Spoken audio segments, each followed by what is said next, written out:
cousins from down east. That's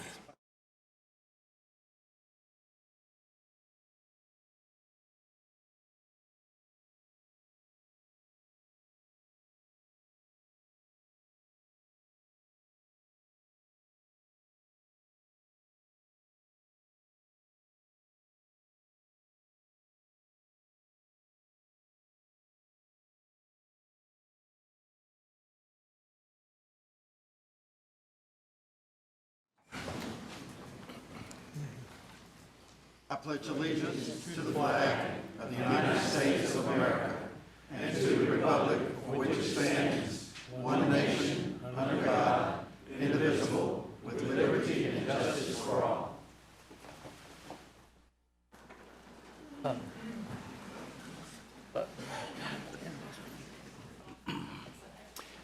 I've invited the pastor of Aversboro Road Baptist Church, Reverend Jeffrey Scholler, to offer the invocation tonight.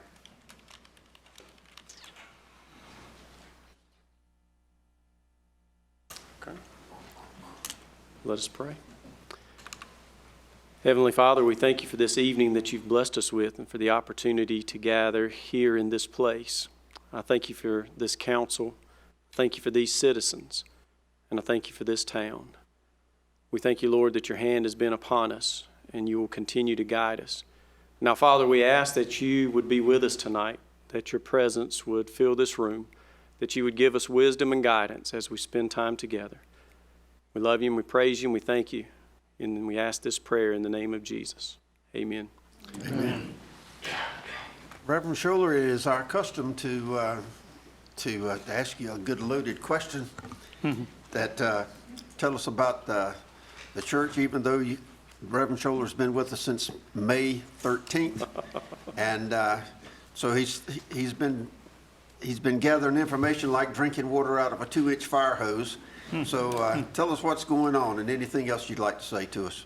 Thank you, Mr. Kennedy. I am the new kid on the block here at Aversboro Road Baptist Church, and our fall ministries are about to kick off. And so in September, on Wednesday nights from 6:15 to 8:15, we have choir for all ages. Youth ministry is called the Underground. They are meeting during that time. RAs and GAs, Mission Friends for kids that are in kindergarten through 5th grade, and Bible studies for all adults. And on Sundays, we have a contemporary service at 9:30, followed by a traditional service at 11, offering Sunday school at both times. Some travel opportunities if you're a youth. We have a fall retreat November 8th through the 10th at Fort Caswell. If you're a senior adult and you want to go to Old Salem, you can go with us on September 6th. Senior Adult Rally September 17th in Zebulon, or a dinner theater October the 12th in Fayetteville. The seniors are also going to the Hershey Factory and the Sight and Sound Theater in Lancaster, Pennsylvania, November 13th through the 15th. We have a community spaghetti luncheon on September 22nd after the 11 o'clock traditional service at the cost of merely a donation of your choice. Our Baptist men are going to be sponsoring a golf tournament at Reedy Creek on September 26th. Another community opportunity, we're going to have a trunk or treat October 31st, 6 through 8. Free food, candy, games, inflatables, and more. We will be hosting the Community Veterans Day Observance Service on November the 11th in our sanctuary. And on December 14th, our Baptist men will be providing a luncheon for senior adults. I thank the council for the opportunity to stand and to talk about Aversboro Road Baptist Church. I thank Mr. Kennedy for this opportunity. And as I close, I will say this. Mr. Buck Kennedy was on the search committee that brought me to Aversboro Road Baptist Church.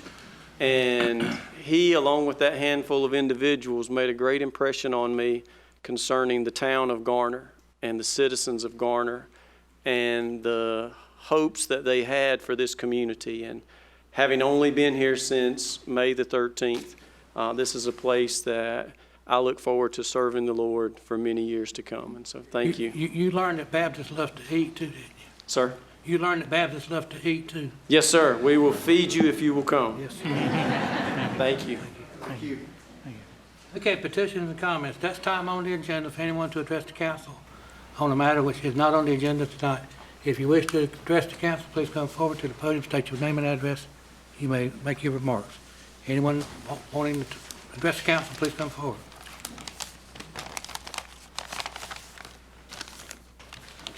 Well. Things are good. Adoption of the agenda. Mr. Mayor, I Mr. move- Mayor, before we adopt the agenda, I would ask that we move item number 5 under new old business to be heard right after the consent agenda, which would put it right before the public hearing. And that's the item involving UDO requirements for fee in lieu of street construction. So what do you want, under petition and comments? No, after petitions and Oh, after, comments. okay. Right after petitions and comments, yes. All right, well done. Mr. Mayor, I'd like to add a couple items for closed session at the end, but I can give those citations at the end of the meeting. I'm sorry, I misspoke. After consent. Number 5 needs to be after consent. Yes. Okay, the adoption of the agenda. So I'll move adoption of the agenda with these notations made and the need for a closed session by the town attorney at the end of the meeting. Second. Motion made, second. All in favor, vote by saying aye. Aye. All opposed. Presentation, recognize Pam Wortham. Roger. I'm going to go to the front, Mr. Mayor.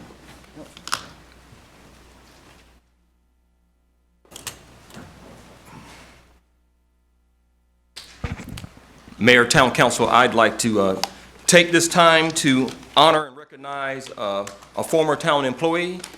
This is a little different than some of the other retirement recognitions we've done. Typically, we're recognizing employees that have been with the town for 25, 30-plus years. However, this situation is a little different.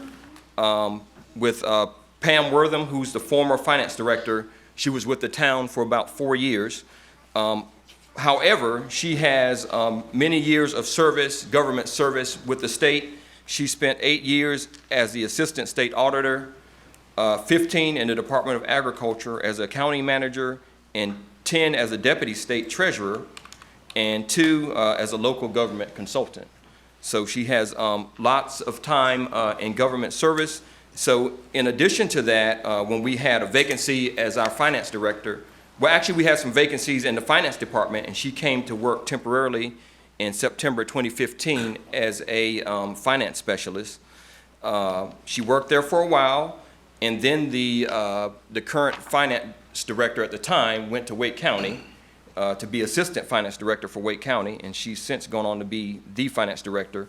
Pam was named the interim, so she spent just a few months, about 6 or so months as the interim, and then I hired her as the finance director for the town of Garner, and she held that position for 3 years. So we want to recognize her for her service. So although it was 4 years in Garner, we appreciate her stepping in and helping us at a time where we had a lot of vacancies in the department due to some retirement, some illnesses. So I know it was a really difficult time. She had to staff up, was probably her first assignment, is to get the full staff, and so she did that. And then she began her work promptly thereafter, working on budget and finance. And right around that time, the auditors were coming in. We had to do closeout. So she came in at a very busy time, and I think she would agree that it's been busy ever since. Even the day she left was busier than she probably even planned. So just want to thank her for her service and give her a hand. And we invited all these people here just for you to be recognized.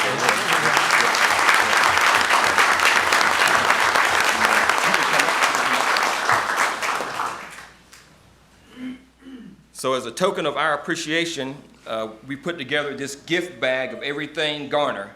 So you got I can never forget you can never forget us, right. So we got the T-shirt in here, the new design, and a oven mitt. So Oh. you can have John use that. Okay. You don't he should be cooking for you, right? All right. And many other items in here. So we appreciate it. Thank you, Rodney. Thank you. If you would like to say a few words, Just a couple of things. I would like to express my appreciation to everybody in the town. I had the warmest welcome when I came here back in 2015 and took this job in 2016. And I am forever appreciative of what I learned while I was here and the neighborly spirit that is in the town of Garner. It's, as Mayor Williams always likes to say, it's a great place to be. And I thoroughly enjoyed my time here. Thank you, Rodney. Thank you, council. It's been it was a great opportunity, but I have thoroughly enjoyed my kids and my grandkids this summer, so I've made the right decision for that. I would like to introduce my husband, John.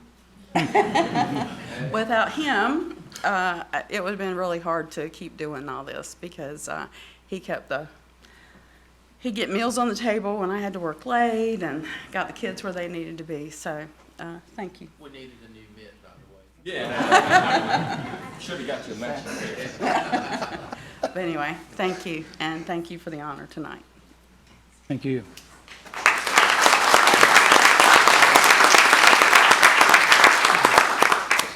Okay, next on the agenda is the recognition of Buck Kennedy as James R. Stevens Award this year.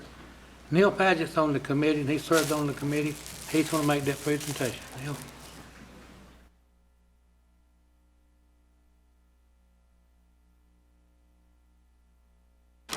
Yes, I'm Neil Padgett with the Garner Chamber of Commerce staff, and I serve on the James R. Stevens Service to Garner Award Committee. So it is our great pleasure this year to name Buck Kennedy the recipient for 2019.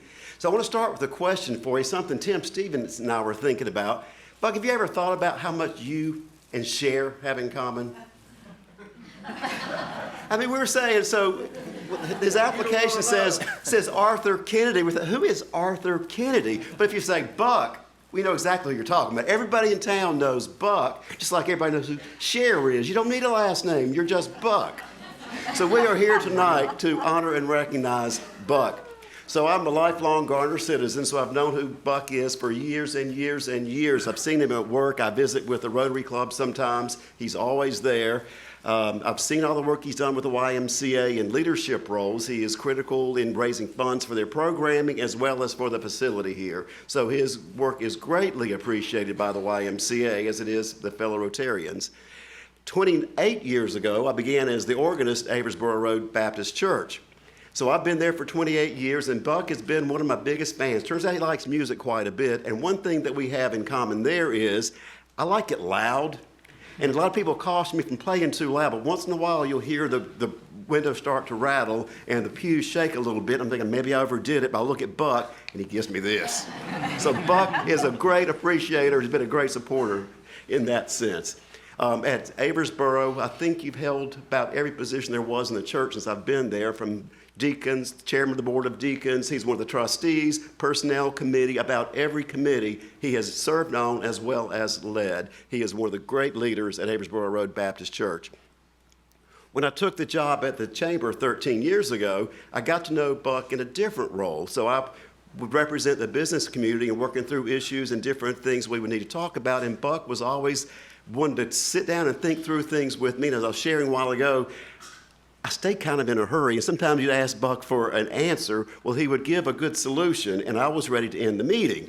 Well, Buck would come up with, or you could try, and next thing you know, you got like 5 or 6 options to pick from. If you think you're done, well, then the phone rings the next day, and Buck has thought of another angle of how you can address that. And some of the meetings we've talked about with our local business leaders have been at the chamber office, and Buck has just been a critical partner to the Chamber of Commerce since I've been there 13 years. So it is our great honor this year to recognize Arthur Buck Kennedy as the 2019 recipient of the James R. Stevens Service to Garner Award. Buck.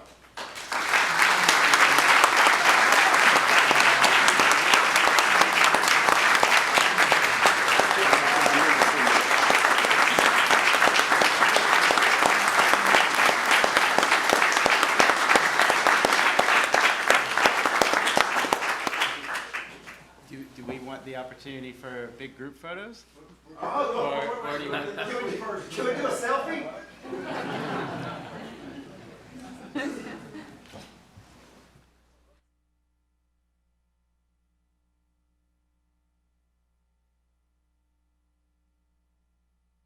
Let's pretend I'm doing a selfie. Rick, let's pretend I'm doing a selfie. I can't. Pretend I'm taking a picture.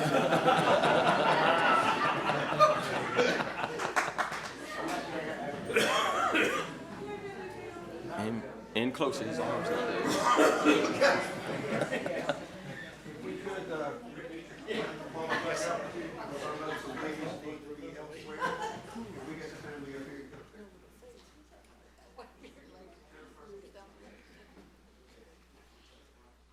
Kathy, Linda.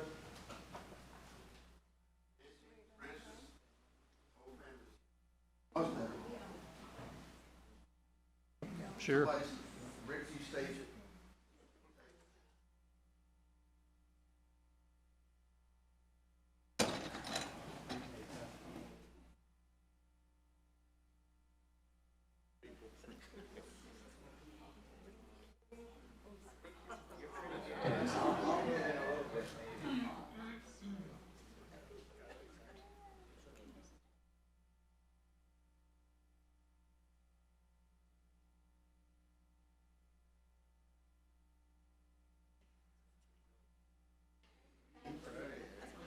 Could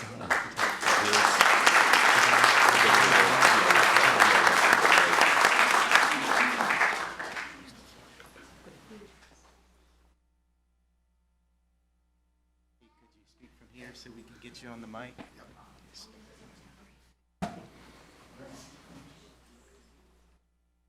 Comment number 2.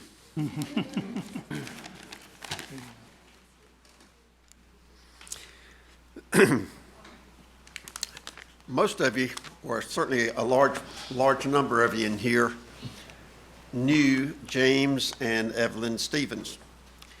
Now, we talk about James Stevens being on the council, but how many of you knew Miss Evelyn from the library, which helped get the Garner Library started 50, 60 years ago? When we first moved here in '72, Barbara would take the children to the library downtown on Main Street. That is, not these children, David and Claire. So we can be grateful that the Stevens family and the committee have sustained this award over the years and have recognized people that have participated in the ongoings of the community. I might have mentioned this earlier, but we are a town of 30+ thousand, and we're very fortunate that we are still small enough that we know the names and can recognize and know something about personally the people that have been accorded this award. And that's good for us because that personal relationship helps both sides of the fence. So, yes, I appreciate your presence here tonight. Your presence adds validation to the award. When I ad lib, I always make a mistake, but that's all right. I've been known to make a few mistakes, but that's the only way I just expect to go to work. You heard me earlier say that Barbara said that I didn't ever retire. I just changed jobs, and we helped towns. And I was asking the town board and the town leaders to move things along. It was in our best interest, yes. And so when Barbara let me run for office, and when I got on board here, I was doing what I had always done, just from a slightly different perspective, and could encourage, and I enjoyed seeing progress being made. Fortunately, Garner is a growing area, and so it was just natural. There's a lot of different projects, and if any of you have got a farming background, which a lot of folks from Garner do have, I was like a fat pig in the sunshine. I was happy.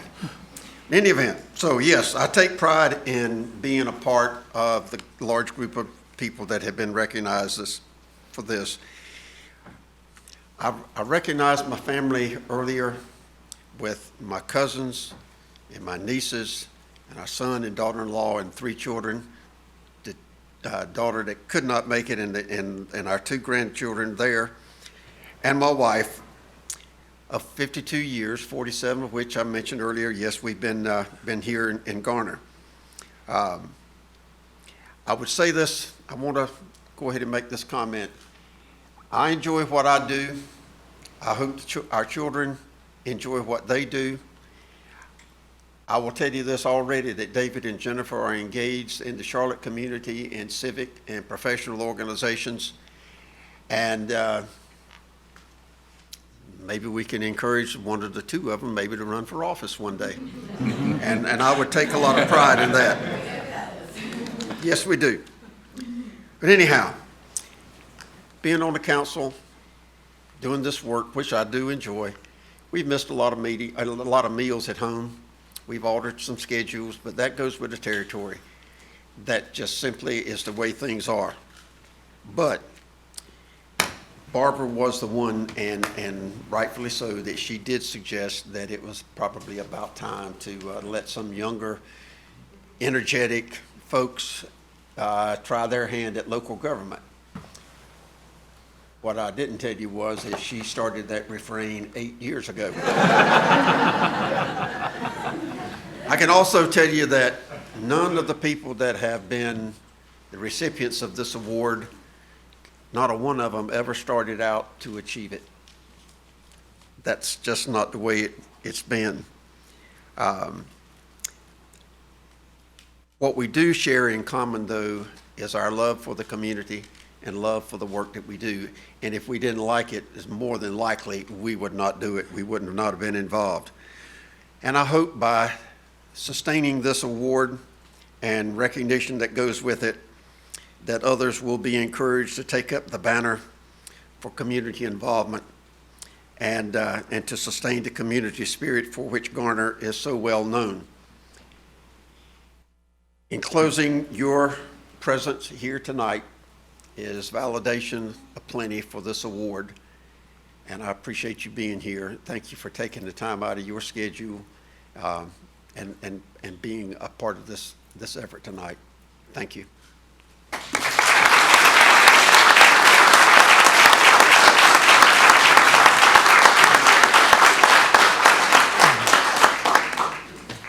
Okay, next on the agenda is the consent agenda, the 6 items. What's the pleasure of the council?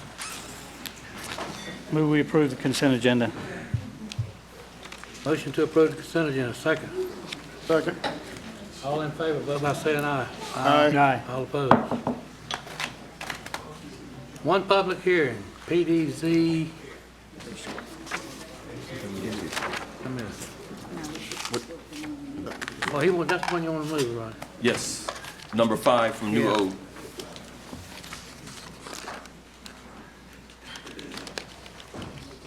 Where do you want us to work? And Jeff Triesenberg, the planning director, will present that.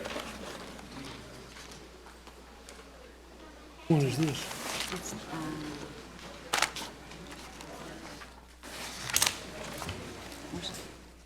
There, okay. Do you want to do Yeah. it? You want to jump in? No.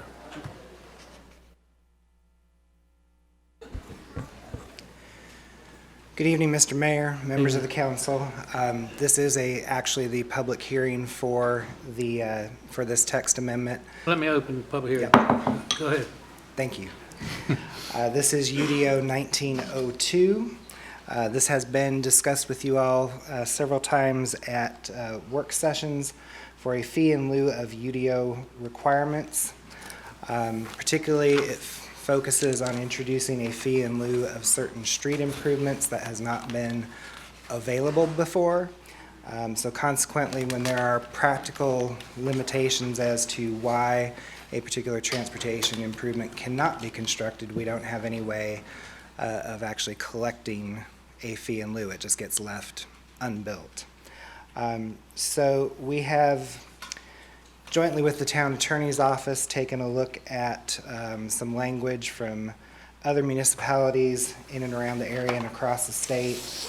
And the town attorney has drafted the language that you see before you tonight. I've kind of formatted it into the ordinance structure.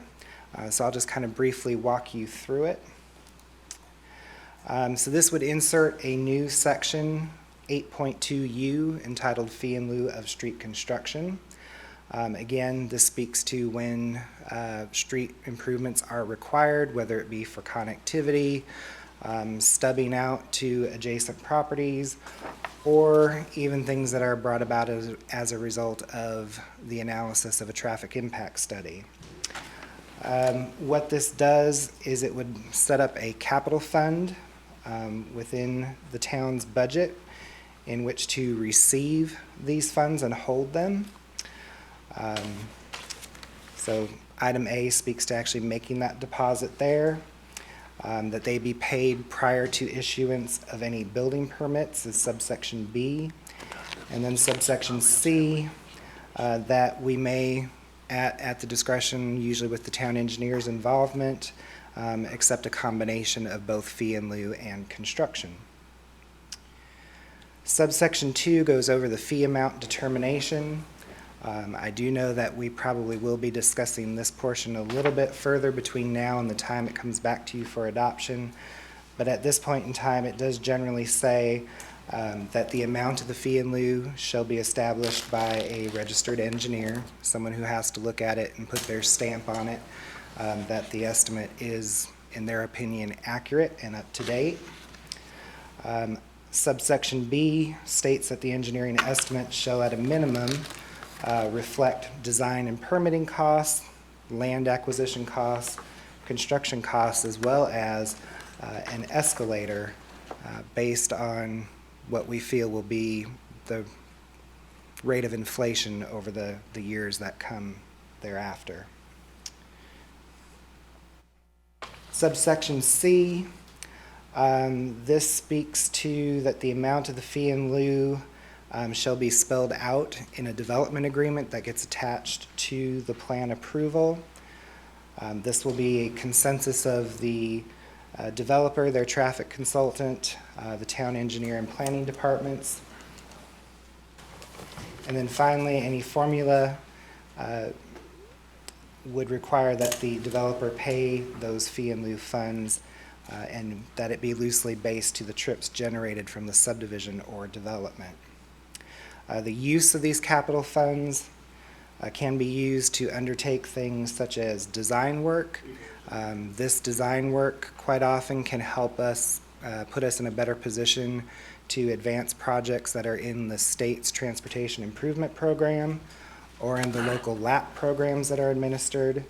They also could be used to acquire land or easements that may be necessary for the project to happen.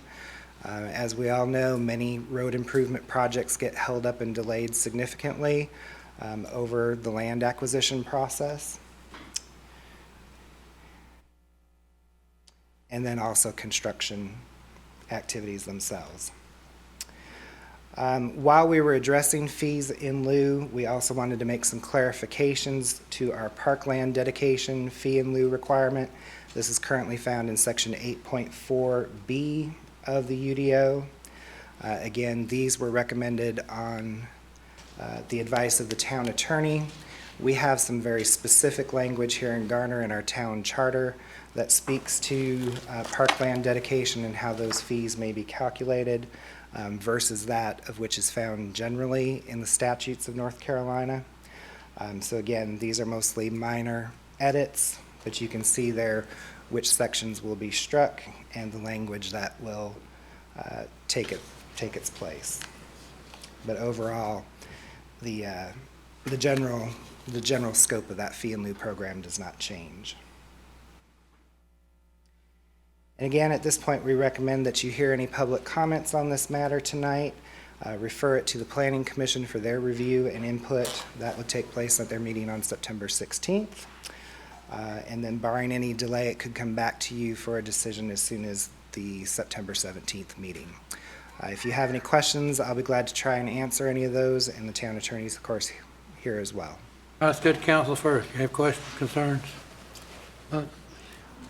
One of the sections I noticed about you needed collaboration between the development or the developer and the town and perhaps others on arriving at a cost. Has any thought been given to what happens if you really arrive at you can't agree on a price because it could be a critical element? How do we resolve that? I believe that's one of the items that the town attorney and the planning department want to sit down and talk through a little more fully, whether that be some kind of arbitration or exactly how that would be handled. Thank you. Council, have more. Let's hear from the audience. Anyone like to address the council on this?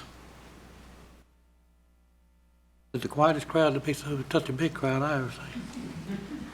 I'm glad you're here. Bill, is there anything else we need to do on this since it's so new? I think the only pending item, Mr. Mayor, is to refer it to the Planning Planning Commission, and it'll come back to you at All some right, we'll point. close the public hearing, and we will refer this to the planning commission.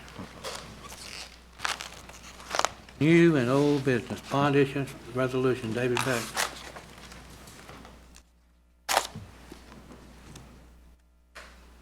Got to go back to the first public hearing on the Oak Park West. All right, hold up, let's finish this up first.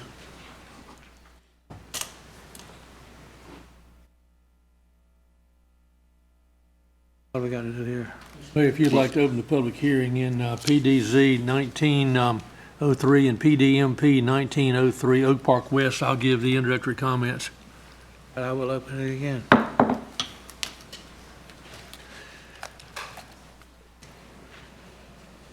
Ladies and gentlemen, as town attorney, it's my duty to give some preliminary comments in this land use matter because it's a somewhat complicated and convoluted thing that we have to do in some of these cases. It starts out as a zoning change application, and you're probably familiar with those.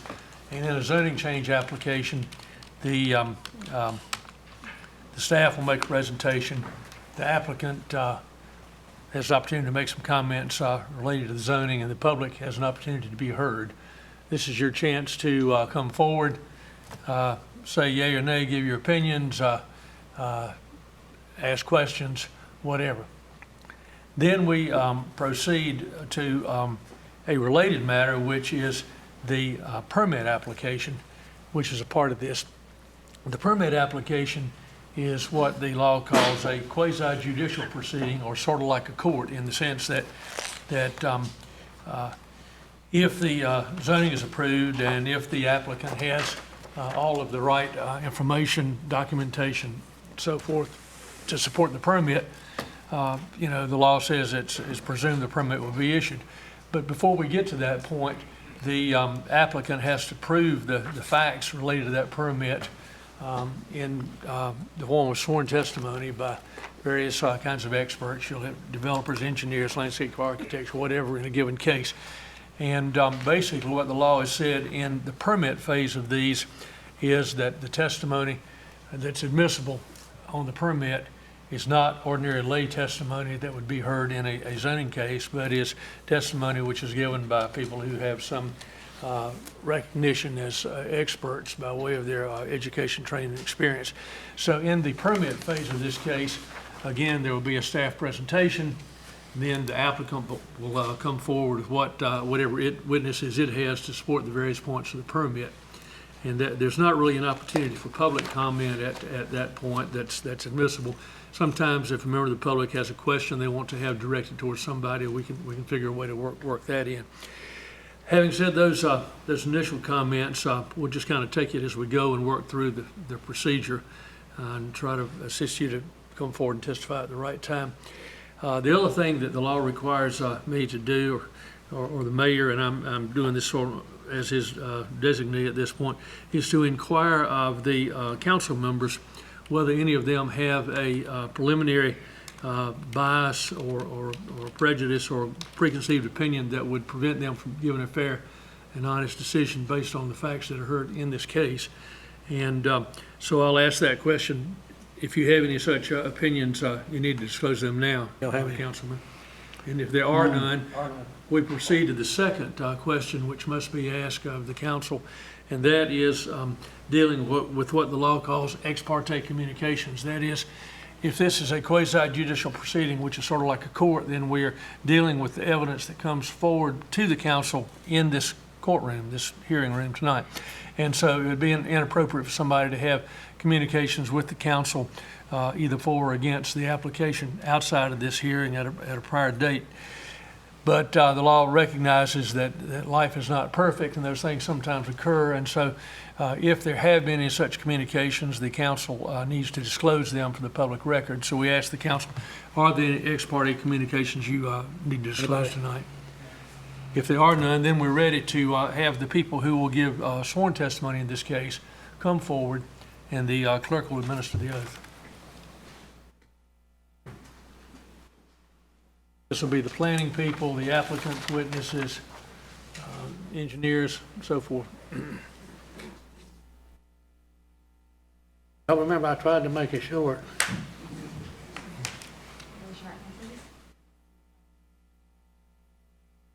Got more coming up.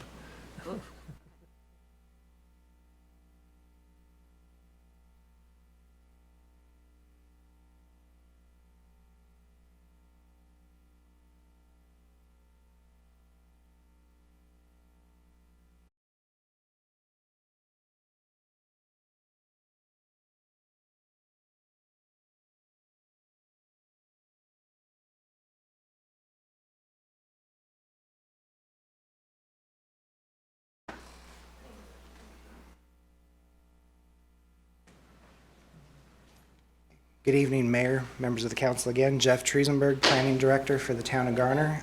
David Bamford, Planning Services Manager, is here as well. We'll be presenting and hopefully answering any questions that folks may have in regards to this application. As the attorney noted, we will first review the zoning application. We review that in light of the comprehensive plan that was recently adopted called Garner Forward. The second part of the special use permit, we will actually present the site plan, which is required to be reviewed against any other adopted town plans and policies, which we customarily review against the transportation plan, the Unified Development Ordinance itself, and the town's parks, recreation, and open space master plan. So first with the zoning. The applicant in this case is Royal Oaks. You will be familiar with them from the existing Oak Park development, as well as Minglewood Townhomes and a couple of other projects around town. The owners of the property in this particular case are Charles and Walter Bryan, Bobby and Margaret Rayner. The location is on New Bethel Church Road, and the tract encompasses about 189 acres. This did go to the Planning Commission at their meeting on July 15th and is now here for you at this meeting on August 20th for the hearing and final action. Here is the general site. And just to get folks oriented, here's NC 50, water treatment plant, New Bethel Church Road. We have a couple of approved subdivisions that have yet to have started, but here's Clifford Grove, the existing Sutton Springs, Mobile Hill Estates, and Indian Creek Overlook, which are both mobile home subdivisions. Recently approved Oak Park. The recently approved Wake County Glen Creek project, and South Garner High School.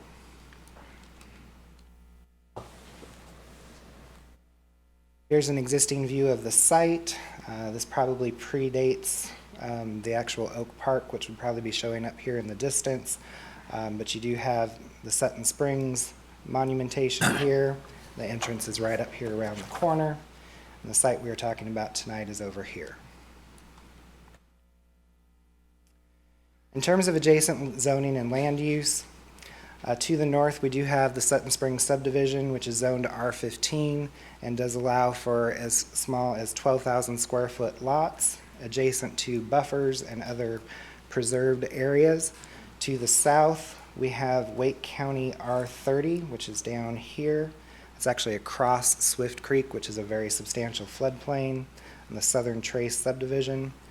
To the east, we have the Oak Park subdivision, which is zoned R9 conditional, again allowing a minimum lot size of 7,200 square feet. To the west, we have the two mobile home subdivisions, as well as some vacant R40 land before you get to Highway 50. Just for your background information, here is a list of rezoning cases in the area since Garner got into this area in the year 2000. Most of these have occurred along either New Bethel or Clifford Road that we pulled out of the database. Most of those are all to conditional districts, which this request today is also a conditional district.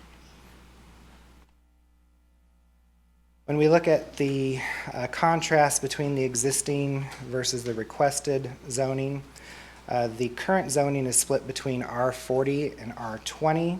Both of these are low-density zones, generally for areas without public water and sewer.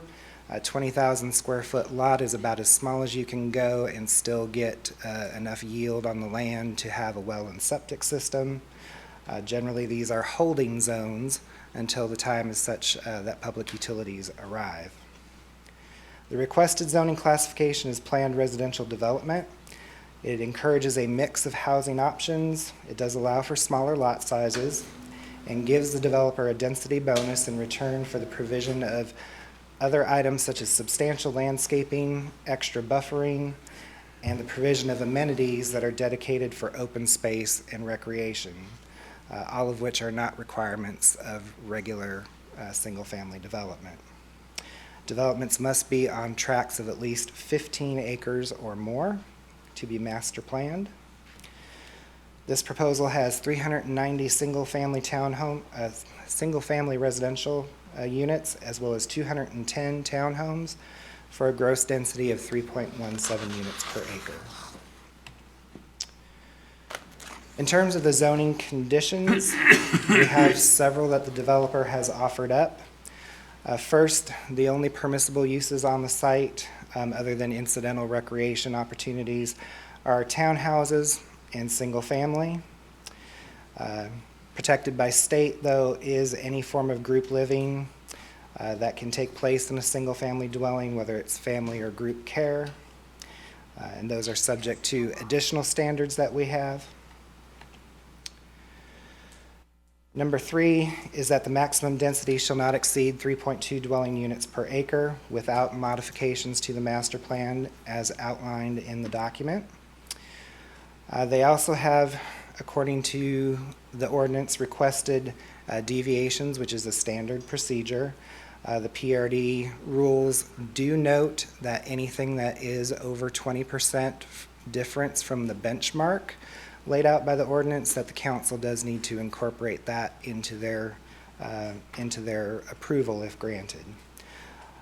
So those include that 120 lots shall be a minimum of 5,520 square feet, which is a reduction of 54% from the 12,000 square foot benchmark established in the PRD district, and for 270 lots to be a minimum of 4,830 square feet, which is a reduction of 46% from the 9,000 square foot benchmark.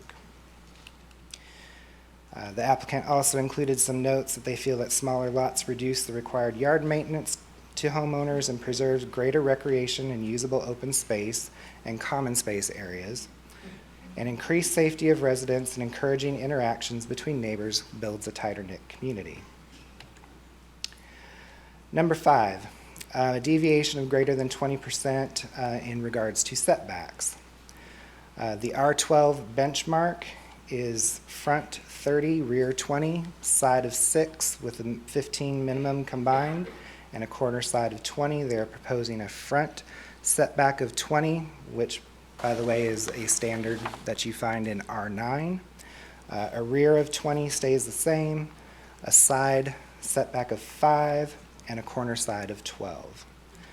For the attached townhomes, the setbacks typically are as follows in R12: 35 for the front, 25 for the rear, and side 15 with a corner side of 25. They have proposed a 20-foot setback in the front, 20 in the rear, 10 on the side, and 10 on the corner side.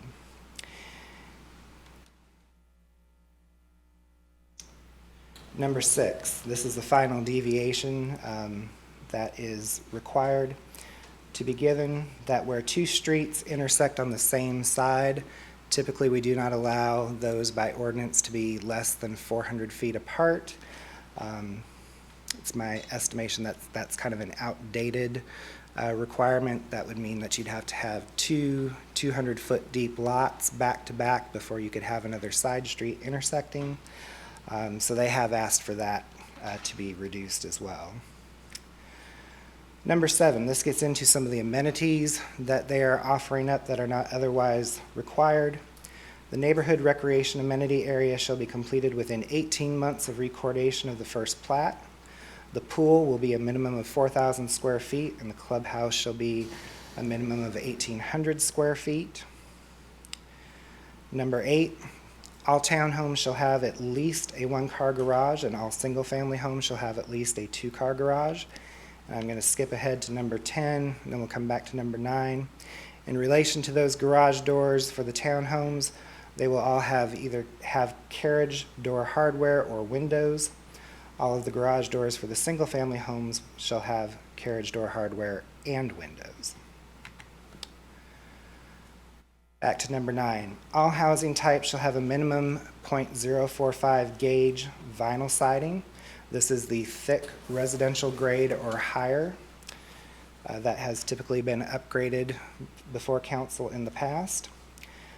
With at least 1 brick, board and batten, or stone accent. Product C, which I believe is one of the single-family products, shall have a masonry accent along with an additional board and batten or a shake accent. Product A, which is the townhome, shall have a minimum of 35 square feet of any one of those accents, and product B, which is the smaller single family, shall have a minimum of 100 square feet of the accent, and product C, the largest single family, 125. Number 11, townhomes shall be slab on grade with treatments such as paint, brick, or stone to cover exposed concrete on the front and sides. Product B, the smaller of the two single-family products, shall be slab on grade, turned down with an 18-inch minimum wainscot brick or stone on the front. The sides would be allowed to be scratch mortar and painted to match the siding. And on the larger single-family homes, slab on grade turned down or a crawl space with a brick or stone finish on the front and sides. Number 12, all eaves and rakes, those are the overhangs on the roof, no matter what side you're talking about, shall be 12 inches minimum on the front, rear, and sides. Any accented dormers and gables shall have an 8-inch minimum eave, and all housing types shall have 30-year architectural shingles with multiple roof breaks. Number 13, all townhomes and single-family homes shall have at least 1 window on each side elevation so as to avoid any blank expanse. Furthermore, townhome corner street side elevations shall have a minimum of 2 different siding materials. Those 2 materials shall be separated by a skirt board. Again, the idea there that those are more visible and should have a little more architectural interest. Number 15, a front porch or covered stoop is required on all housing types, a minimum of 4 feet by 6 feet or 24 square feet. Any posts and columns that support the porch must be at least a 6-inch minimum width diameter, no 4x4 posts, painted and stained to match the trim color. Number 16 gets to the phasing of the recreational and open space amenities that are being provided. The area between the townhomes and the single-family homes in Phase 1 shall have hardscapes, enhanced landscaping, and side paths. We get through some of that there.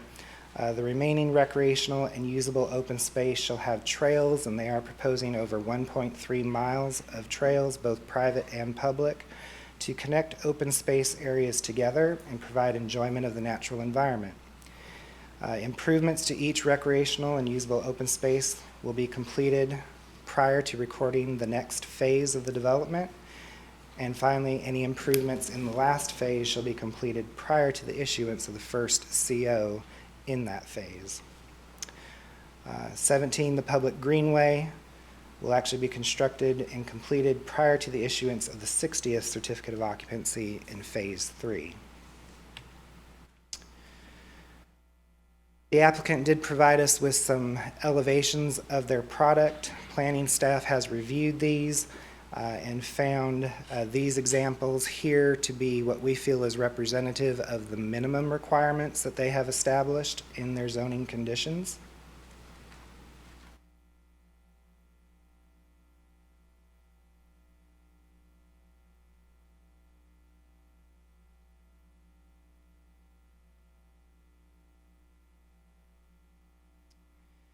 In terms of traffic, the NCDOT average daily traffic counts along New Bethel, Hebron Church, and Clifford roads that are available did not exceed 3,700 vehicles per day, which we will qualify clearly by saying that those all predate the arrival of South Garner High School.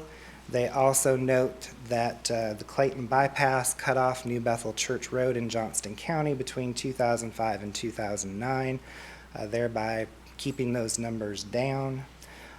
2017 counts were not taken on any of these roads.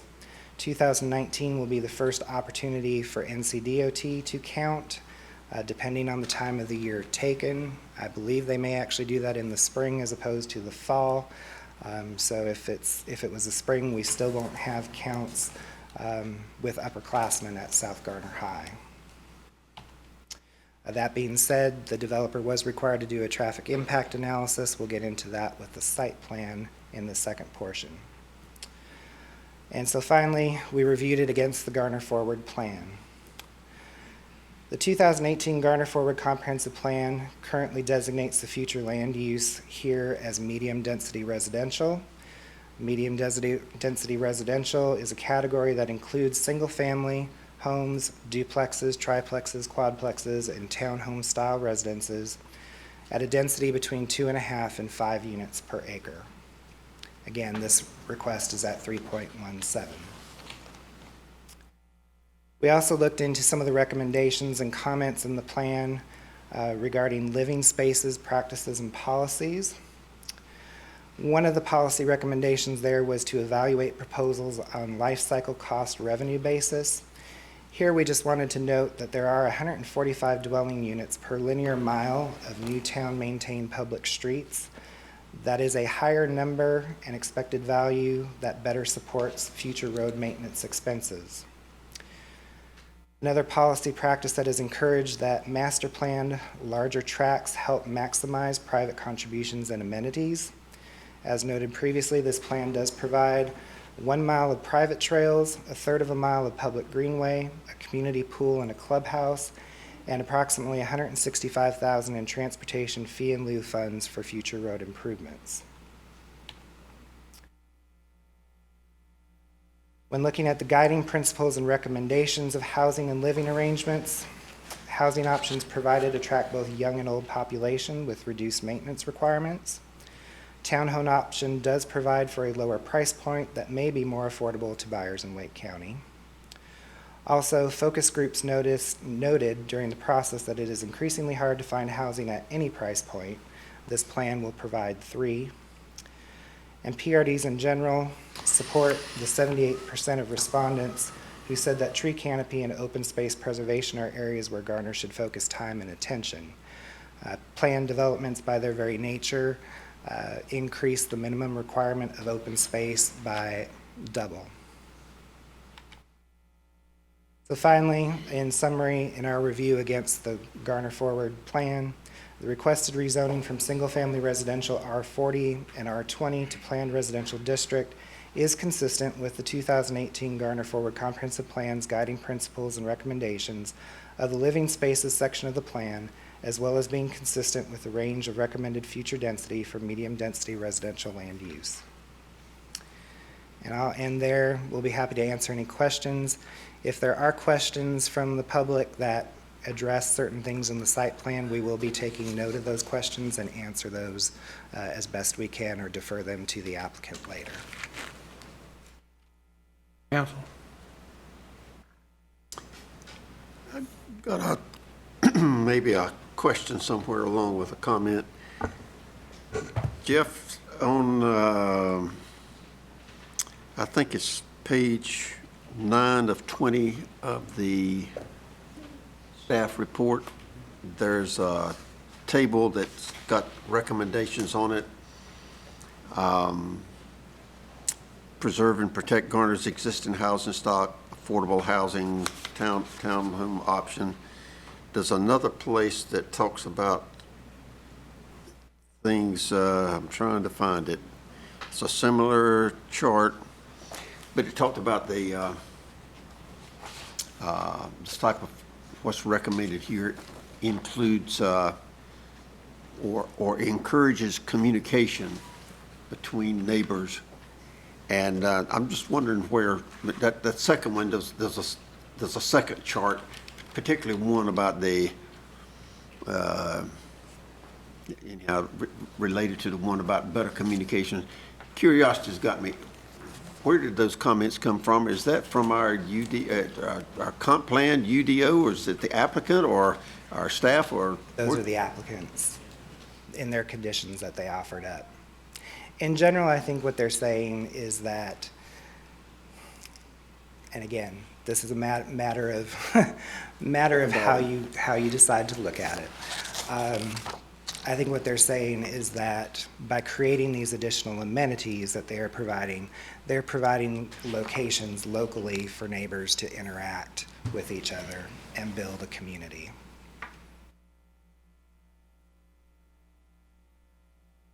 Okay, thank you, Jeff. There'll Anyone else? probably be more later. Bill, did we go to the audience yet? Excuse me. Hear from the audience. Yeah, well, if Mr. Triesenberg's finished, the applicant may want to have some comments on zoning.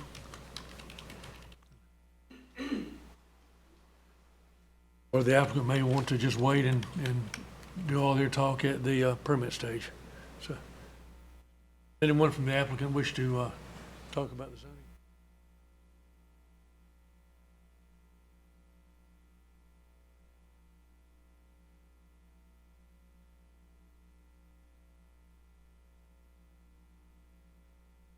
Then it's time for members of the public, if anyone wants to come and talk about the zoning application. Have questions you want to ask these folks, or you have opinions for or against? Come forward. Come to that one in the middle there, right down the middle here, sir. That'll work. And state your name and address, and you have the floor. Thank you very much. My name is Ed McCallum. I live at 231 Sutton Springs Drive in the Sutton Springs community. And Mr. Mayor and Council, I want to tell you, it's been wonderful 5 years living in Garner. Thank you for the wonderful job y'all have done. Our house backs up to New Bethel Church Road. So we're able to see, since the high school's open, what's happened to the traffic there. What I'm seeing the traffic plan, I think I have more of a question than a comment. In the traffic plan, New Bethel is getting more and more busy. We're building more and more neighborhoods on it. We're building high schools. The future plans I see for the 540 extension include reopening New Bethel Church Road toward Clayton over 40.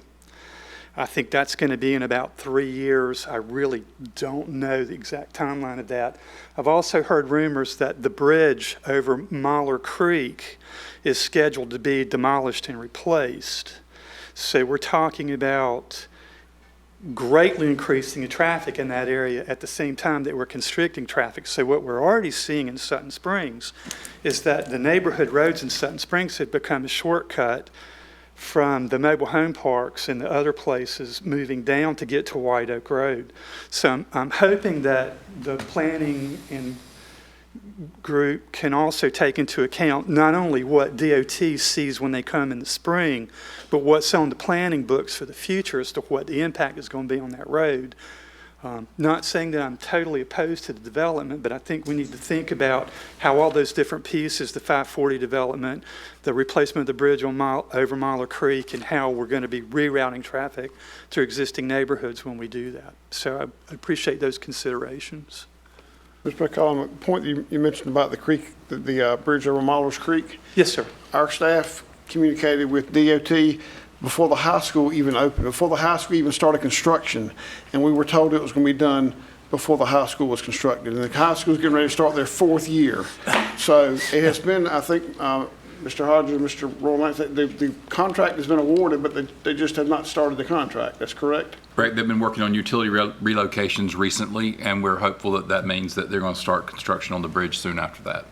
But that process, we started those conversations long before the high school came, and you see where we are. So you raised a very good point, because we all have that concern and why it's taken this long. That's out of our hands, unfortunately. But you raised a good point. Thank you, Mr. Singleton. Yes. Thank you, council. Thank you. Anyone else? My name is Joseph Hayes. I live at 116 Traybridge Lane in Sutton Springs. Ed spoke about the issue that we have with some of the DOT stuff that we've got. I point out that the North Carolina DOT ran over budget this year. They spent more money than they brought in, like usual, because this year we had some hurricanes, we had some issues. DOT is cutting staff and they're dialing back projects. My point to the statement is we can't count on anybody else to help us with this issue. We have to deal with things as they are on the ground now. We can't think about what has been promised to us years down the road. 540 is still a dream. They haven't started anything on it yet. We can talk about it until we're blue in the face. Hasn't happened, and will it ever happen? Maybe, maybe not. Right now, we have approved somewhere in the neighborhood of 720 to 900 housing developments, somewhere between New Bethel Church Road all the way out to Hebron Church Road. We have almost 1,000 houses. We're going to add another 400 or 500 single-family houses to 2 choke points.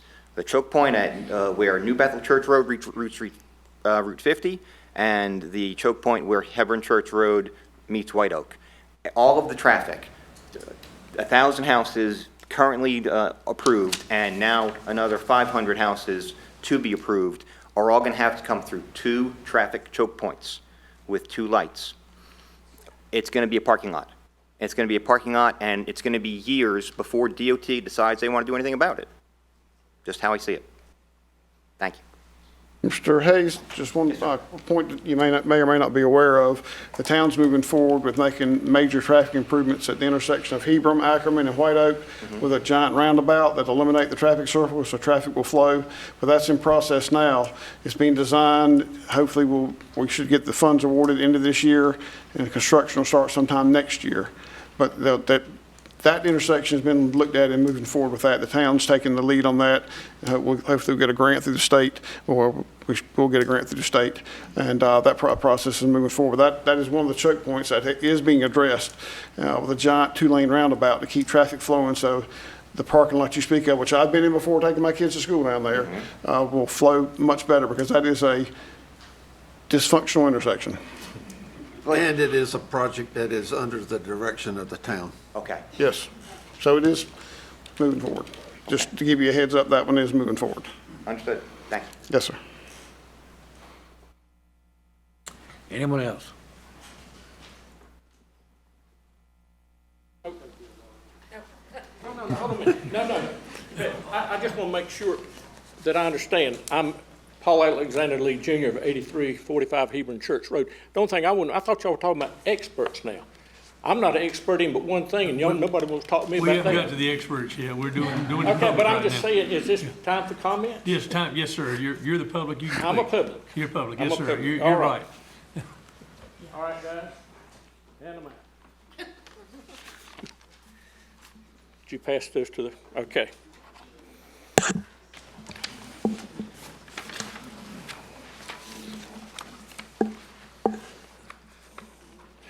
I'm afraid I don't understand everything sometimes, but Mr. Mayor, council members, town staff, and guests, again, my name is Paul Alexander Lee Jr., and my address is 8345 Hebron Church Road, Garner. Most of the people know me as Alex Lee and not the Kentucky Chicken Man. Thank you for allowing me to speak tonight. I have lived on this 93-acre farm where I am since I was 16 months old. In 1951, when my father and mother bought this land. So other than the mayor, I've probably been around this area longer than anybody sitting up here. To begin with, there were three main ways, roads from our house to a main road, and then the Clayton bypass cut off the eastern end of New Bethel Church Road. The only paved road close proximity to our farm was White Oak Road. In about 1952 to 53, I think New Bethel Church Road was paved with a thin coat of tar and gravel. All the roads in the area were dirt roads. The next improvement came in 1973 when Hebron Church Road was coated with tar and gravel. Finally, the other roads have been paved, and Bryan Road was completely paved from one end to the other in the last few years when they were building the new elementary school on Bryan Road. Now there are only two ways to get out of this area, by New Bethel to NC 50 or White Oak Road to US 70. No improvements have been made to the transportation system in this area over the years, with the exception of paving a few roads. NC 50 is already a nightmare in rush hour traffic in the morning and the afternoon. We were told recently by a town staff member, that NC 50 was a state project, and the state only considered a small portion of NC 50 to be overcrowded, and the state had no plans to do anything. I don't think any of the state officials have been on NC 50 in rush hour traffic. The same could be said about traffic on White Oak Road. I've listed, and I hope all of y'all got copies of this, I've listed many of the already built and approved subdivisions by Wake County or this board. Of the already existing developments or proposed developments, there are approximately 3,170 housing units. If a unit had 2 cars, that would be about 6,340 cars. But not every family has 2 cars. So let's just say that they average 1.5 cars. And that's not anything for sure, I don't know. But this would be about 5,300 cars daily that have to go out these 2 ways. To that, add about 556 spaces that are reserved for students at South Garner High School on Hebron Church Road.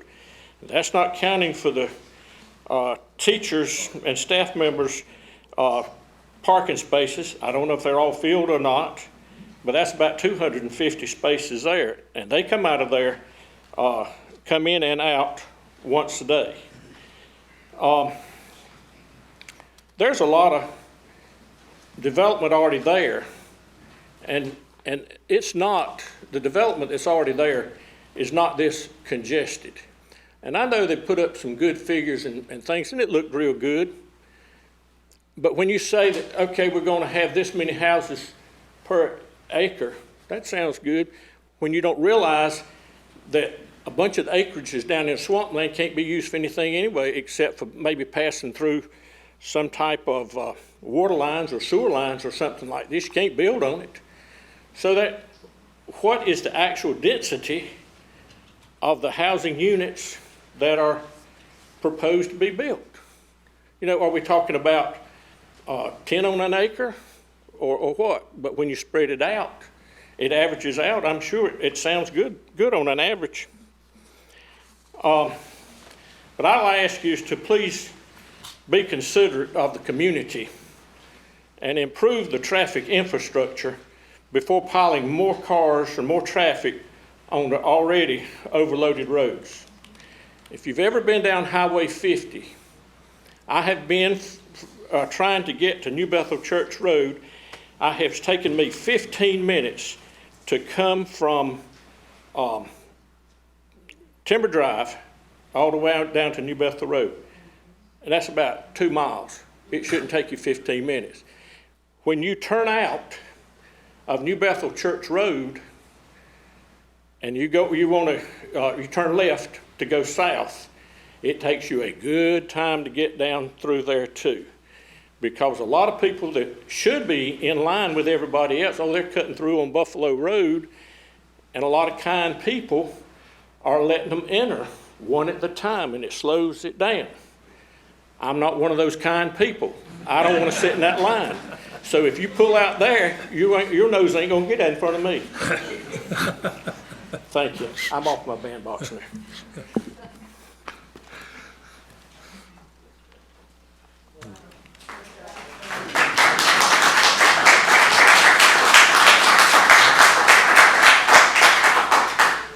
Good evening. My name is Mike Collins. I live at 270 Pecan Harvest Drive. That is in the Sutton Springs subdivision.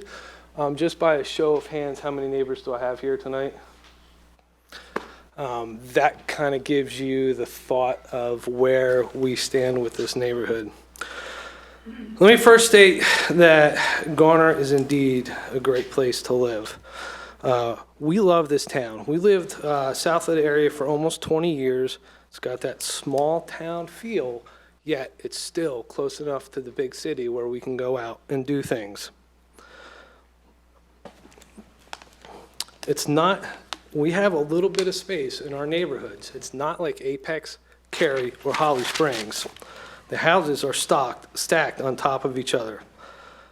I've been to Apex, and I don't think that Apex is the peak of good living. If I did, I would live there. Holly Springs, discover the source. I've discovered the source. Source is a small, quiet town in America. It's actually Garner. And we all know what Cary stands for. Congested area for relocated Yankees. I can say this because I am one. But I chose not to live there because, well, it's congested. I like space to breathe. No, instead I chose Garner because it is indeed a great place to be.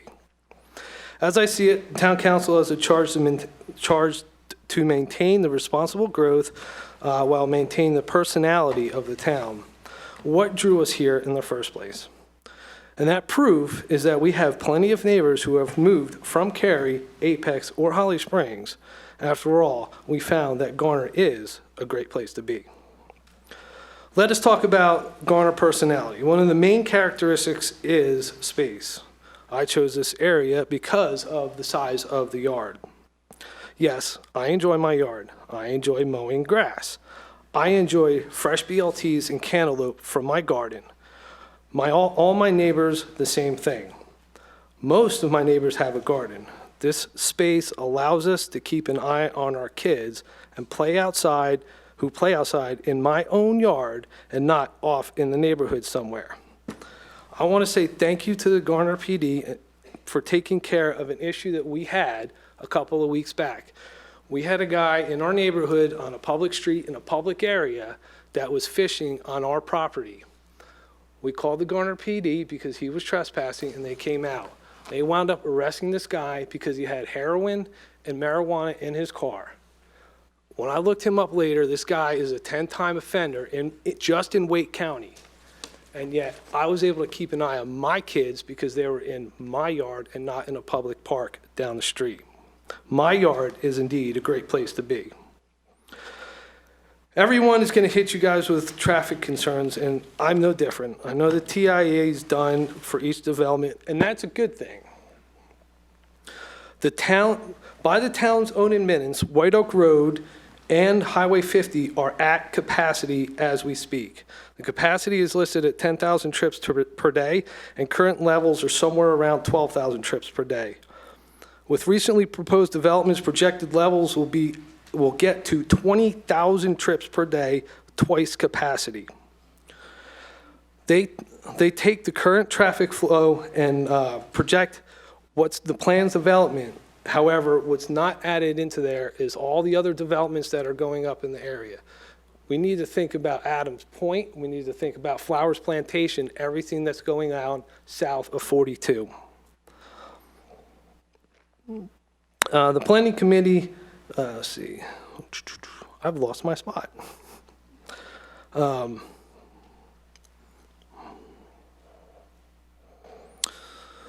The town has certain numbers to meet, and these numbers conflict. I believe that you're asking for an R12 or R12 development with a certain capacity or a certain density level. The R12 does not allow for this capacity. As the gentleman before me noted, there are wetlands on the back of this property. This property is, that piece of that property is unbuildable. It cannot build on that. However, it is calculated in as open space. I think that that is a loophole that the developers can use to pack in a bunch of houses. However, to meet the density levels that they need to, they have to put in townhouses. That does not fit the character for this particular area. Additionally, I need to mention all the wrecks on Highway 50. Every day, I see more and more. We can go out today and look at all the skid marks that we see, especially in front of Atchison Road. Anybody who's ever driven out there can always see these wrecks and these skid marks. I've also heard that the town council would like to have Garner kids in Garner schools. And that way, and a way to accomplish that is to build as many houses as possible. In theory, I get it. But if we dig a little deeper into the idea, we'll find out that the houses they want to build will be a big factor in that. In the decision for the planning committee, that these houses were stated that these houses will have little to no yard for people who don't want yard work. I agree that is a true statement. However, these people are the older retired generation and new Generation Y people. Both of those people groups do not have kids. I would also encourage the town council to take a closer look at some of the product specs being offered. I was excited to find out that the house I was building had an option for a third car garage. Through the building process, my wife and I decided that a 2-car garage would be fine. We've lived with one for 15 years and always had enough space. Boy, when I was surprised when I showed up and I could barely fit my minivan into this garage and my F-150 wouldn't fit at all. I would encourage the council to take a look at these specs because what they call a 2-car garage is not a 2-car garage. So I've been taught through my life that not to come up and complain without a solution. If you present a problem, you present a solution. I would like to stop rezoning R9 and make it a minimum of R12 and work with the town council so that we can have appropriate density levels that reflect the R12 and make it compatible with what the developer can do. The developer still needs to make money. Require houses with 4 or more bedrooms to encourage families to move into it. My neighborhood has 4 or 5 bedrooms per house, and you can't drive down the street without dodging kids all over the place. Require specific dimensions on what constitutes a 2-car garage, and put a moratorium on building until there is a defined path forward for Highway 50 and White Oak Road. We need to make sure that we don't have a safety issue if there's too much traffic. The plan should include Highway 50 South all the way to 42 because that is backed up every day that far. Widen the road to 4 lanes, add medium and turn lanes, and improve intersections along the entire route. Although this development meets the numbers, it doesn't meet the spirit of the regulation. I urge you to see through the sales pitch and look at the character of the area and deny approval for the property as it is drawn. I and my neighbors are willing to work with the developer to come up with something that is more palatable for all. I thank you for your time. Thank you.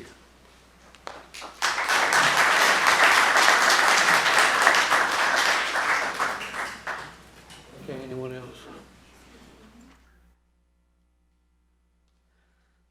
Hi there, my name is Natalie Isco. I'm at 101 Pecan Harvest Drive, also in Sutton Springs. And I wanted to sort of lend my voice to some of the things that have already been said, especially the traffic concerns, of course. I recognize that DOT has some jurisdiction over some of our concerns. what I would not want to see is just the sort of, well, shrug, it's not our problem. We're going to continue to build and hope that they take care of it. I'm not against any of this expansion or any of the growth, but the concern that I do have about this, so I've lived sort of all over the country. I came to North Carolina for grad school, left for about 8 years, and then came back because when it came time to settle, this is where I wanted to sort of start my family and start this part of my life. But my concern is partially that I'm afraid that I'm going to lose what I loved about North Carolina. I'm concerned in looking around the neighborhoods around me and not recognizing where I am. I grew up in Southern California and Arizona, and they have a sort of tradition of these super developments, 600, 1,000, 1,500 homes. And it just doesn't seem to fit what I know about Garner.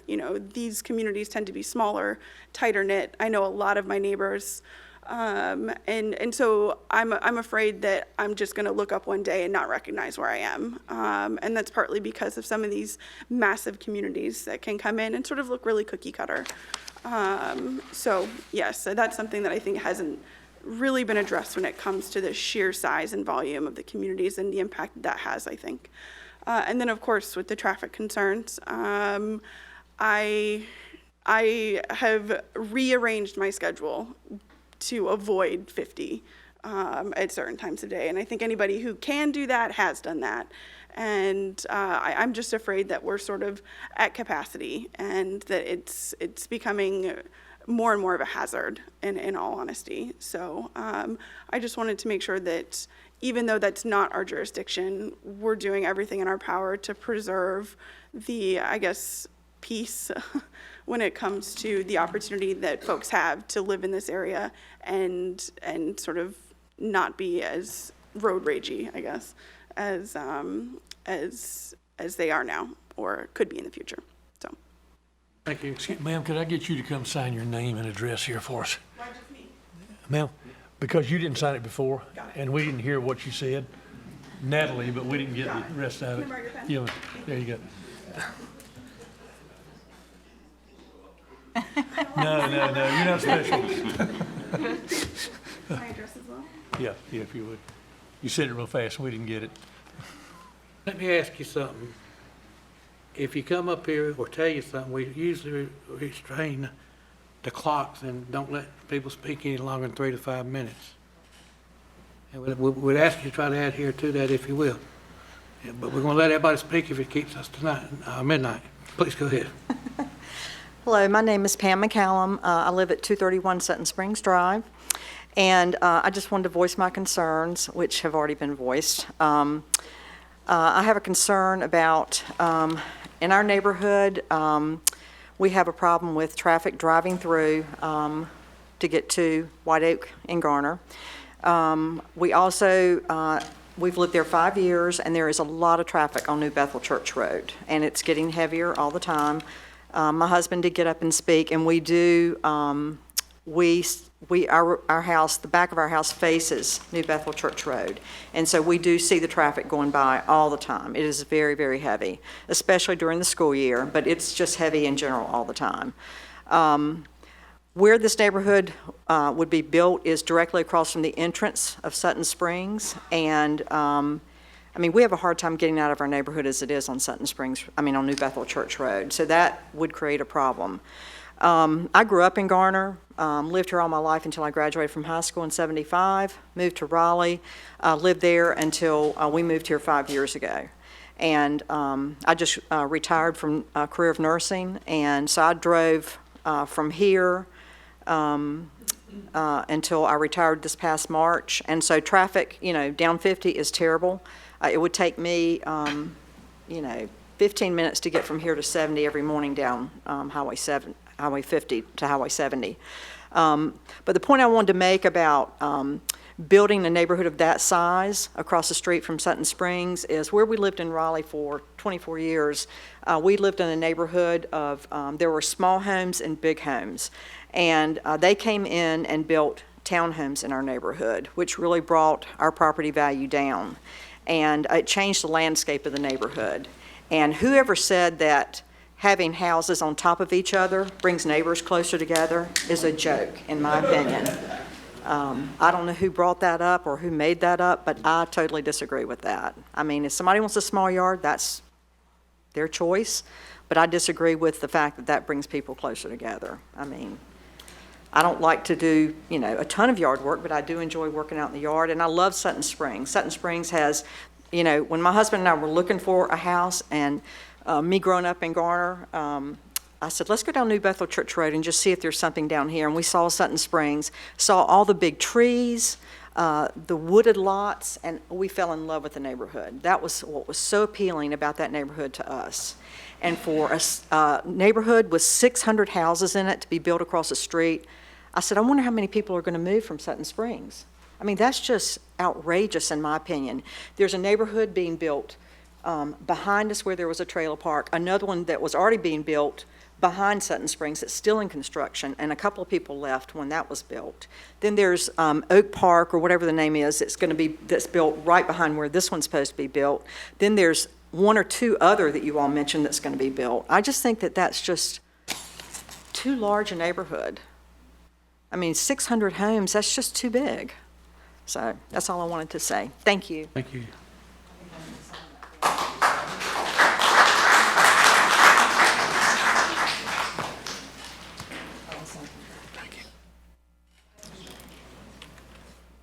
Mr. Mayor, Council, my name is Gary Butler. I live at 100 Painted Rock Court, Garner, North Carolina. Lived here for 2 decades.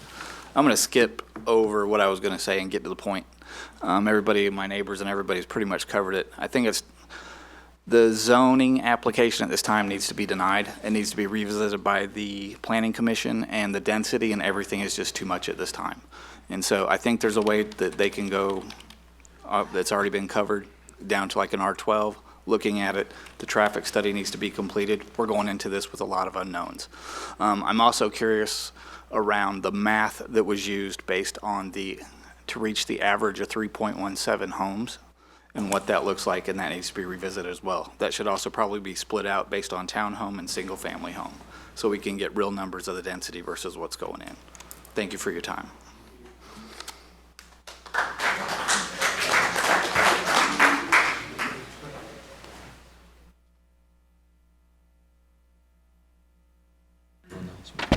Hi, my name's Randy Bryan.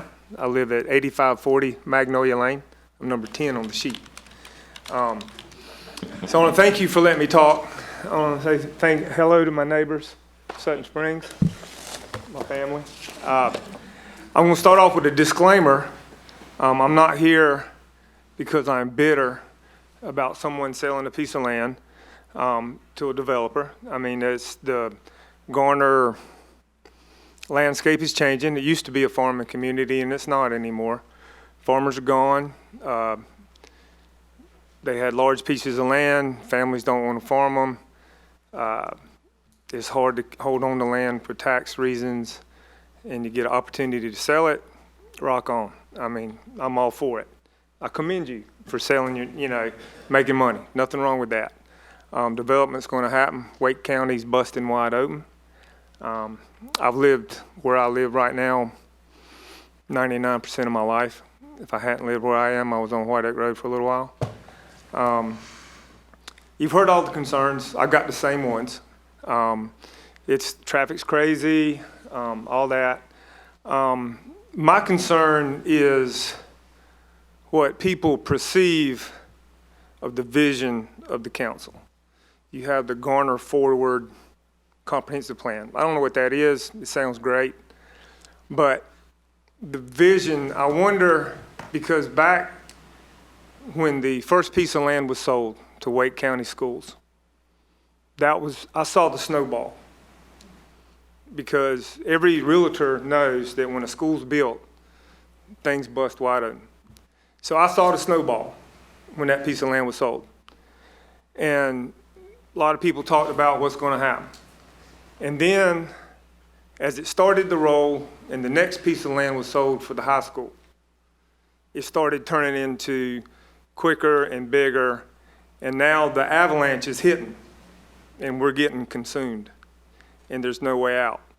I can't see the big fat dog with the keg of beer coming to rescue me. I don't see any way out right now. I know there's a roundabout coming, like you talked about, 50 White Oak's the only way out. And so I just implore y'all to think about this as Garner does go forward, because what's going to happen, I'm now in the ETJ, never been able, I still can't vote for y'all. I can vote Wake County, but now if I have to build something, I think I have to go to Garner and Wake County, you know, and please everybody. And so I'm still trying to figure that one out.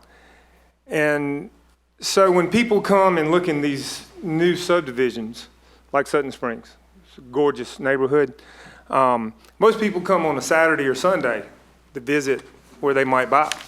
They don't drive through on Monday through Friday. And then after they move in, it's like they're shocked. And so I would just like all of y'all to really look at what's coming. And plus, I want to invite all the Sutton Springs people back on September the 2nd, because right up the road, the same thing's getting ready to happen again with the same number of houses or more. And so I'd just like for y'all to think about that, because there are a few people that still live there that don't live in a subdivision. Just for instance, my mama, who's 85, she had to change her hair appointment that she's had all of my life because of the school. She had to work around the school traffic, and she don't drive as fast as them kids do. So thank you again for the time, and just think hard about this before you make your decision. Thank you. Thank you.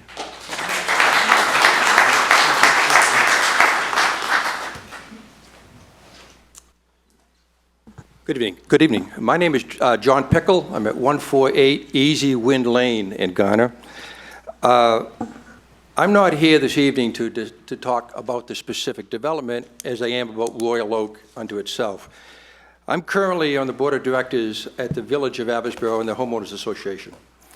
As you know, a couple of years ago, myself and probably 300 of our neighbors were here protesting a particular development that was going to be abutting us.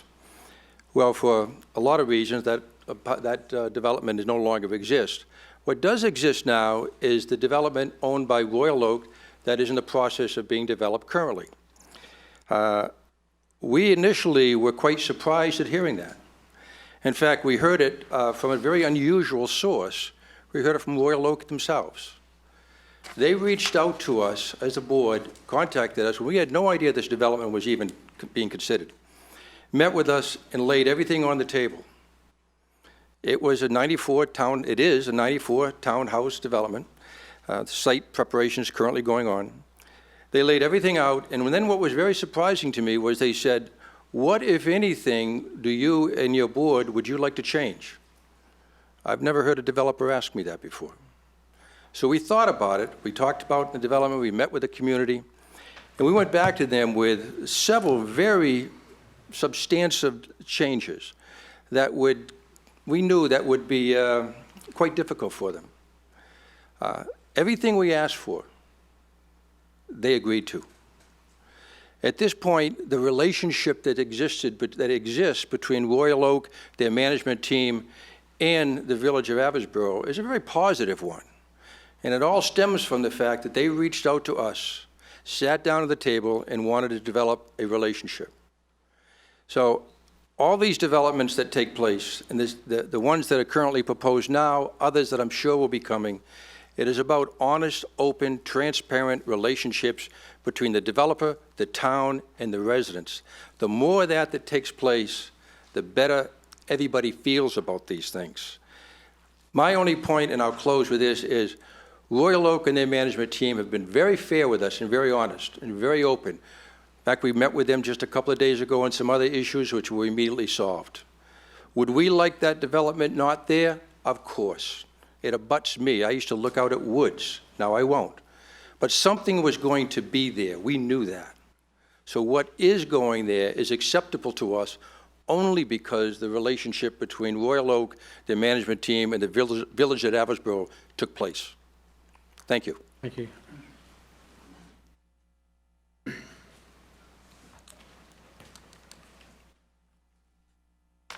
Good evening. My name is LaShawn Piquant, and I, too, am a resident of Sutton Springs. I We live need at your full name. 245 Your full Pekin name and Harmon address. Drive. I'm sorry? Full name and address. LaShawn Piquant, 245 Pecan Harvest Drive. I, too, am a resident of Sutton Springs.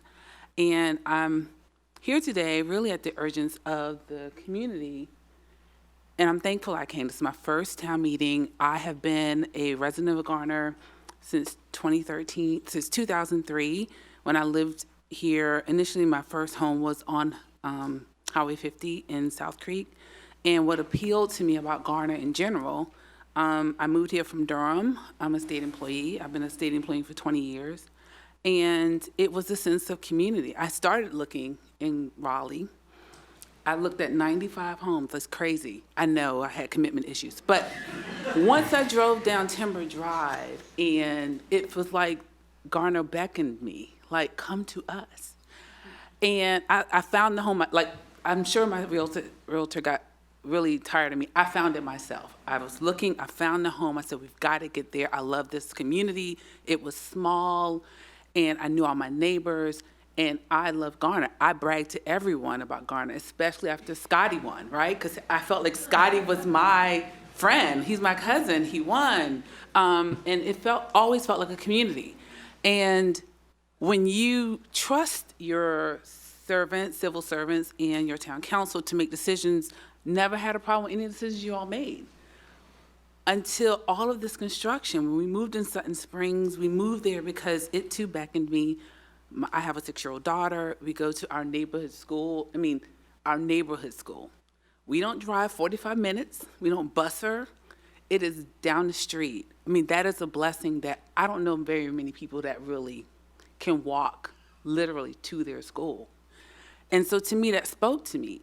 But what really became kind of concerned me as someone who really believed in, like, our elected officials making decisions that affect you, that will benefit you, is the amount of growth that's happened in Garner.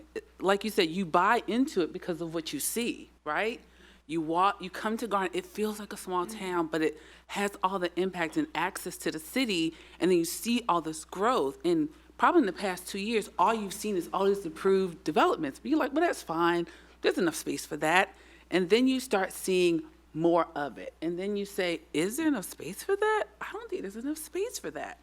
So we're here today because we realize that that's a lot to consume, that on every side of you, there's building, building, building, building. And what will a community feel like, right? Will it feel like a community? As someone who lived in a townhouse community, who rented an apartment there, that's not really a sense of community. Like, you go in, you sleep, you come out. You don't really build. I don't care how many amenities you put out there. If you're on top of your neighbor, you don't build neighborhoods like that. But what does build neighborhoods is when you can appreciate your neighborhood, when you can see it, when you can see your neighbor and actually become a community, not because you're on top of them. I would just ask, as a town council, as you all are here thinking about this proposal, as someone who really is a novice, this is my first meeting, I'm intrigued because while I work in the law, sometimes you take for granted that people are going to do right by you. I'm asking you to really listen to the voices you've heard today that have been echoed in the audience, because we live it. That traffic is real. I stay late at work because I'm like, I can't deal with it. It's ridiculous. Or maybe I'll go into work late because I can't get out. Who wants to get stuck in it, right? And I would just ask, some of you all, look, you've really devoted your life to being a civil servant and really being there for the community. But a lot of these developments that are planned to come, you may not be able to really see the impact of it. But we will, because we've already invested in our community. We want to be a part of the growth of Garner, but we're asking that it not be so much that it chokes you. I have a girlfriend that lives in Charlotte. I love Charlotte. Charlotte is not Garner. Charlotte is not Raleigh. But she lives in a mega community. And I'm like, oh my gosh, the roundabouts, when you got 4 or 5, you can get a little dizzy, right? And I know you live here, but do you really live here? We're asking you to allow us to live, to raise our children, to build community. and think about what that looks like. Just as a novice looking at the numbers, I don't know whether it really meets that. And I will say for us, we did improve our situation moving into Sutton Springs. It is a much bigger home. Part of that was to be able to provide to my mother to live with us and really build generational living. And a lot of communities are doing that. It's hard to be able to do that when you're afraid for the traffic in your community to cut through, that your mother can't walk through or drive through, or your children can't really play because of the speed, or when there is a convicted felon caught fishing in your neighborhood, you walk there with your children. You live there. I would just ask that you just really take this into heart. We want development. We want it to feel right. We want Garner to feel the same. Thank you for your time. Excuse me, ma'am.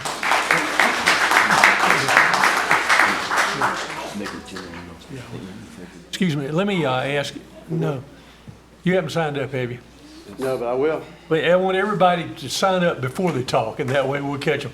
Ms. Gibson's trying to get notes on everybody. And if LaShawn, ma'am, could you come sign up as well? Appreciate it. If everybody signs up before they talk, we can get it.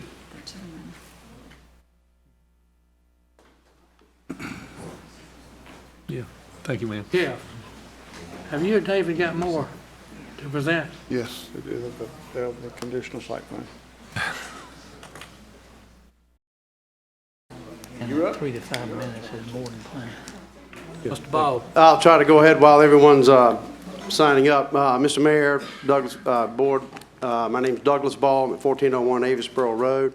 That's my office address. I live on 1010 Road, just south of the lake. I too drive 50 highway every day, in fact, about 4 times a day. And the majority of the traffic I see on there are people coming from Southern Wake County, Johnson County, commuting through Garner. So while I appreciate the traffic, I deal with it every day.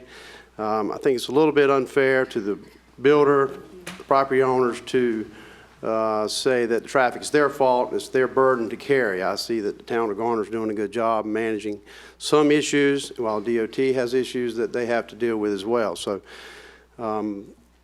we have, in this case, a high-quality builder that we've heard from. You're going to hear more about. I think it's that's a major issue. I brought a big speech, but I think I'm just going to shoot from the hip that, I served on a committee that this board put together with our previous planning director to manage some of the previous architectural issues that were holding Garner back about a decade ago. And now we're seeing some of the fruits of that labor to produce the products that the people want, that the market really wants.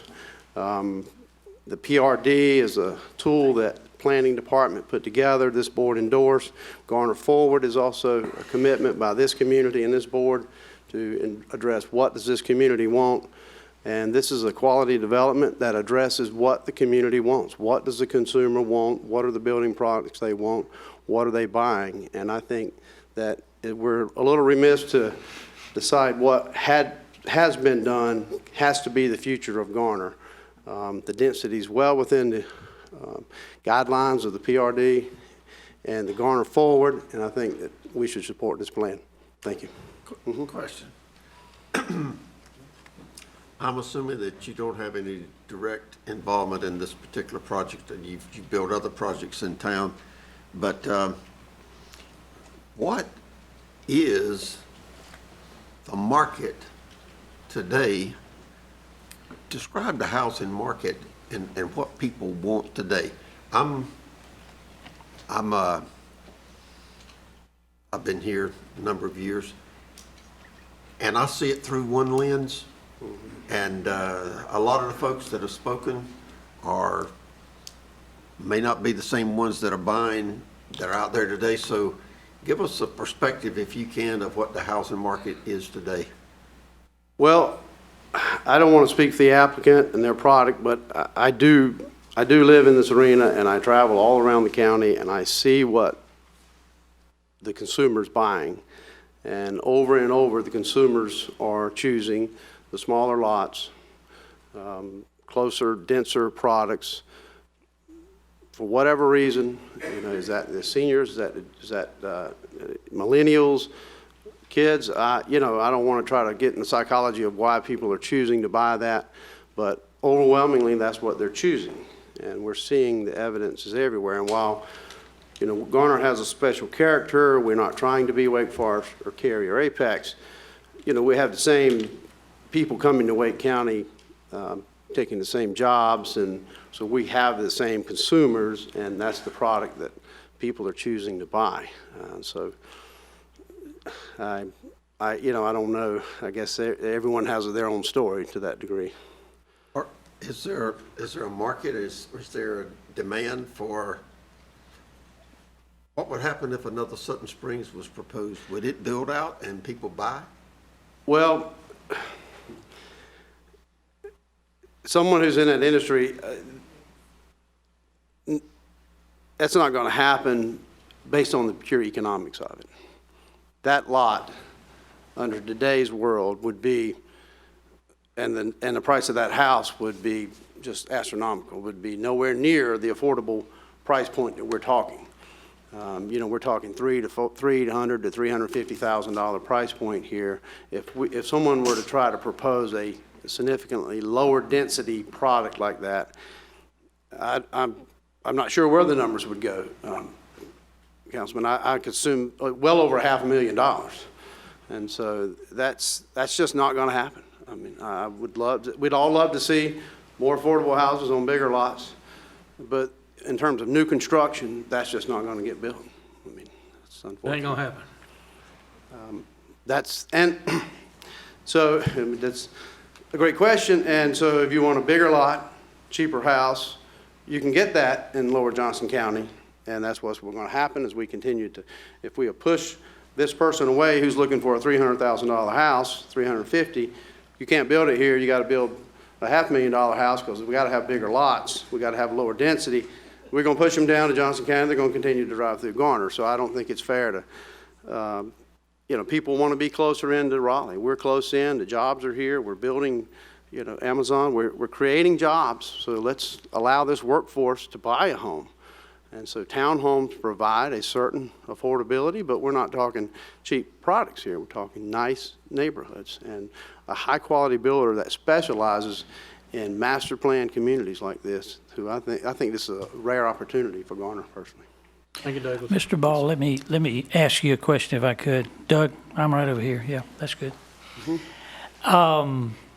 If we stopped this development and several others that are in the pipeline today, based on your knowledge or experience as it relates to what's going on our southern border or eastern, whichever it is, in Johnson County, it appears to me that there's little likelihood that the traffic issue is going to change because so much of our, excuse me, traffic is pass-through traffic. Where I live, where Mr. Pickle lives, when I moved here 30 years ago, that was all woods land. Correct. And so when somebody started building there, I suspected some of the folks in the area said, you know, why are you cutting down all my trees? So the issue about, you know, wanting things to stay as they are is something that we could all wish for. But again, my point is, even if we controlled our area, our ETJ, we don't control what Johnson County does or other places do. So I assume it would be true that as development occurs on our borders, the traffic issue is still going to be with us, Correct. Period. And I would add that we have a product across the road from the high school now that's not in the town of Garner. We turn down these neighborhoods. It's somewhat, you really can't continue to turn down neighborhoods. They're going to go back to trying to petition to be in the county, put in septic tanks. Then that consumer still goes to your park, still drives that road, Exactly. and doesn't get taxed and offer anything to this community. Right. Good point. Thank you. Thanks. Okay, we're going to hear from Mr. Pamford. No, we had some other people who'd like to talk, Mr. Mayor. Okay, This of gentleman course. was up a moment ago. Will Cummings, 126 Painted Rock Court in Sutton Springs. I signed up on the paper, so that's why I'm up here. But my neighbors eloquently have described their concerns, our concerns, my concerns. I was up here, if you don't remember my smiling face, I'm the Washingtonian hippie that came up here when Clifford Grove was being petitioned in there. And, you know, I said, hey guys, bye-bye trees. You know, trees are gone, you know, those beautiful trees. So nobody kind of talked about that, but that is a very important thing to a lot of people, is leaving those trees. Now, I'm not going to dream that, you know, we're going to keep all of our trees and that we're not going to, you know, not have these developments. These developments are coming, of course, and they're here. Traffic has already been addressed and all of that. Coming from Washington State, we have Amazon, okay? We have the Amazon, okay? We have the houses. We have the houses stacked on top of each other. We have 0 lot lines where you look like, you know, California, for crying out loud. I moved here because I didn't want to live in that. I was a Washingtonian my whole life. I didn't want to live in that anymore, so I moved to Garner, and I love it here. And I can tell you that these townhomes do not fit this area. And these townhomes, from my own experience, while yes, they are affordable, they get bought up and then they get rented out. And then they drive down property values. So these $500,000 houses that we own, apparently, in Sutton Springs won't be worth anything if all of a sudden our housing values go down through the basement. I'm concerned about that. That draws a lot of concern to me, to the investment that I have in the community, and that's really what my concerns are there. So I just wanted to lay that out. Thank you, guys. I don't want Garner Forward to become Garner Stalled. So think about that when we go to approve these type of developments, these type of rezoning. The rezoning doesn't fit. Everything else is R9, so just think about that. Thank you.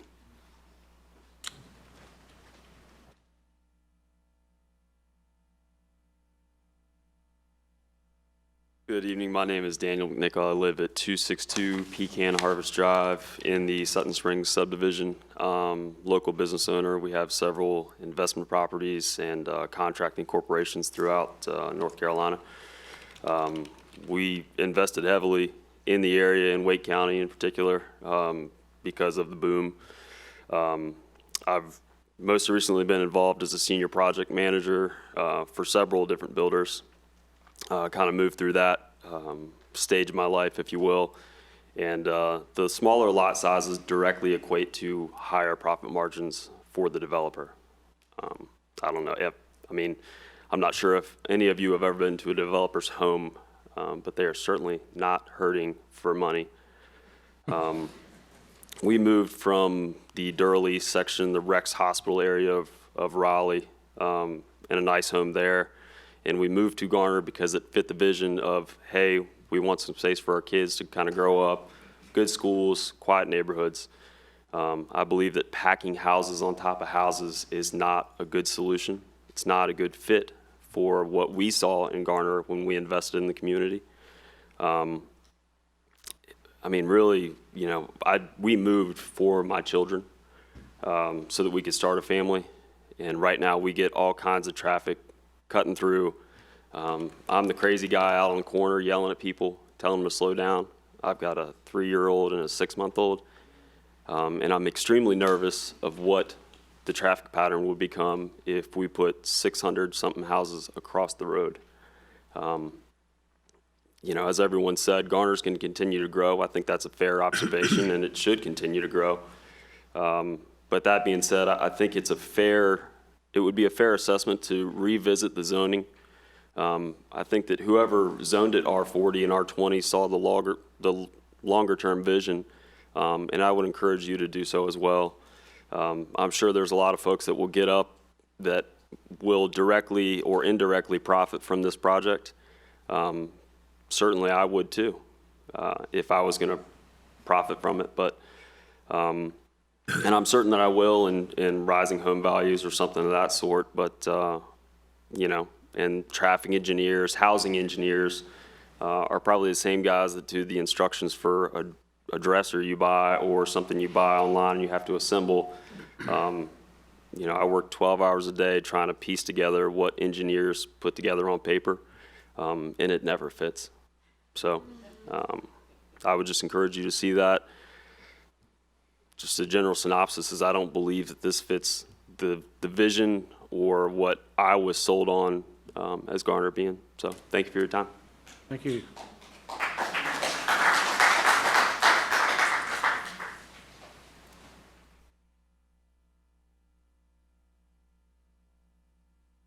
Good evening, and thank you for hearing us all out. My name is Kelly Kennard. I live at 100 Sutton Springs Drive. Where I live is actually quite unique to what you probably are hearing on the traffic. My house is the first house and is also on the corner of New Bethel, the middle of New Bethel. So everybody that speeds through the neighborhood, we hear it first. All the little accidents that are outside our bedroom window that are on New Bethel, because there is a curvature in that road, everybody slams into that section, little tiny accidents every day. 3 times this spring, I had to go out and clean up somebody's windshield because it had been left there. So there are issues with the safety of this particular road. But that's kind of been addressed. I just wanted to get that point out there about the amount of ticketing, accidents, flying ambulance, flying police that drive through that we hear all day long because we're home all day long. One of my problems, I do oppose this construction because of the townhomes and the size of the lots being so small. They're proposing a mixed-use property. I drove around after July's meeting because we've only lived here, we're from the north, we only lived here for a year now. We chose Garner, much as the other people have said, because it's large property, it's got the nice cities to it that you can get to, and you can get to Raleigh quickly.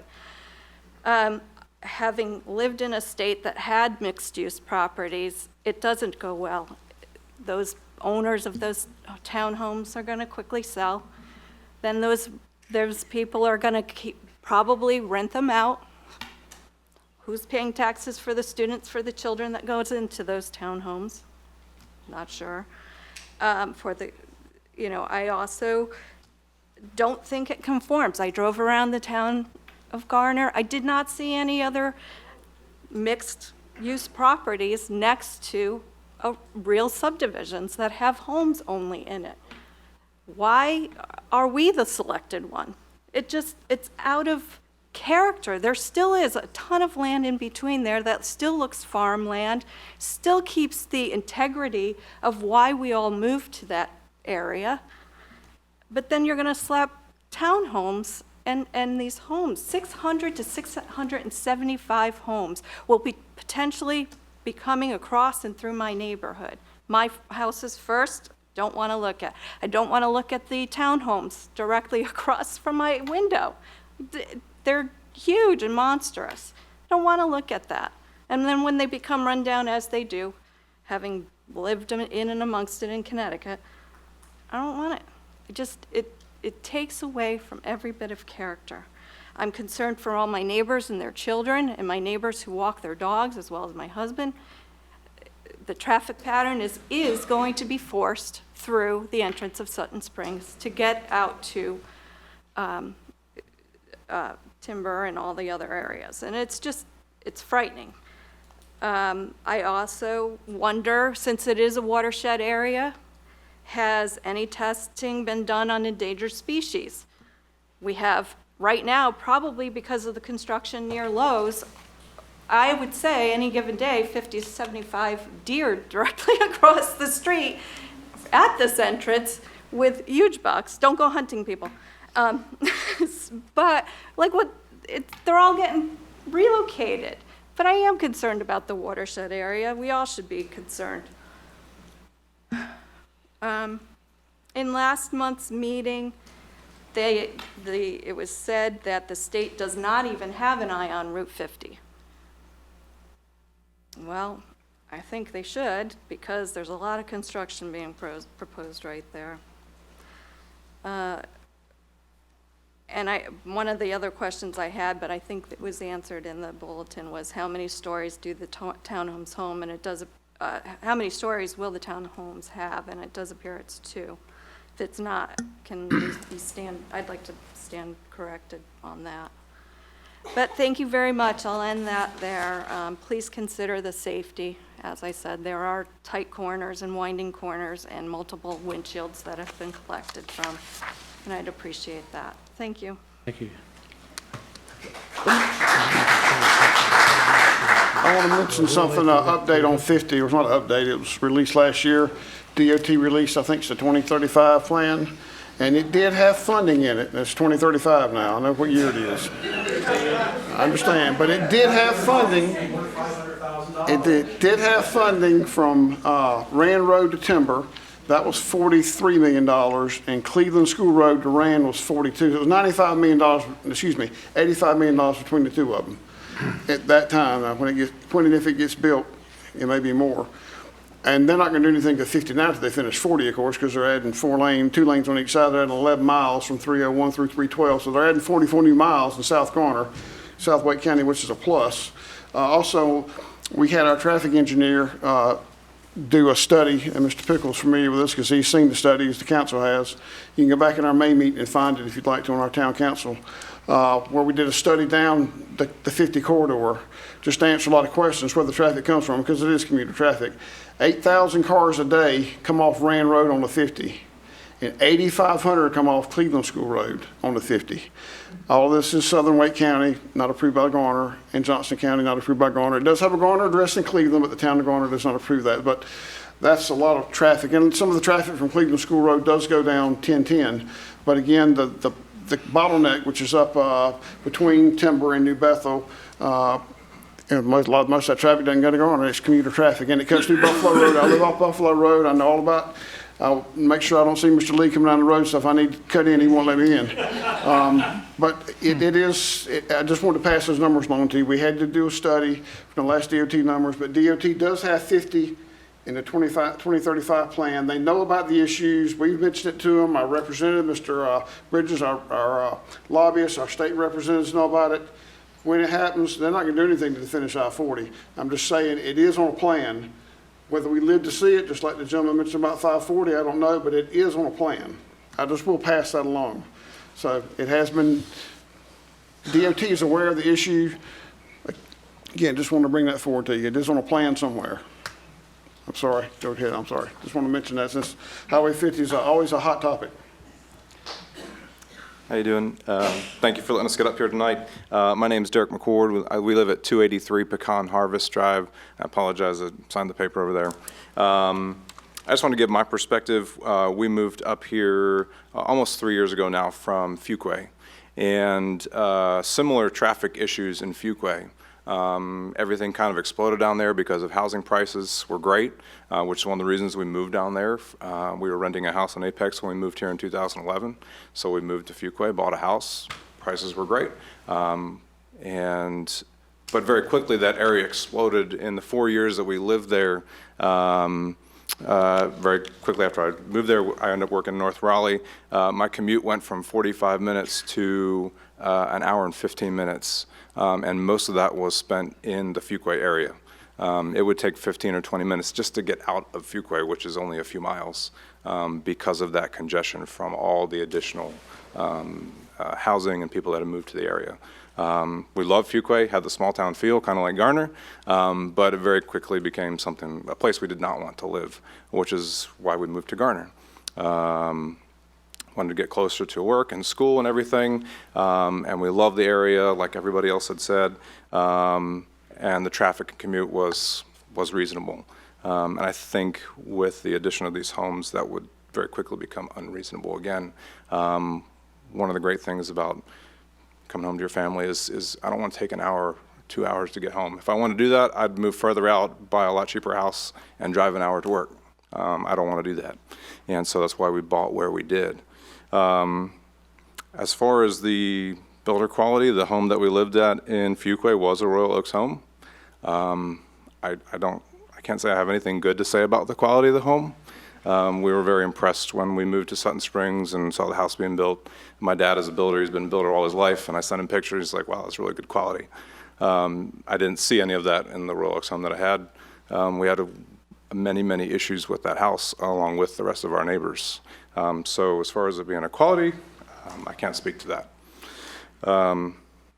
Last thing was to address your question. I think that was a good point. Just because they are more affordable homes doesn't mean that if they're bigger lot sizes and maybe a little bit more expensive homes, that they won't be bought up. Our neighborhood, I know, is probably one of the more expensive neighborhoods in the area, and we waited and waited to get into that neighborhood, and the lots went like that. And there was no problem selling those lots or selling those homes. So I don't see that being an issue if the lot sizes were bigger and fewer homes were built in that community. And I think it would be naive to think that nothing is ever going to be built there. But let's do it smartly. Let's not build too many at the wrong time. Obviously, traffic's an issue and all of that. But let's just do it smartly so we don't overwhelm the community and the neighboring neighborhoods.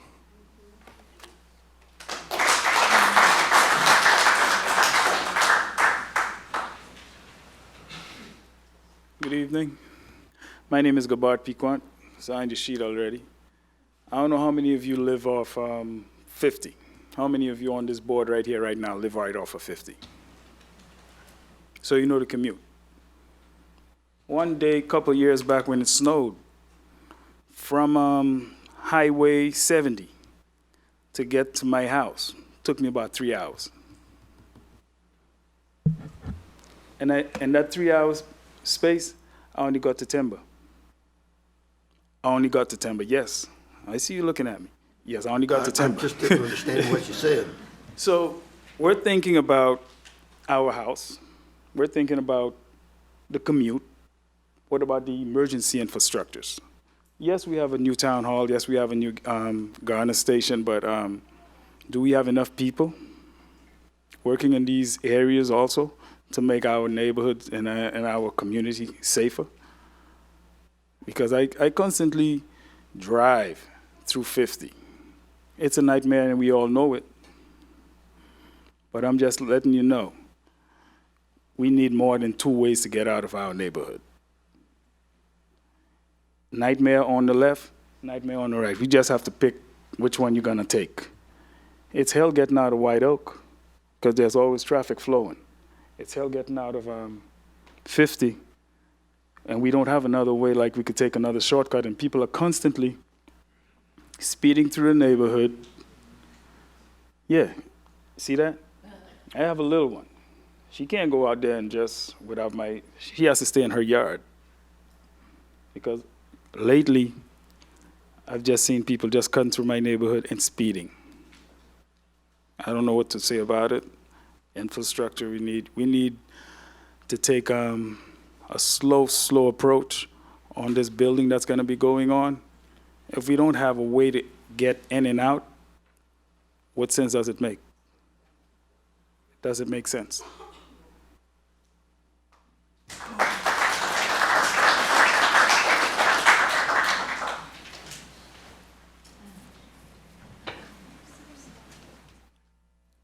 Good evening. My name is Denise Thompson. I won't be before you long. I'm coming to answer a couple questions that I heard that you guys asked. I came from a subdivision that had 2,500 homes. I sat on the social committee. I attended all the HOA meetings. When I first moved there in 2000, it was quiet. It was lovely. It was my suburbia. I enjoyed it. After being in the Air Force for as long as I was, I needed peace and tranquility. I lived in Charleston. That was great. I moved to North Carolina, and I was like, okay, great. I lived in Raleigh. I lived in Raleigh 18 years. You may have heard of it. It's Hedingham. 2,500 homes. We had townhomes in the back. We had great big homes, 250,000, 300,000. We had moderately priced homes, 150,000, 165,000. In the beginning, it was nice. After a while, people started moving out and selling those homes. Those townhomes became the pits. There was a lot of rental properties, 800 rental properties over there now. Our crime rate went up, and Hedingham was one of the safest neighborhoods in Raleigh. You can look it up. Crime rate skyrocketed. People were coming and snatching things out your cars. You couldn't leave your cars open. God bless you, shouldn't do it anyway. But, you felt safe, so you thought, you're going in the house, and they were going in, and it was called whatever, snatch and grab. So we had that going on for quite some time. And then it got so bad that people were breaking in windows, coming in back doors. It's bad. And I think there should be growth. God knows, where would we be without it? We just need to be smart about it. That's all we're asking. I moved to Garner to get away from all that mess. I loved Hedingham when I first went in there, and it's great people. However, we all started leaving as the crime rate increased, and that's my concern. I just moved over here, and you want to know if somebody will pay money for a bigger lot? Heck yeah. That's what I did. I wanted to be quiet. I wanted to have a yard. I wanted to be in a safer community. Yes, I pay for it. Other people will pay for it. I enjoy coming into Garner. It's such a drastic difference than being in the Raleigh area. I said my stress level went down 100% as I drove home. I want that to remain. I know you have to do what you need to do to continue to make this a beautiful city, town, and to make it flourish. We just want you to make sure that, you take in consideration all of the things that will keep it that way. I want development. I love progression.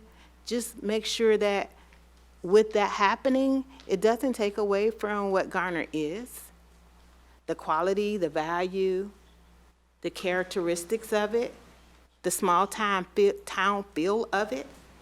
I do worry about the crime rate. I didn't move here for it to go up. Hopefully it stays that way. And do we have enough law enforcement in the area? Do we have enough, first responders to come to the aid of everyone that's going to need it? Those are really real thoughts that have to be put in place. The infrastructure has to be there.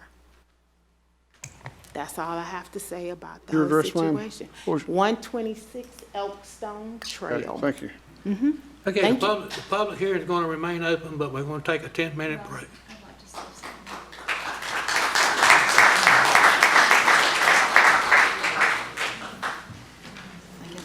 Cassie, wanted to say something?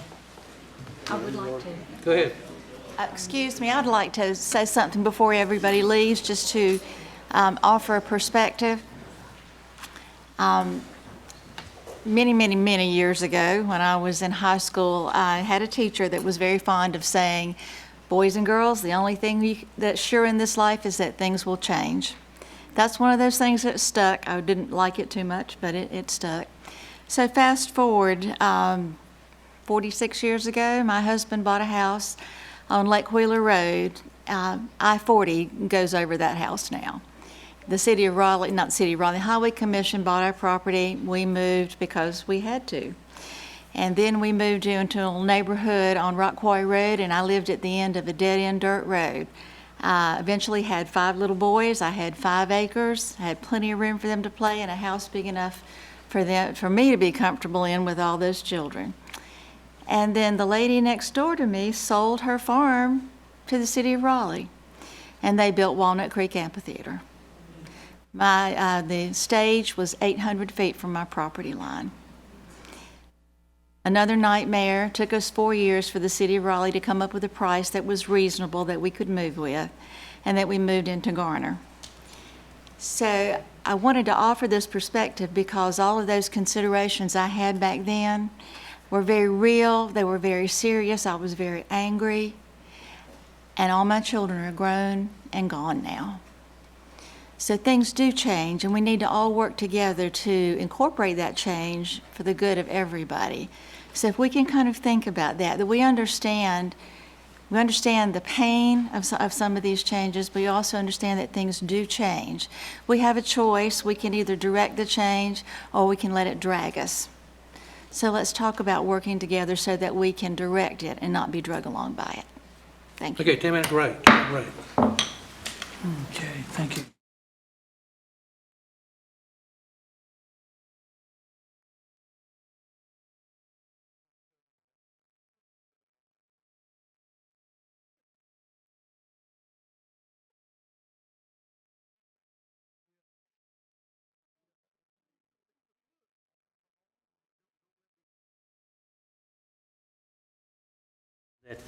We've heard from a lot of people tonight, and I think and believe we're almost to the point of concluding the public hearing, or at least the public comments. But I'll call on our town attorney to kind of summarize and. Mr. Marshman, I think we have two persons from the public who signed up that wish to be heard, and if there's anyone else, let me know. But otherwise, maybe that can take care of it. Thank you, sir. Thank you, Council. My name is Ray Reagan, Sr. I live at 216 Pecan Harvest Drive with my wife and our 12-year-old son. I have heard much of what has been said tonight, and we are pretty much in agreement with all of the concerns that have been expressed. My wife and I, our family, we moved to Garner 2 years ago. We absolutely love it. We are Yankees, and we were originally slated to move to Cary, but we have since been persuaded to move to Garner, and we have been here since. This is our first town council meeting, so we are trying to take everything in. I just don't want to keep you, but I've heard a lot about what has been said about traffic and rezoning and lot sizes. And I'm not too familiar with lot sizes or zoning, but one thing I haven't heard spoken about is, what about the little people? What about our kids? What about their schools? How is all this growth impacting their schools? Our son attends East Garner Magnet Middle School, and from what I see, it's overcrowded now. He rides the school bus, or he used to ride the school bus. They can't keep school bus drivers. So we have to drive them to school, carpool. I would ask you all, I think the first day of school is next week. Monday. And as you are driving about town, take a look at how many kids are waiting on the corners or wherever their designated school bus stops, and see if it's 9:30, 10 o'clock, if they've been picked up already. And this not only happens during the beginning of the school year, it happens all throughout the year, because Wake County has a difficult time retaining school bus drivers. So how is all of this extra development with new families moving in, how are you going to handle the volume, is my question. And that's my comment. Thank you, sir. Mr. Excuse me. Reagan, I want to mention to you that we have two middle schools, and we had same two middle schools when I went to school back in the 70s, so that's how long we've had the same two. There is one plan by Wake County beside Bryan Road Elementary School, middle school. Don't know when that's going to happen. It's in the next bond referendum. I'm just telling you, there's going to be a middle school. Your son will be long gone from middle school by the time that thing ever gets built. But I just did want to let you know that they do plan to put a middle school beside Bryan Road Elementary one day. That's the plan. Just letting you know, but your son will never attend it. It'll be a long time before. He'll be grown up and gone. He'll be in high school. Just want to let you know that. There's another middle school plan, but I've heard that before. Thank you for your time. Yes, sir. Appreciate it. Thank you, and just maybe we only have one. That's fine. You can go. We may only have one more speaker. I would remind you of something the mayor said a little earlier. We would ask you to try to keep your comments somewhere in the range of 3 to 5 minutes. Obviously, we've been at this for a while, so that's okay. Go right ahead. Certainly. Thank you, guys. My name is Matt Gillum at 2301 Sugarbush Road in Raleigh. So I'm representing, just want to say a few things on behalf of the sellers. Okay. So I have started talking with the sellers about the opportunity to sell their land. It's been about a year and a half ago, probably in early 2018. These are people that they love their farm and land. I mean, they're not much different than anyone else in the room. But what became evident that's what is happening, and it's inevitable that the residential growth is coming down the New Bethel corridor. And So Dr. Rayner is one of the owners. He is a resident of Garner, has been for 53 years. Many of you know he's the local dentist. He's had a successful business, but he lives a very, very modest life. I think it may or may not shock people to understand what some of these proceeds from the land sale actually go to. He's an incredible, silent philanthropist. I can assure you he's not showing up to Angie's restaurant in a Bentley anytime soon. And Walter and Charles Bryan, they're great, local, hard working class people. They also live a modest life. They're fifth generation owners of the property, approaching retirement age, and are hopeful that they may be able to actually retire one day with the proceeds from the sale of this land. So what we did was we decided to actually take the property to market. So prior to receiving offers, we met with the local engineers and the builders and with town staff to understand what really is the feasibility for this land. And it was through extensive conversations that essentially we were told, we referred to to the Garner future land use plan. So we went through, we had probably 7 or 8 offers on this property, and we decided to conduct builder interviews. We had tons of national tract builder interest, publicly traded companies that come in here that don't give a rip about our community, with higher offers.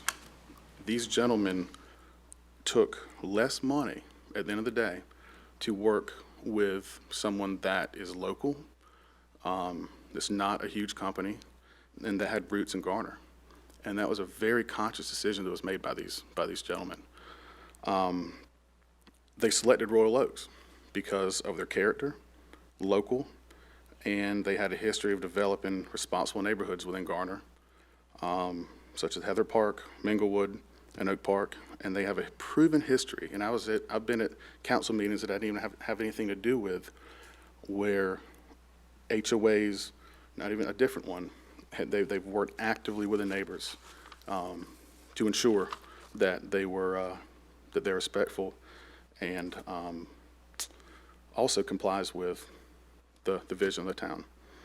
So over the course of the last year, Royal Oaks has been corresponding with the planning staff to ensure that the plan complies with the vision that Garner has established in the documented, recorded, public record that is the future land use plan.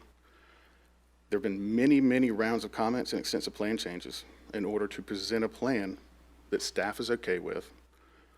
Working through that process, I can assure you Jeff and his staff are very much looking out for the town's best interest, because that has not been an easy process to get through. This plan was scrutinized before getting here today, guys. Ultimately, we're here today with a plan that we're confident that we're bringing you a plan that is best for the community. So we're here tonight to make a decision. I'd like it noted that I genuinely respect the opposition. It's every citizen's right to have a right to speak and present their opinions. But the thing is, despite everyone's right to opinion, personally, I don't feel that it's up to another person to dictate what another person can do with their land. Fundamentally speaking, it's to be up to the landowner. We all know it's really up to the town. But the town has already set the guidelines that we have all been working from for the last year and a half. We did our research, we did our due diligence. I'm not gonna spend time on something that doesn't have any chance. I mean, it was laid out for us. And those efforts, come to be decided tonight. I think it's easy to say, and I honestly believe that each person that has spoken opposition genuinely feels and genuinely never thought that their area would look like this. I believe that. But it's important, I think, to understand that this future land use plan, as I understand it, has been in public record since 1996, with the most recent modification, in 2006.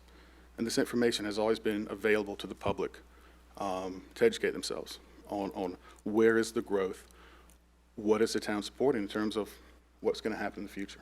Every town has a future land use plan. We knew it's coming. We're 10 to 15 minutes from the downtown of North Carolina's capital city. There are jobs coming here every day, and these people want a place to live. I think we can choose to discourage a place for people to live. They can go other places.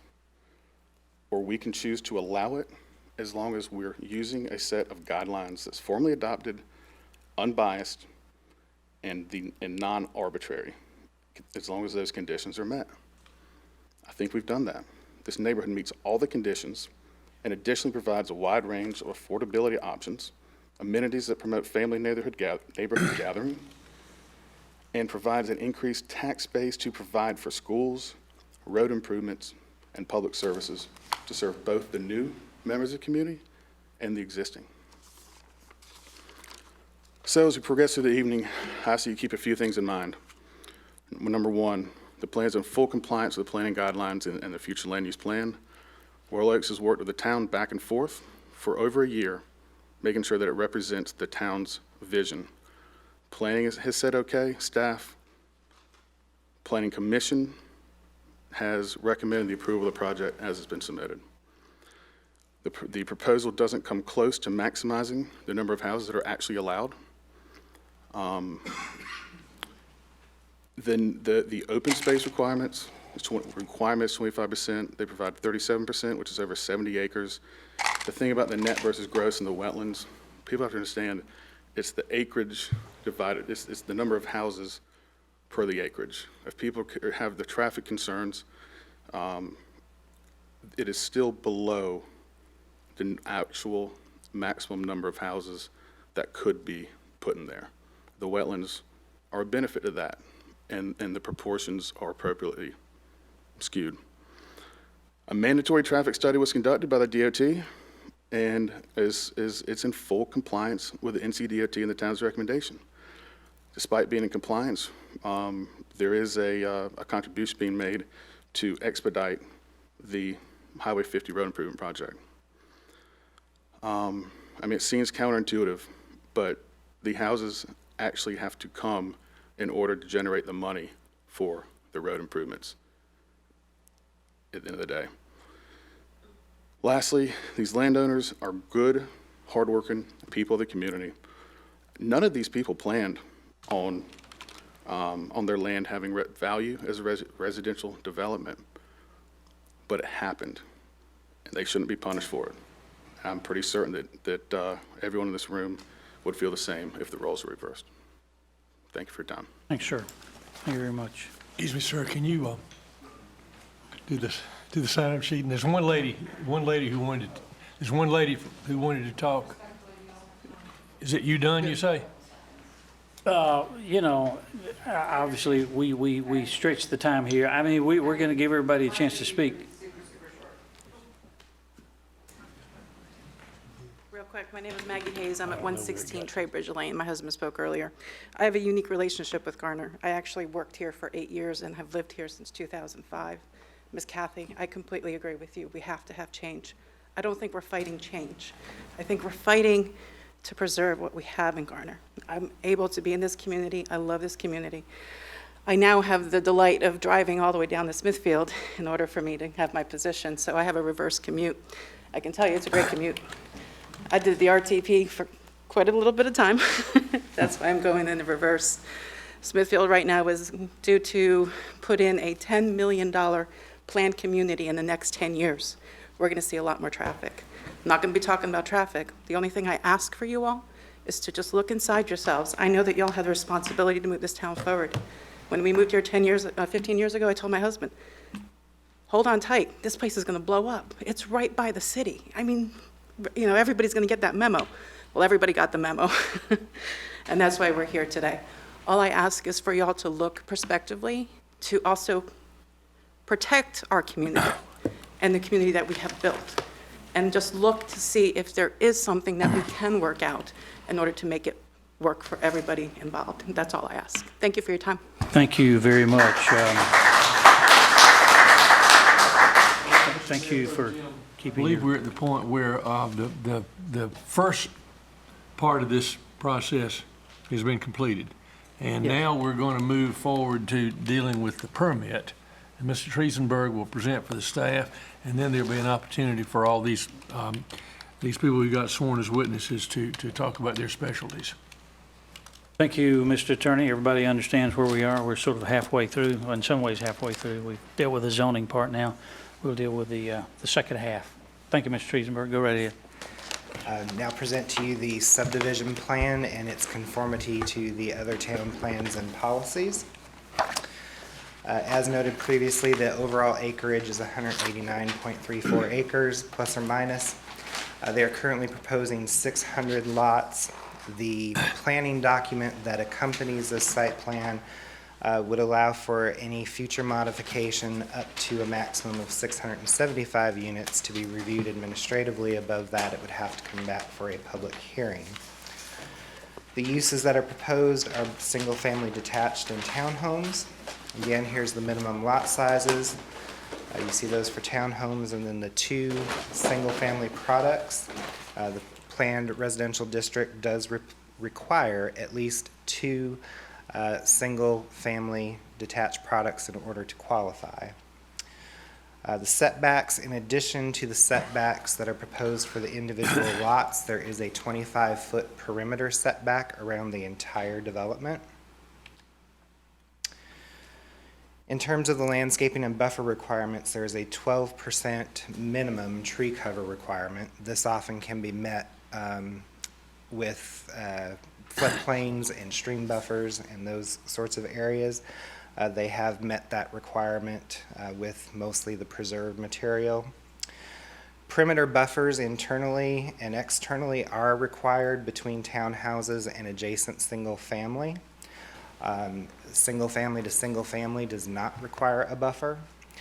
So where the townhomes do have single family around them, which is all either internal or adjacent to one of the mobile home subdivisions, that 35 feet will be provided and met with a combination of existing material and any supplemental material that needs to be added. A street buffer is not required. A street buffer is a distance separation between the proposed development and any existing development across the street. However, they have proposed a 25-foot enhanced street buffer along New Bethel Church Road for separation there at the front. Street trees are provided per the ordinance every 40 feet on average. This includes New Bethel as well as all internal roads. In terms of open space, again, normally the ordinance would only require anywhere from 10 to 12%. However, in the PRD district, it does require a minimum of 25%. They are providing almost 38%. Again, some of that is in Neuse River buffers and stream buffers and floodplains. But the percentage, I will say just based on experience, is not that far off from any other subdivision, despite the fact that there is a fairly large area in the southern portion of the site. Parks, public greenway land dedication is being provided along Swift Creek per the transportation plan. And this builder will actually be constructing that public greenway within that easement. Again, to the tune of about 1/3 of a mile. And beyond that, any outstanding balance of parkland dedication will be met with a payment of fee in lieu at the time of building permit.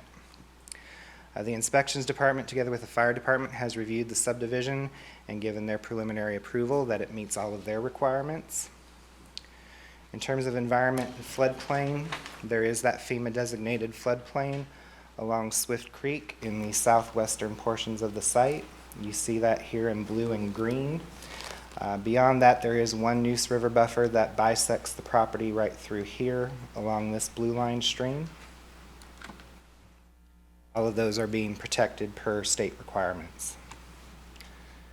The site is subject to stormwater quality regulations for nitrogen as well as quantity regulations. We have applied both the 1, 10, 25, and 100-year storm events. They have a series of dry detention ponds that they are proposing that will mitigate the stormwater not flowing directly into the floodplain. The Swift Creek Conservation Overlay District does also limit the overall amount of impervious surface in the development. It limits single-family to 30% and townhouses to 50%. Those limits are being met. Final calculations for the stormwater facilities must be approved prior to preliminary plat approval. In terms of water and sewer infrastructure, the site would be served by City of Raleigh Water and Sewer through existing services on New Bethel Church Road and from the adjacent Oak Park subdivision. Oak Park has a pump station here. Most of the sewer would connect into this 8-inch sewer line, and then from the pump station it goes back up over to the north side of Clifford Road and into the gravity system. 12-inch water line on New Bethel would serve the property as well. In terms of roads and sidewalks, the site has about 1,335 feet of frontage on New Bethel Church. This will be widened from an existing 22-foot facility and a 60-foot right-of-way to half of a 3-lane facility and a 74-foot right-of-way. One access point off of New Bethel Church Road would be put in place directly opposite Sutton Spring. 3 other access points would be established within the adjacent Oak Park subdivision. Sidewalks would be added to New Bethel Church and along internal streets per UDO and fire code requirements. And here's the traffic impact analysis. The development is estimated to add about 5,300 daily trips, total inbound and outbound. For the AM peak hour, that means about 88 trips into the subdivision and 275 out. For the PM peak hour, that means 288 trips into the subdivision and 169 out. When looking at that added trip generation, NCDOT's congestion management unit asked for the following improvements. A 100-foot exclusive right-hand turn lane on eastbound New Bethel Church Road, so heading from 50 at the new entrance across from Sutton Springs. Additionally, they would be required to stripe a 100-foot exclusive left-hand turn lane on eastbound New Bethel Road into Sutton Springs. This is in addition to the exclusive right would be in addition to the 3-lane cross-section. Third, they would need to stripe a 50-foot exclusive left-hand turn lane on westbound New Bethel Church at the new entrance across from Sutton Springs. So again, approaching the development from both directions, there would be dedicated turn lanes. And finally, a 100-foot exclusive left-hand turn lane on northbound Gunderson Lane, which is the main entrance into the current Oak Park subdivision at and onto New Bethel. Other intersections were studied, including New Bethel Church Road and NC 50, and Clifford Road and Hebron Church Road. As we've noted in past presentations, these changes have already been made by others. There's no additional improvements at those intersections that DOT can require at this time. What can be done has been done. Clifford Road and Bryan Road, changes are being made by others. And so those improvements will be on the ground in the next year or two. TIA discussions between staff and the developer outside of NCDOT have resulted in a contribution to a partial widening of NC 50 for added capacity, valued at approximately $165,000. Here is the overall site plan. You have product B in purple, product C in blue, and the townhomes in the pinkish purple. The townhomes are tucked back in, off and away from New Bethel and up against the Mobile Hill Estates subdivision, and sandwiched in here between a couple of environmental features. Here you see some of the private trail system that would be incorporated into the site. Again, about 1.3 miles, and here in green is the public greenway along Swift Creek that would come from Mahler's Creek to points further east. They've incorporated several pocket parks and open spaces throughout with an emphasis here in the entrance with some enhanced landscaping and a side path as opposed to a traditional sidewalk.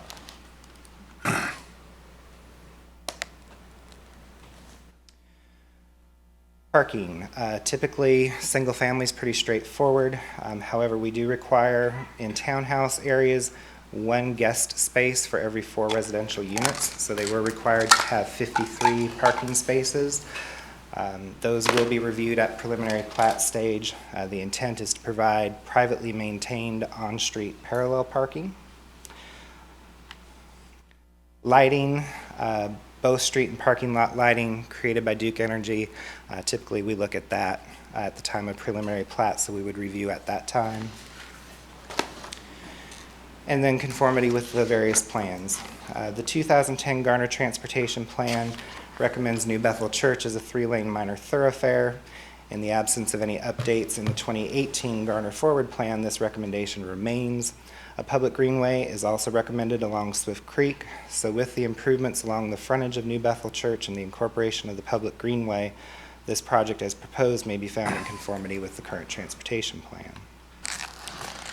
Parks, Rec, and Open Space, no additional recommendations for the site. So again, with the inclusion of the proposed public greenway, this project may be considered in conformity with that plan. And finally, Unified Development Ordinance conformity.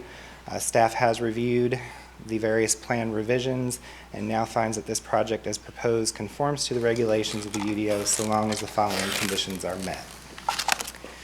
The first, prior to preliminary plat approval, that lighting plan shall be approved by the Technical Review Committee. Prior to receipt of approved plans, the engineering inspection fees must be paid. Prior to recordation of the first final plat, voluntary annexation petition must be submitted.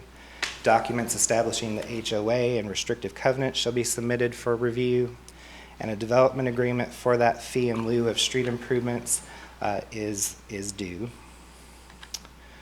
Following the recordation of that first final plat, then the neighborhood recreation amenity area shall be completed within a period of 18 months. Prior to the issuance of first building permits, the water and sewer fees must be paid to Raleigh, and the stormwater program administrator must be in receipt of the nitrogen offset payment. Number 6, prior to issuance of each building permit, any outstanding fee in lieu of parkland must be paid. Prior to the recording of each phase, improvements of each recreational and usable open space in the preceding phase shall be complete. And again, in the final phase, prior to the first certificate of occupancy. Prior to the issuance of the 60th certificate of occupancy, the public greenway must be completed. And finally, that the developer shall be responsible for all roadway improvements otherwise required by NCDOT. The Planning Commission reviewed this request at their July 15th meeting. This slide actually is not correct. We copied it over wrong. The zoning was recommended for approval on a vote of 4-1, and the subdivision plan was determined to be in conformity by a vote of 3-2. We do have motions for you in your packet, and if you have any questions, we'll be glad to try to answer them, and the developer is here to help answer as well. Jeff, if you could go back to the map that has the layout of the subdivision with the different colored lots. Because I'm going to be honest with you. I've done this on this council for over 20 years. This is one of the most confusing site plans and zoning conditions I've ever seen. I mean, I understand this stuff pretty well, but this is daggum confusing. Okay, so I got to get my key here. The purple ones are the townhomes. That's product A, correct? That is here. And product A can have a minimum lot size of 2,200 square feet, correct? That's correct. All right, B is the darker or the purplish, whatever that is. So single family detached B, that's a minimum lot size of 4,850 square foot, and the minimum home size is what? Minimum home size is, got that on my cheat sheet here. That is 1,750. Okay, 1,750. And then on C, which is the larger lots, the lighter blue, that's a minimum lot size of 5,500 square foot. And those homes are, what was it on here? That's the same size, 1,750, correct? It has a higher limit, but on the printout, I just did the absolute minimum for single family. So on the printout that you provided for us, minimum lot size, square foot, it shows on here 4830. You looking at Mr. Kennedy, you see what I'm saying? Now below that it says minimum HSF 1750. That is house square foot, correct? Correct. Okay. The minimum lot size is 4,800 on average, because the townhomes are 2,200, the other ones are 4,850, which isn't the average, and then the 5,500. So the 55 bounces off the 2,200 to get to 4,800, correct? The 4830 is just for single family. Okay, I didn't do a 4830. minimum lot size for townhomes. Pardon? I didn't do a minimum lot size So for the minimum townhomes. lot size for single family is 4,830. Correct. Which is quite a bit smaller than anything else on this list. It's like dramatically smaller, 1,200 square foot smaller. Except for Bingham Station, which is 5,000. Okay. All right. And what's confusing here, and I'm at the zoning part, but it's just confusing in that, you know, we use the word deviation and reduction so many times in here. It's just. And unfortunately, that's a product of the ordinance itself. We've tried to simplify it as much as we can to help you understand. The ordinance uses R12, again, as a benchmark. I don't know that there was any particular reason why R12 versus R9, but they felt that, again, there's various ways of getting reductions. One of the ways is you can get a 20% reduction in the lot size if you back up to a stream buffer or any other open space. You can do a cluster subdivision, which gives you closer to a 30% reduction. And then there's the PRD, where theoretically it can be as much as you want, but we have to call it out and we have to talk about it so that you're aware. Okay. So the average square foot of the townhome lots is 2,200 square foot, and the average size of the townhomes are, I cannot remember. 1350. How much? 1350. 1350. I just have a real concern with these lots this small as compared to other surrounding subdivisions. We've approved other townhome subdivisions here, but they were all just townhomes. We denied one also recently. We've approved other ones, but they were all just townhomes. They weren't a mixture or a mixed use here, as we're seeing here with different size lots. That's just a big concern, that and the confusion. And I know it's a product of our UDO, but the reduction is just, I'm going to tell you, it's just flat out confusing. And it's very frustrating to look at that. I know y'all did the best you can with it, I understand it, but it's confusing. But one of the big concerns I have is when I look at the average square foot for the single-family homes. And yes, Bingham Station's 5,000, but what's surrounding this neighborhoods are all the smallest is 6,000. That's quite a bit different. Bingham Station's 5,000, but it's just, the 2,200 square foot townhome lots, we've approved some townhome subdivisions, they didn't have 2,200 square foot lots. I don't believe any of them had anything close to that. As far as the smallness? The square footage of the lot, they weren't that small. I would think that most of them probably are. Well, they're a little bit bigger than that. I don't know that this is radically different. I would double check, but I would hazard that being that Royal Oaks has already built townhomes in town, I would think that those lot sizes are probably very similar. But they're just townhome divisions. But the point is, because there's one right beside my office at Royal Oak building, they're still building it. I mean, I can go out there and toss a rock and hit the wind on the backside of every one of them. If I wanted to, it's that close to my office, which is fine. I have no trouble with it. There's another townhome development behind my office. They're on both sides. So, but that's in townhomes only. Right. You're mixing it here, and where those are, back up to other townhomes and apartments. They don't back up to any single family, and the one Mr. Pickle mentioned tonight also backs up to the village, which is a different development. That's a PUD, that's a special, zero lot lines, et cetera, et cetera. So it backs up to something more similar. That's a concern with this mixture. I know that I've hearing from what some of the residents said, it is a departure from what's down in the area. And I know what's in the marketplace. I understand all that. And I understand having big lots. I'm on an acre lot in town. I love it. Don't complain. But my daughter and her husband, they're both 24. They live in an apartment in Raleigh. That's what they want to do. They have no interest in a home. They may one day, and I'm not saying they're not, but one of the stats that really took me by surprise when it was released by Raleigh last month is that 53% of the people in Raleigh rent.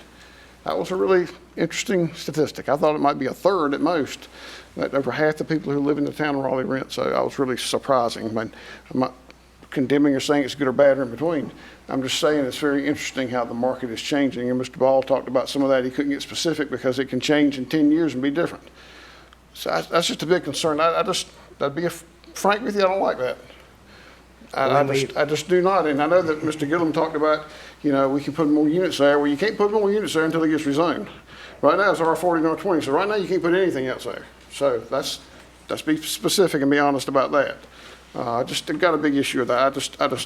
Quite frankly, I don't know if that's what we need to be approving down there. Other single-family homes, fine. I just don't think that's what the product, that may not be the product we want mixed in with this subdivision. Because what that's going to lead to is one day somebody's going to buy the Mobile Hill Estates on the other side and try to put a similar product in. Because that's backing up to there. The houses only back up to that on one small line up here. I don't know, a dozen houses, maybe 15, 20. But that's what's backing up over there. So I'm just thinking of what else we want to look at in the long run. Let me suggest you two let that simmer just a little bit, and let's get other council members, if they care to weigh in on any comments at this point, and then we'll hear from the applicant. I'll turn to my right. Buck, I won't forget you. But Ms. Behringer or Mr. Vance, any questions you have of Mr. Triesenberg? I would simply like more time to review this. It is very confusing. Maybe that's partly because we've never seen anything like this before. But I would like more time to ask more questions and get a better understanding. Okay. Mr. Vance? Likewise, just more time to study. Like we could move towards a motion to table, but Mr. Kennedy.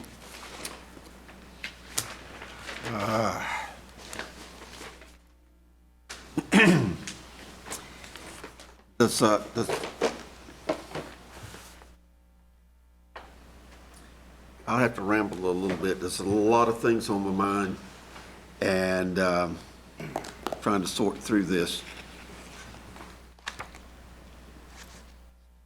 I'm kind of surprised that most of the people that are here participating tonight are only and restricted to Sutton Springs.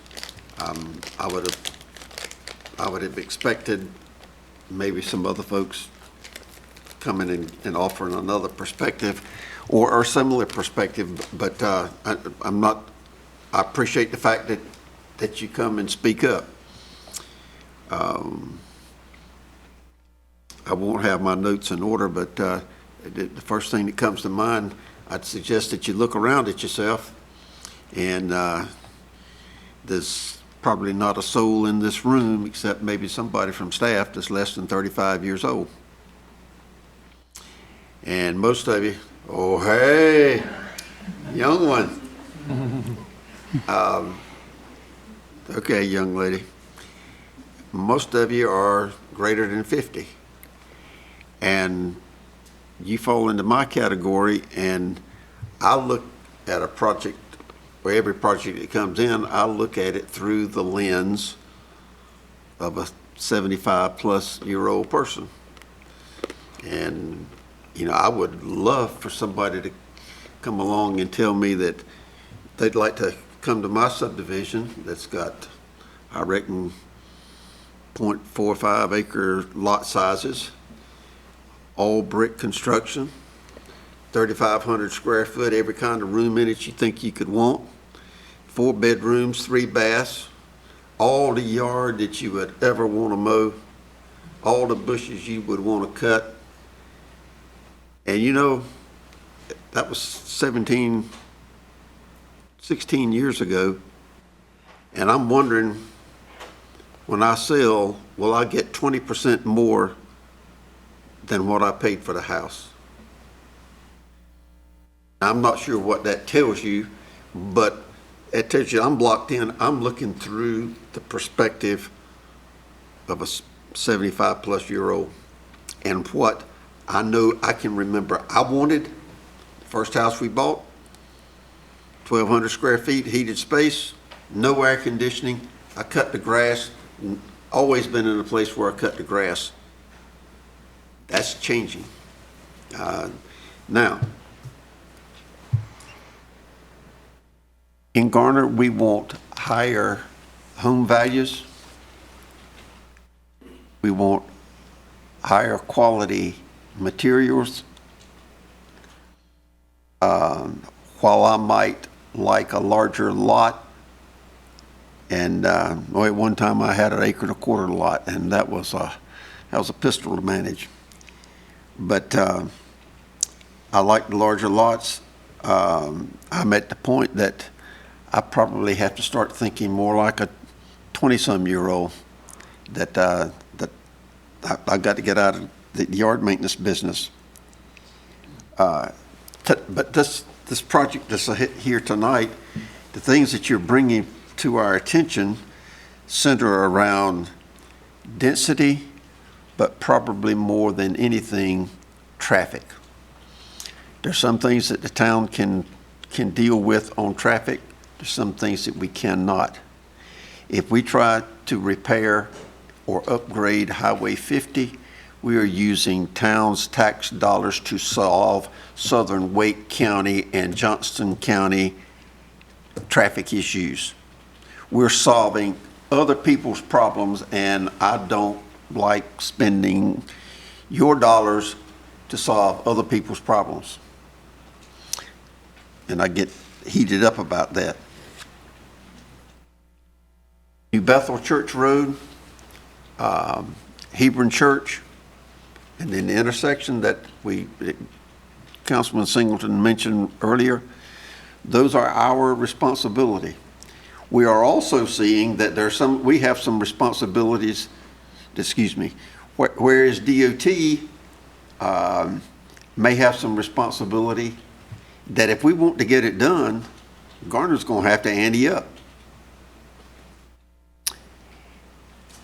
What you're posing to us tonight is we're focusing a lot of attention on New Bethel, and the question is, when is this council going to say, when is enough enough, and when are we going to take any action on New Bethel ourselves? And one of the questions I'll ask, and staff can be thinking about it, and I wish I'd thought about it, I'd ask them ahead of time, what is being formulated in their mind as to what they'll recommend to council to do about New Bethel and Hebron Church Road? Because they are our responsibilities. Now, they're state roads or county roads. They're not maintained. They're not our maintenance responsibility. But just speaking from a gut feeling, I know I will never see anybody else put any money on those roads, and hopefully DOT will solve that bridge issue for us. This project is leading up to a watershed decision. We've tried to legislate construction in means of size, quality, and price, and we failed miserably. We did that, and we watched, during the first part of the recovery, we watched the parade go right past us. Do we want to repeat that again by stopping the show now? I don't know. That's an issue out there. I believe that where the market lies, the houses will be built. Do you realize that the last 15 plus applications for homes have been R9 size or less? The market is not for R15, where I'm at, or R12. I wish there was some market there. In my heart, I believe that if somebody had if a regional builder or a local builder had a right-sized piece of land, that it could rebuild and rework and replicate Sutton Springs. But let me tell you, go down to Bonica Creek Drive.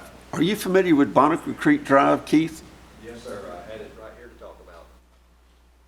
There's lots been sitting there, nice big lots, for years. One of the first projects I ever worked on when I came on council 16 years ago, was the Bonaco Creek, I can't even call the right name.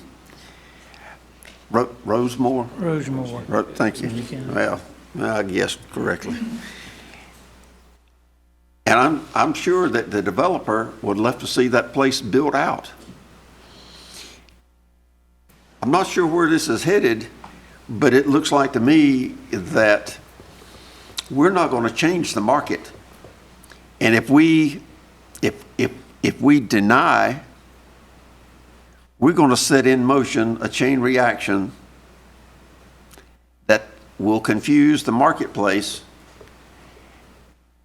and we will be locked in on that until another council is seated and changes their mind and says, we're going to try to crank this engine again. And I'm not sure if how we can afford to sit idle for literally years, because it took some convincing to get builders to come back and look at us.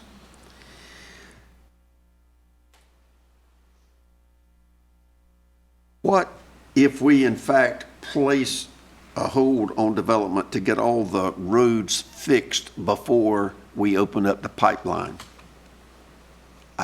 I can't answer that question for you, but I don't think it's going to be a real good one, a good answer. I think we would get a lot of unintended consequences. Yes, and it will be hard to restart that engine.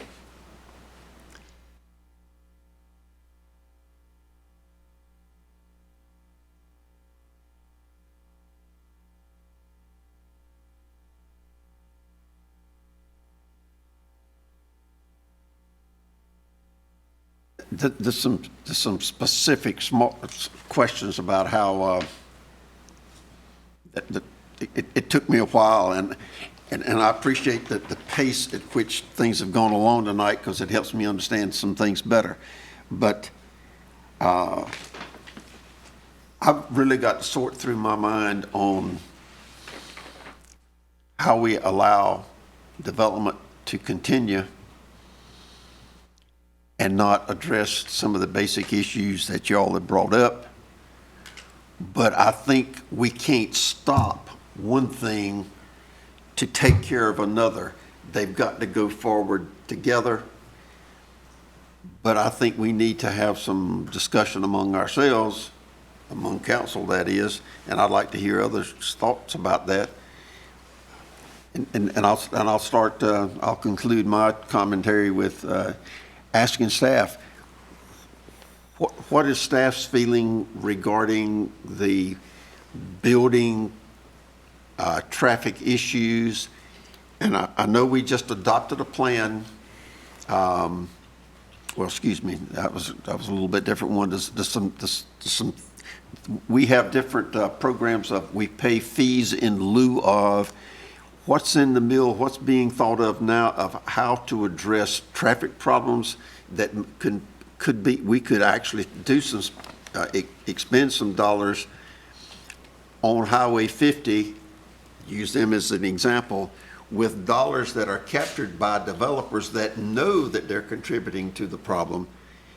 And so they're paying a fee in lieu of, or paying some compensation that will go towards the ultimate improvement of the areas that they need to travel on themselves, not what other people are going to travel on, but north of Buffalo Road and north of Bethel, New Bethel. So let me stop there. What's in the works about fees in lieu of, and what's in the works or in the minds of staff about when you're going to come back to us and say, we've just got to do something about New Bethel? So a couple of points. I think most folks in the planning and engineering world would acknowledge that most cities and towns would probably not find it feasible or make a whole lot of financial return sense to widen a road that has so little existing development on it when your ordinance requires that road to be built with the adjacent developments? Typically, where the cities and towns invest their funds are on solving the gaps and the pinch points. So given that New Bethel and Hebron Church and Clifford Road have pretty much been wide open pasture, it's generally looked to the development community that when they build, they do the improvements.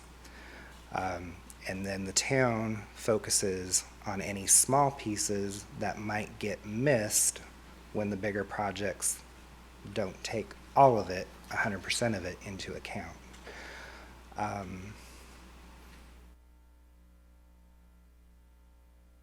Even on the scale of New Falls of Neuse in North Raleigh, the development community built the majority.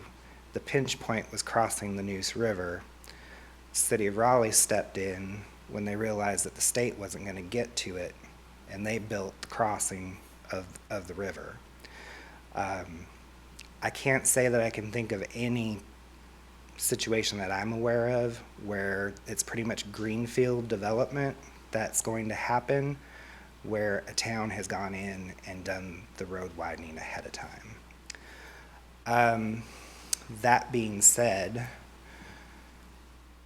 our plans for trying to work and assist the NC50, that's exactly what we brought to you earlier in terms of the UDO amendment.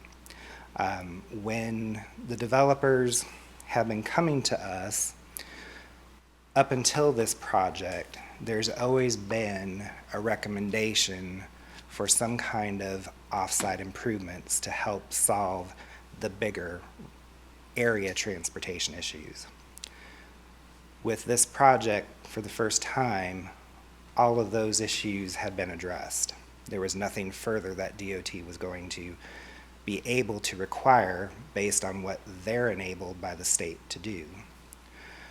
And frankly, we sat down with the folks here, and we've sat down with everybody since and said, listen, you know that you're having an impact on these regional roads that service your community. They don't service yours exclusively, but they service the whole area. We've got to come up with something to put towards those improvements.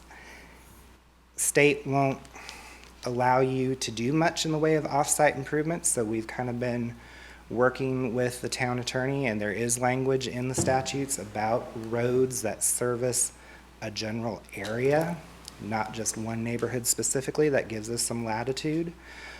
So we've structured the ordinance in that way. You got to remember, though, that NC50 and White Oak Road are both state maintained. So any kind of widening project that we might come up with, it has to be something that they'll approve to be constructed. Any one of those projects that they would approve is probably disproportional to the impact of any one subdivision.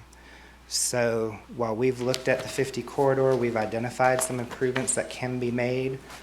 For Royal Oaks to go out and do their piece now, DOT's not going to approve it because it's just going to extend for a period and then you're going to be back to the same pinch point. They want to do it all at once. So that's why we've come up with this fee in lieu program to try to help address that. NC50 is on the TIP list, as Mr. Singleton noted. It is coming up for a new round of prioritization this year, and I'm sitting on that committee at the local level that determines how we want to elevate those projects to the state level for consideration. That has resulted in breaking that project into pieces that we hope are going to be more competitive. And one of the ways we can further be competitive, as you know, is to go ahead and do the design work. If we can do the design work up front and relieve DOT of that cost, it does help accelerate projects and make us more competitive in both TIP funding and LAP funding. So my hope for the town of Garner is that we can accrue some funds in this fee in lieu program to do some of those kind of things. It's not going to be enough to do probably the construction project, but if we can get enough in there to do the design work, maybe get the construction easements that might be necessary and get it shovel ready, I think that's the best way that we can probably spend our dollars and try to solve this problem more quickly. Have you got any and I appreciate that explanation, have you got any, are there any recommendations being formulated about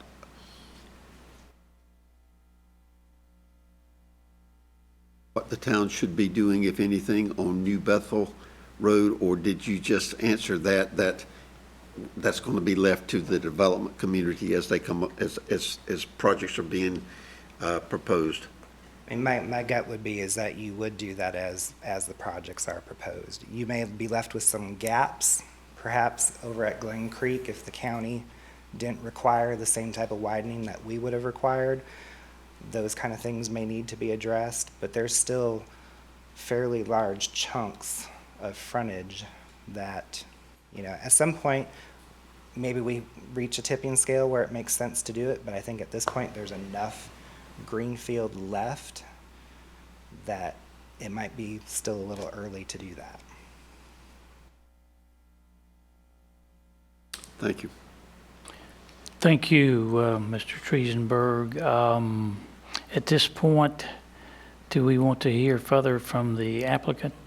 The applicant had about 6 witnesses, I think. The hour's late, but you guys ready to jump into it,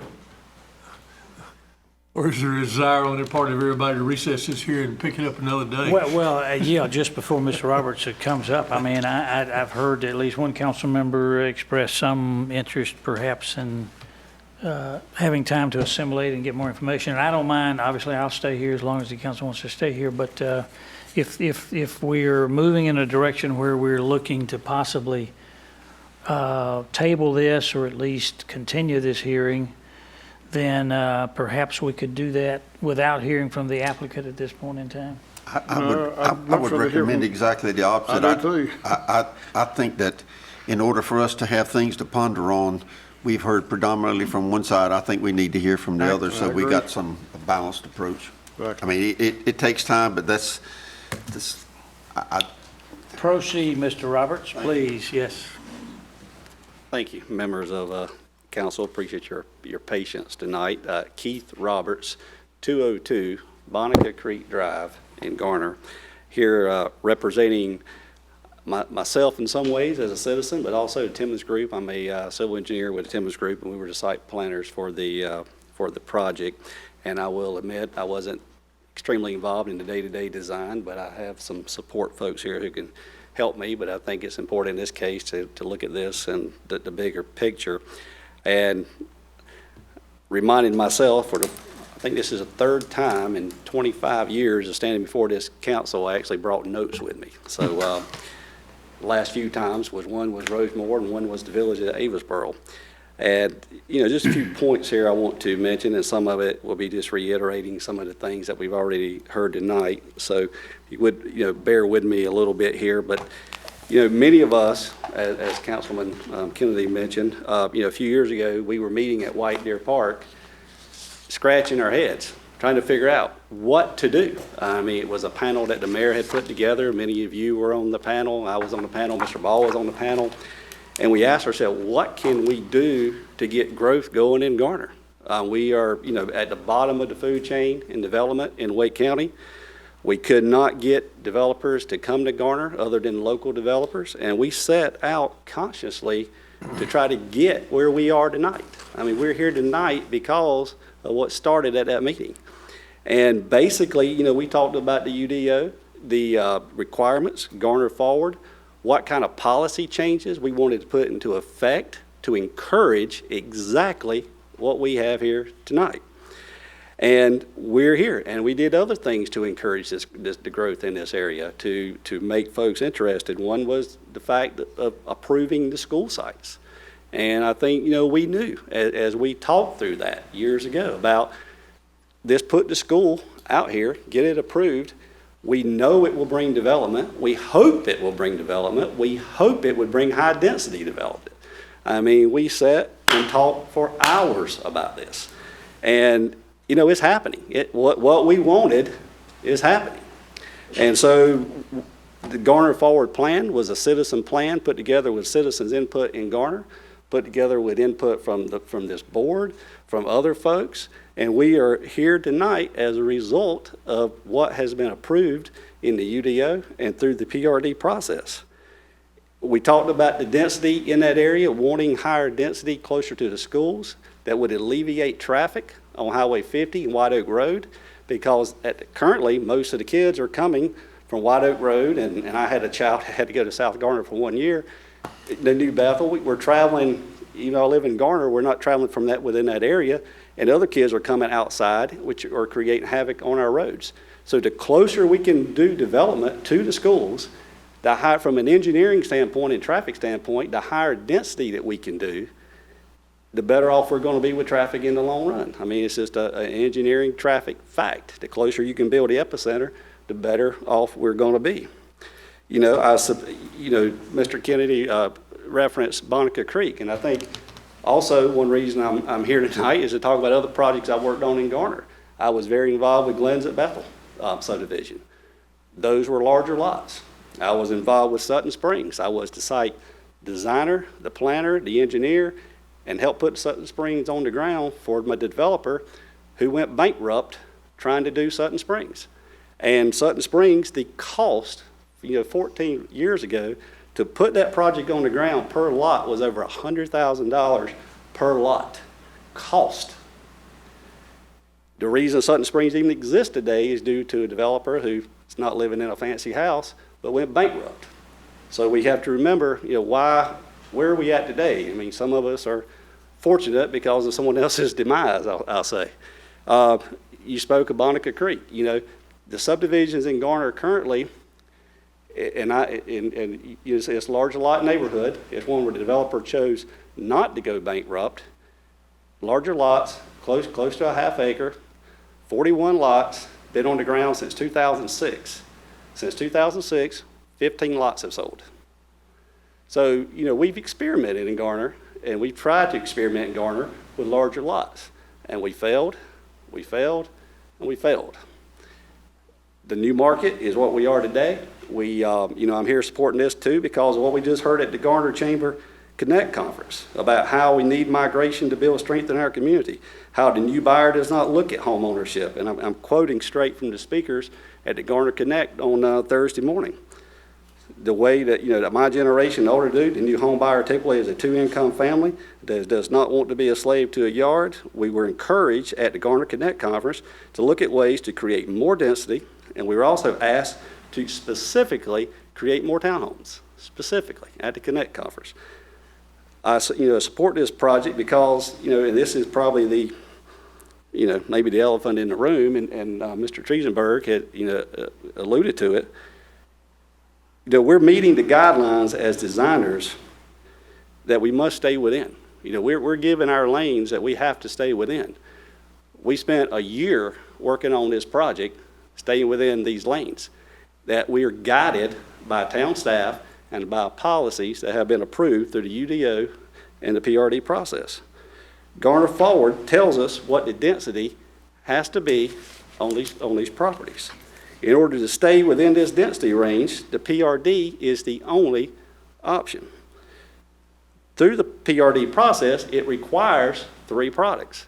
In order to meet the 3 products based on the Garner Forward and the PRD and the density requirements, townhomes or multifamily has to be part of that mix. Once you take that out, you don't meet the PRD, you don't meet the density, you don't meet Garner Forward, you don't meet the PRD. It'd be as simple as that. I appreciate the staff and all the hours that, no one else sees to take the project to this point. We spent basically a solid year of back and forth with the town. Jeff is never easy on us. I appreciate, his guidance. With Jeff's mind, every time we come before this board, he will not let us get to this point unless he's 100% sure we are within Garner guidelines of what the rules are and what has been set out, and given to us. And I appreciate the faith that the town council does have in this staff. I support this because I believe it is good for Garner. Obviously, we worked with many folks in Garner and doing projects in Garner and who would like to do projects in Garner. And I think it is extremely important that we look at these projects on a global scale and how approving projects like this will have tremendous impact on other folks looking at Garner currently, on other retailers looking at Garner currently, and other projects that may be in the pipeline. I think here tonight it's important not to forget how we got here where we are today, why the rules are written the way they are, how we all worked many years to get here, and again, to support the community and stay within the framework that we have been given as designers. So again, I strongly support the project and appreciate your support, and I can try to answer any questions that I can. This side, questions? Mr. Vance? This side? What's the market in Holly Springs? Much higher than Garner, I'll say, from a price point. But it's really about the same. I mean, I work with the Timmons Group engineering firm.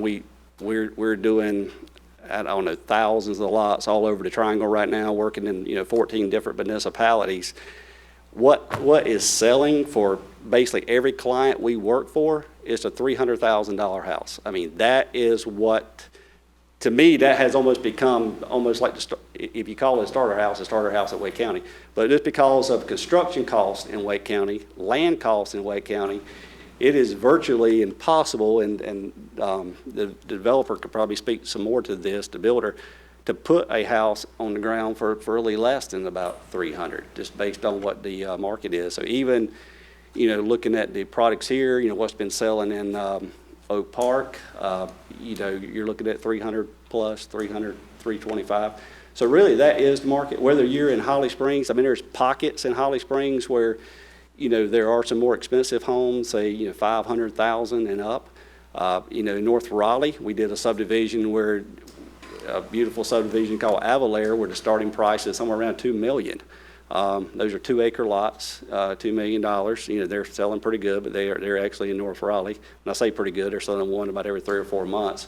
But overall, the average, what we're seeing as from our clients coming in, is the $300,000 product. And it doesn't matter whether you're in Cary or Fuquay or Holly Springs, if they can put that on the ground, that is the sweet spot. Have you seen,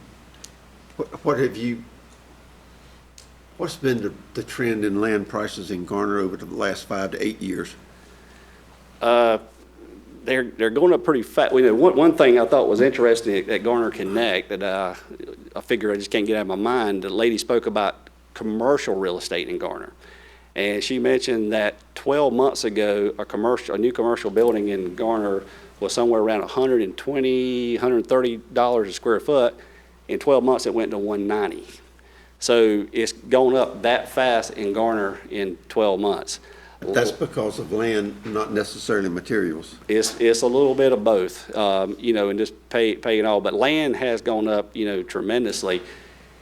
Just in the last, my points here. I remember Autumn Oaks, for instance. Autumn Oaks was done in Garner. We did that about 18 years ago. Autumn Oaks land was bought for $12,000 an acre. The village at Avasboro, which is the closest to Autumn Oaks that I worked on, the village was $80,000 an acre. I think the biggest thing is what we're seeing from a design community is construction costs. I remember pretty clearly that the village at Avasboro, phase 2, the construction cost to put that on the ground was somewhere in the neighborhood for phase 2 was somewhere around $15,000 per lot. Today, the numbers we use in Garner for construction costs, regardless of lot size, because the lot size doesn't have anything to do with it because of the linear foot of street plays into it, we use around $40,000, $45,000 per lot construction cost. And that's why you see lots out in the community now, even the small lots that we think are small lots, but it's kind of like the village. Lot prices are $70,000, and most of the time that is the cost to put them on the ground. When you figure in the land costs, $40,000 to actually put it on the ground, all the feeds, the cost is approaching $70,000. So normally what we're seeing, though, it's changed so much in my 30-year career. Back in the 90s, a developer would go in, develop, a lot of times it was a third. You develop for a third, you say 15,000, cost 15,000, put it on the ground, you sell it for, 45,000. The profit margin was say, 30% maybe on development lot. What we're seeing today, because land is so expensive, that most developers are basically developing for free. That most lot costs that they're selling to their folks are right in line with what it costs to put it on the ground. They make their money, more, I think, when they sell the houses than they do on the development costs. And that's why you don't see the mom and pop developers anymore doing big lot subdivisions, because it's virtually impossible to compete with bigger builders, because of being able to do everything in-house, whether to be able to, the model that works today is to be able to develop, build, and sell it all in-house from a market standpoint. But the Some of your development costs, Keith, you talk about a linear foot of street, but it's also, you got to put in utilities, all that's included in your development costs. A lot of people Correct. don't realize that the developer of any project has to put water and sewer lines in conformity and Garner with the city of Raleigh. Correct. And that's why the lot size really doesn't matter. Narrow lot or bigger lot and open space, it really comes out to be about $45,000 a lot for most development costs. But we're definitely see the trend in the market being the smaller lot, the townhomes. Townhomes have become more of the starter home, I'd say, in the Wake County area. Thank you for the education. Sure. Do you have other folks who, want to speak? Try to keep it relatively short here for you. My name is Rob Bailey. I'm with Royal Oaks Homes, 410 Wayne Drive, Raleigh, North Carolina.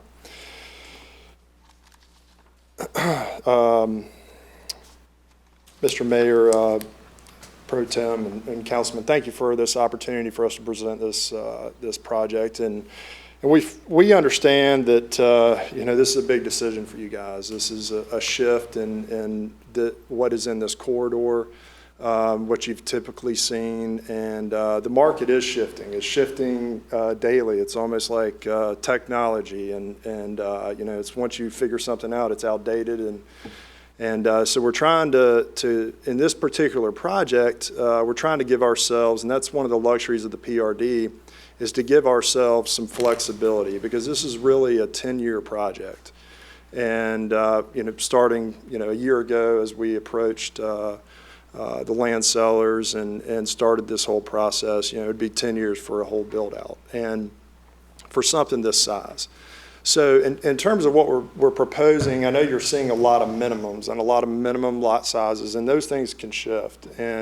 But we're trying to give a baseline based on the PRD. And I just kind of wanted to say that, and so you kind of fully understand that we're looking, when you see that 1,800 square foot house, we're looking into an age-targeted buyer. We're looking at doing a section of that. We're looking at its proximity to the schools, and whether or not it's geared more for that small family. And so the market will tell us that as we start to get a little bit further along into the project. And one of the things that we have found with Heather Park, we're seeing now at Minglewood, and some of the interest we've had in this in that product, is that there's a divorcee with kids that is looking to downsize and looking for that type of project. There's actually a demographic for that. You've got a buyer that would like to have a home close on the east side of town because they want to have a second home down at the beach, and they want low maintenance. So there's a variety of different buyers.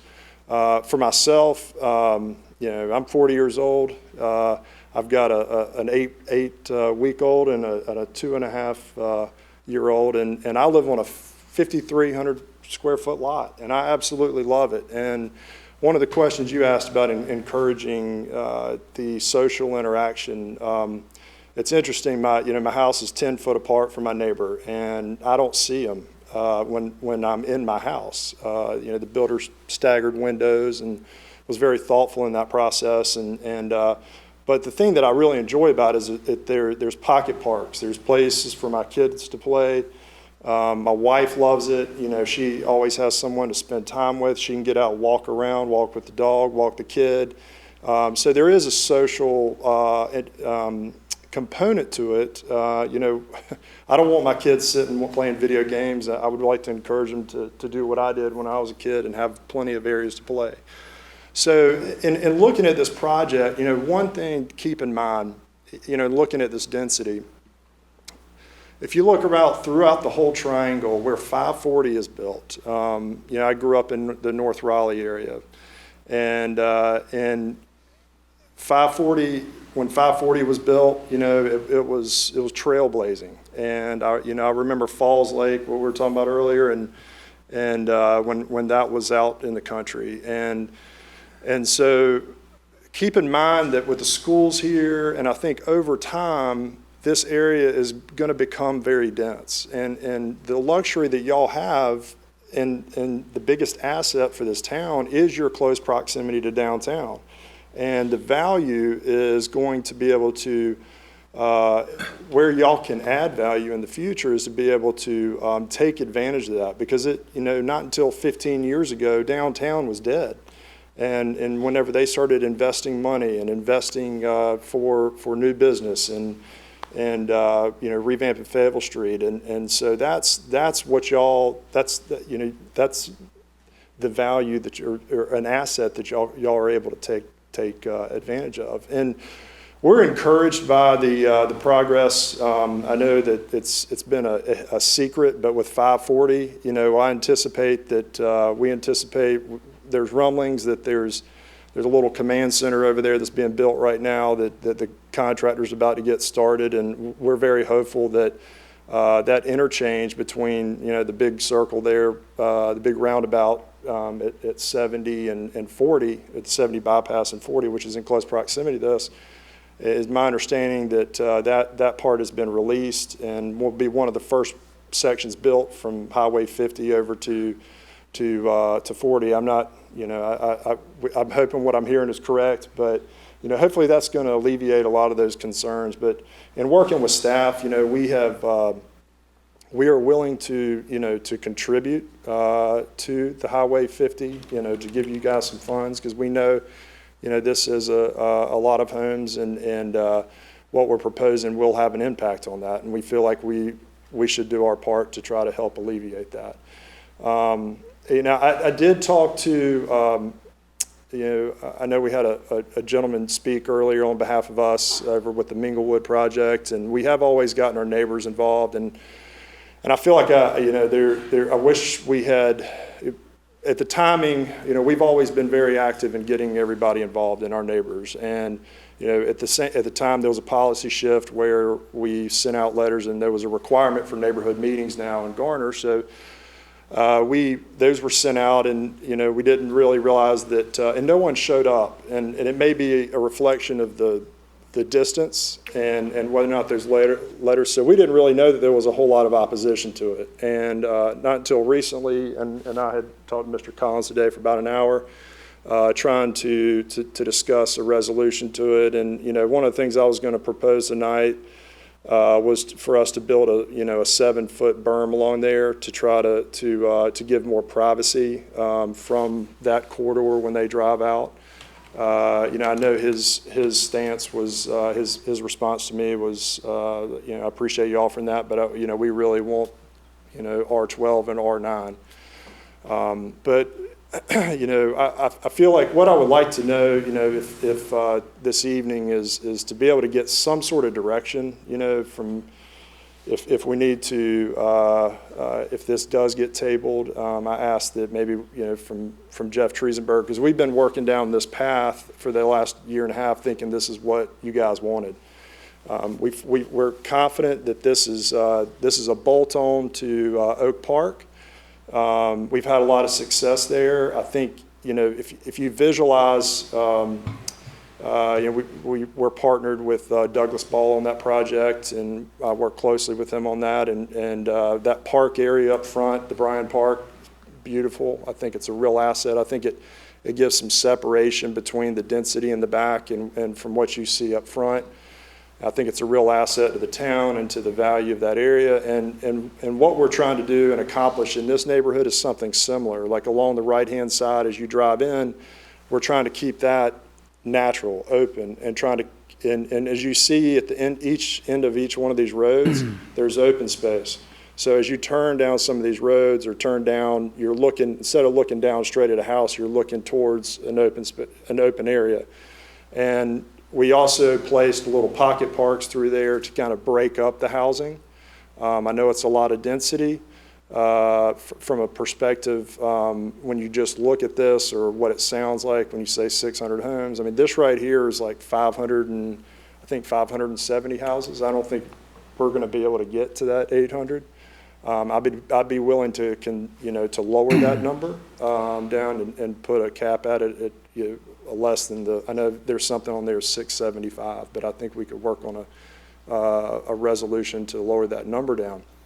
But we do need a mix of housing in this project. I think if you look at both Oak Park with the 212 homes, and then you look at this as a whole, because we're going to try to combine the two amenities, hopefully combine the HOAs and make this one large community. I think look at that, and that number of townhomes shrinks down from a percentage standpoint. So I'll leave it at that, and if y'all have any questions, I'd be, and I know there was some pricing questions. We just Oak Park over the last year, we've averaged $346,000. We ran an MLS over on Sutton Springs. They're averaging about $355, as high as $440. And that's over a longer period of time, so I think that's probably a little bit skewed, to be honest with you.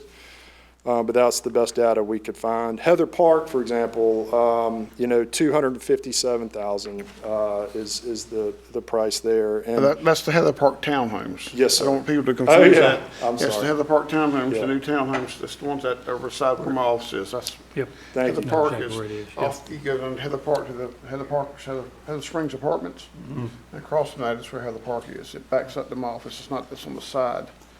There. That's those townhomes they've built. Anybody have any questions further for Mr. Bailey? I know Bruce wanted to speak as well. Okay.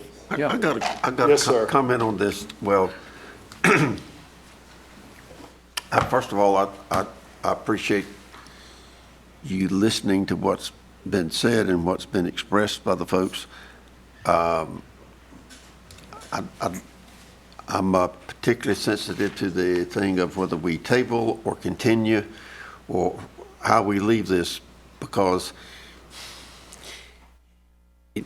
we cannot dodge this. I mean, it's going to be sooner or later, and perhaps the sooner the better. We're going to have to take a vote on it. But at the same time, with just what you have said and what you have heard tonight, it looks like you may be the one person that can then, or you talking with whoever you need to, you may come back with some, you may make some modifications that I think we would, in the overall proposal, that we'd like to hear what the result of that is before we do have to make a decision. So, but I know too, well, I am of the opinion that at the next meeting, Jeff, don't we have, did I hear wrong, or am I just dreaming this, that we got a subdivision on the opposite side of Royal Oaks that's coming up at the next meeting? pretty much, is this on the east side of it? Don't sit down yet, Mr. Bailey. Yes, sir. There's actually two other planned residential developments, one closer to the high school and then one out on Rayner and White Oak. So we have more coming. They PRDs also? Both of them?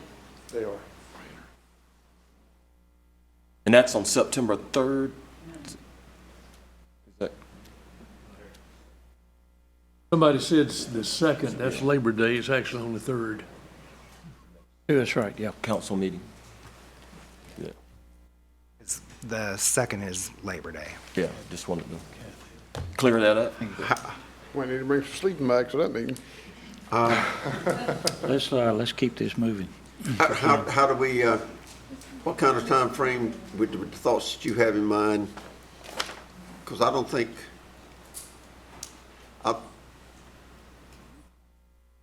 I'm stealing somebody else's thunder. If you,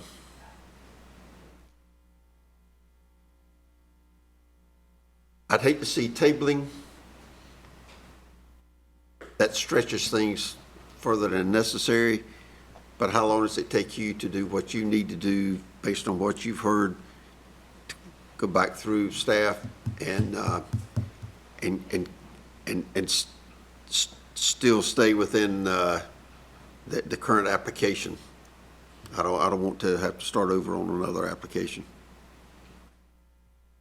Are we looking for,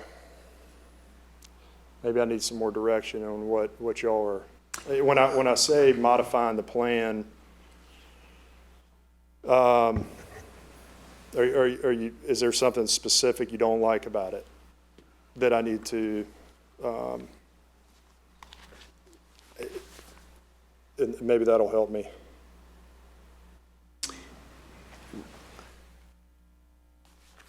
I was essentially following the lead that when you started talking about the things that you listened to, I understand your proposal about the berm. I understand the feedback is that we want either R9 or 12. I don't think that's going to happen. So there's going to be something somewhere in between. If there's anything, and you may choose to say nothing. That's your prerogative. This is going to set the tone. So there's a lot riding on this, on how this thing is ultimately presented, or what we ultimately vote on.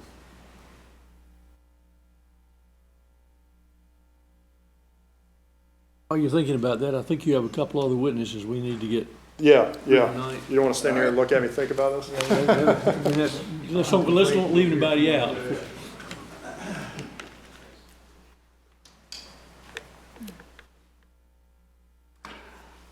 Thank you all. My name is Bruce Herbert. I am also with Royal Oaks. I'm the Director of Land Acquisition and Development, and I appreciate your time. Y'all have got a hard job. I wouldn't want to have it. I was going to say that it was about 5 or 6 years ago that Mr. Dickerson and the mayor came to visit me and a group of builders to say, what's it going to take to get y'all to come to Garner, and we listened to him, had a really open dialogue, and it was good. And at the end of that, it was clear to me that, as Rob said, Garner's right in the path of growth. We've got to figure this thing out, and so we did. And we've come here and we've done some projects that we're real proud of. Heather Park, we've talked about Oak Park, and also now getting started in Minglewood.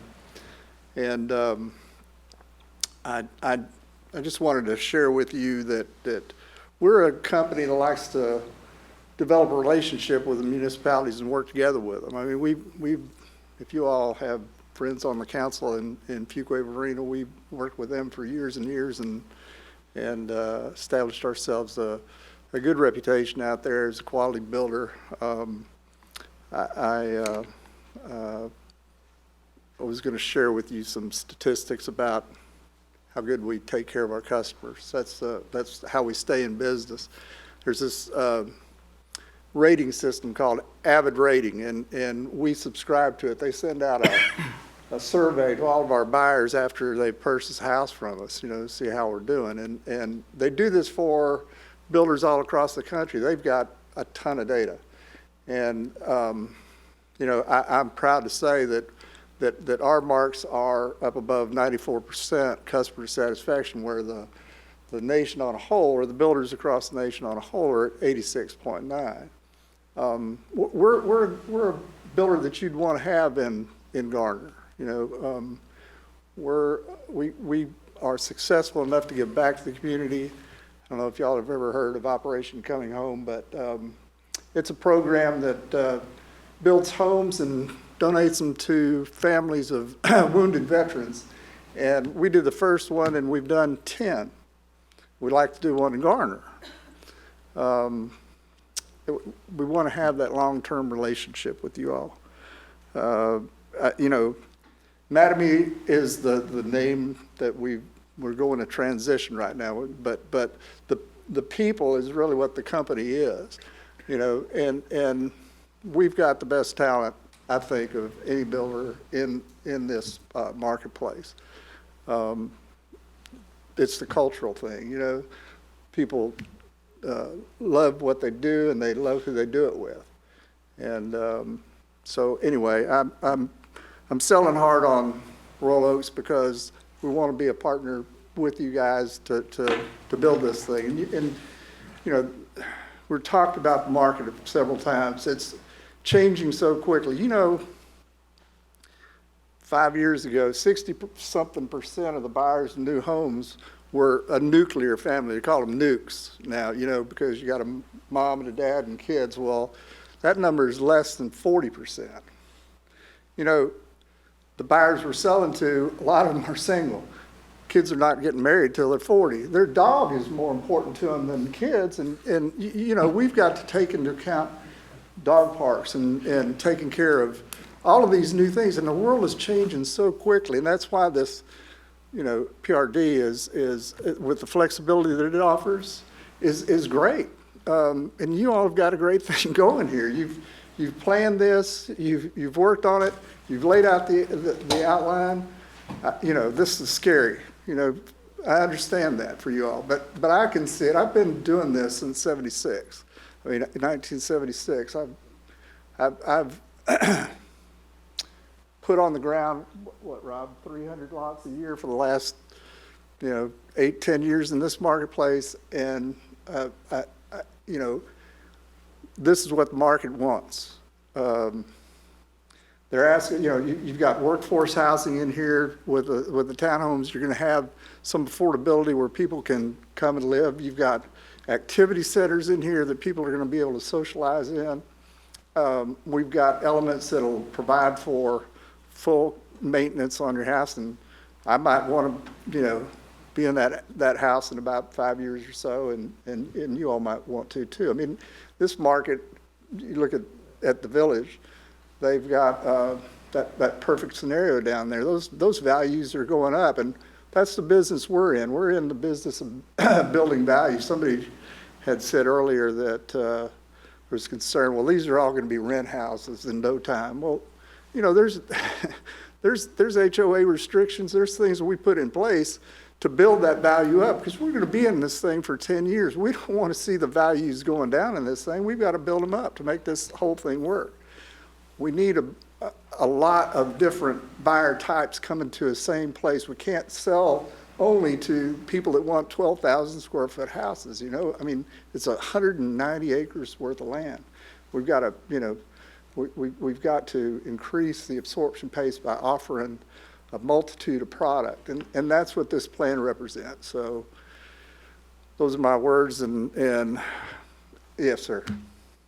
You mentioned that you're in transition. Is the name Royal Oak going to disappear and become? It will. Eventually, yes. And what's the name of the new company? Mattamy. It's still a privately held company.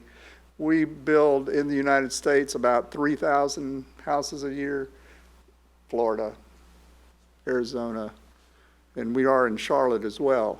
But, you know, this division, and, you know, what's great about Mattamy is that, I mean, they're the bank, basically. We've got to take everything to them, prove it up, show it to them, and they supply the money. They understand that building is a local business. You know, it's people like Rob and our builders who, you know, these avid ratings come from the fact that these builders go out there and build these homes. Our customer representatives talk,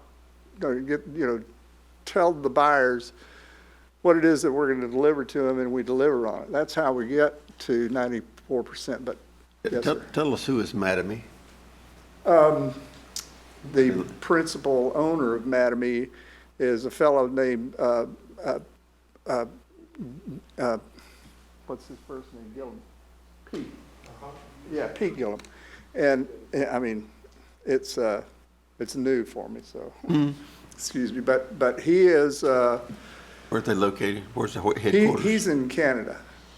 And Mattamy as a whole, I mean, you know, Mattamy headquarters is in Canada. The U.S. headquarters is in Orlando. Okay. Thank you. Okay, thank you, Mr. Herbert. What I'd like to propose is adding two conditions to cap the total homes at 580, and then put 180 townhomes. Cap the townhomes at 180. That's from 210 to 180, and I think that's from potentially 600 to 580. Potential, I think in there it's 675, as much as 670, but I'll say I'll cap it at 580, that I can't go above that. And that's to combine townhomes and C and B Yes, and sir. C? Yes, sir. And then I will agree to build a 7-foot berm along the frontage along New Bethel Road. I'll work with staff to ensure that the landscaping is in an opaque nature to help with the screening from our neighbors. And then I think we had, Jeff, we already have the condition on the fee in lieu, right? So I don't need to add that. Okay. So in making that offer, I would like to move forward with a vote. Okay, thank you for that proposal. Council, you want to hear that again? I don't know that I got everything on it. That's but, all the witnesses. They want to close the hearing. Okay, all the witnesses for the applicant, so I'm going to close the public hearing. And I don't believe we have any other requests for hearings from anybody else. Is that right, Mr. Attorney? Okay, council. It's time for us to take action one way or the other. I assume as a presiding officer, I won't be a voting person. But if we're going to follow procedure and vote tonight, we need to vote on the rezoning first, I believe, and then we would go to the site plan. So, Well, Ms. Behringer and Mr. Vance both said they wanted more time. See, I would ask them that question first. well, I'm asking either one. Either we'll have a motion or to proceed with this, or we can have a motion to table to give this more time. I know the applicant obviously modified their requirements, which may have helped some people. I don't know. Okay. Anybody? But based on what I've heard from the applicant and reductions and the request for the berm and the work with the staff for landscaping, I am willing to move forward on. Okay. Hearing at least a couple of council members saying that they're willing to move ahead. Motion to the contrary, otherwise we'll put the motion on the floor and see where it goes.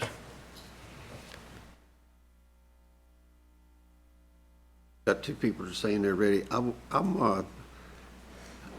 of the opinion I'd like to not table it. I'd like to continue to the September 3rd meeting and then take action on it that night. Okay. That's one person's opinion. Right. Well, I'd like to have a little time just to make an even-headed decision. Okay, sort of two proposals, but we don't have a formal motion, so we'll vote on the one that we put on the floor in front of us. So, Mr. Kennedy, I don't know if you want to put that in the formal motion or if Mr. Vance wants, but whichever one I hear first, we'll put that out there for a vote. I'll move to continue this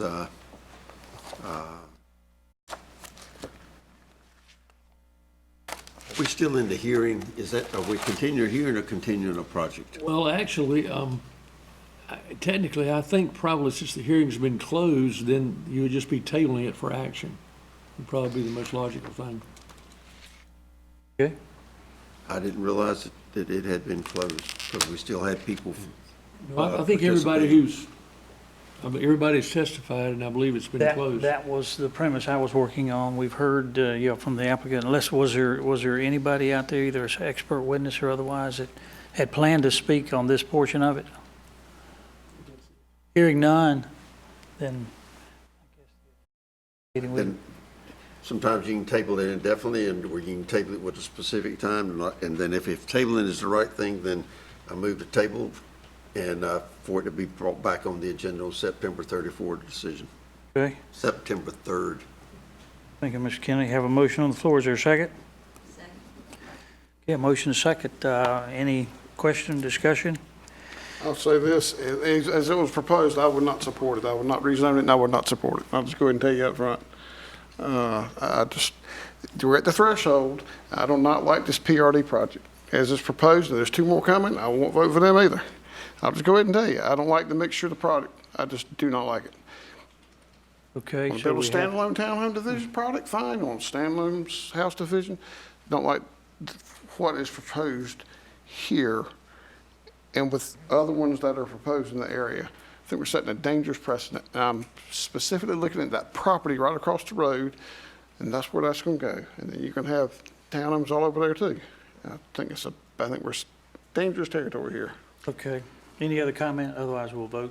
I would. I'll move along with tabling. That's fine, but I will not support it as it stands. I'd like to hear from staff next time. Any further thoughts on how we address traffic issues? Density is the market. Traffic is an issue. I don't want to I like to see things happen, but if one of the things that was pointed out, this is a 10-year project. Based on what the rumblings we hear back and forth, Mr. Vance, do you have any information relative to the bridge replacement and what kind of timeline that's on? I do not have any clear indication as to when the bridge will be built. I know that it's still going through some right-of-way concerns relative to what Mr. Hodges said earlier pertaining to the movement of the utilities that are currently on the existing bridge.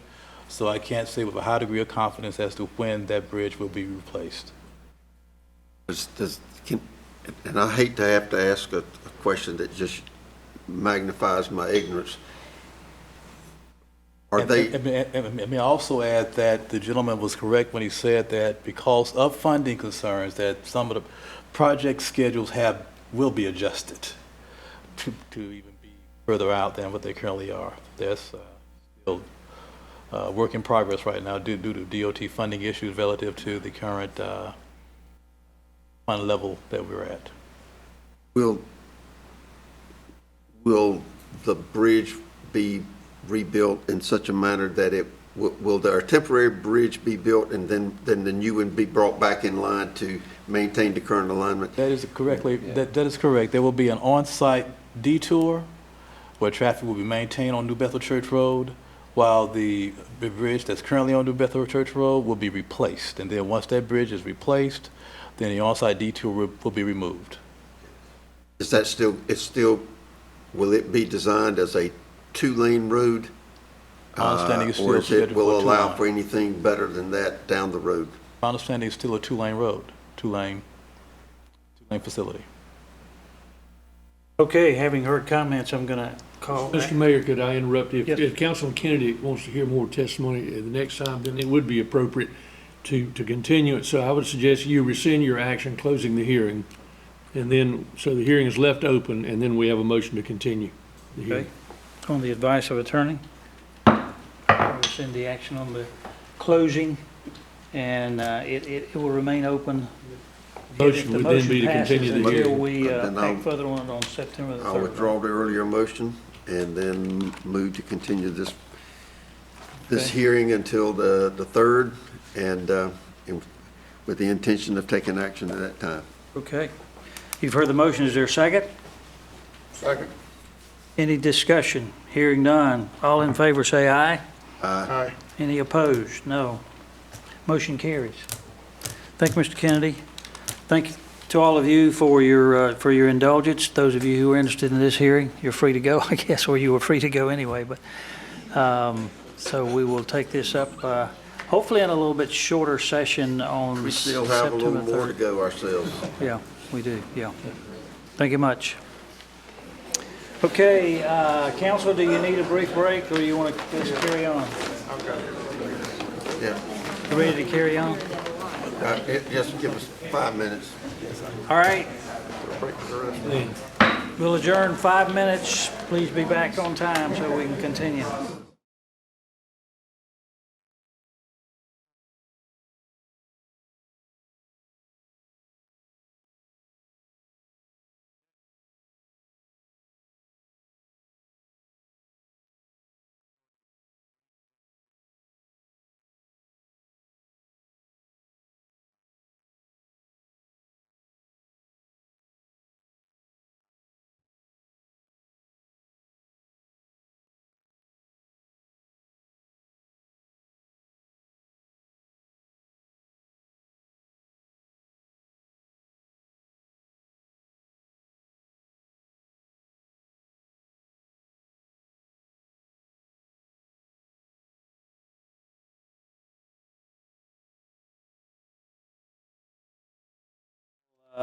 Hear from Mr. Beck, our finance director, item 1. Thank you, good evening.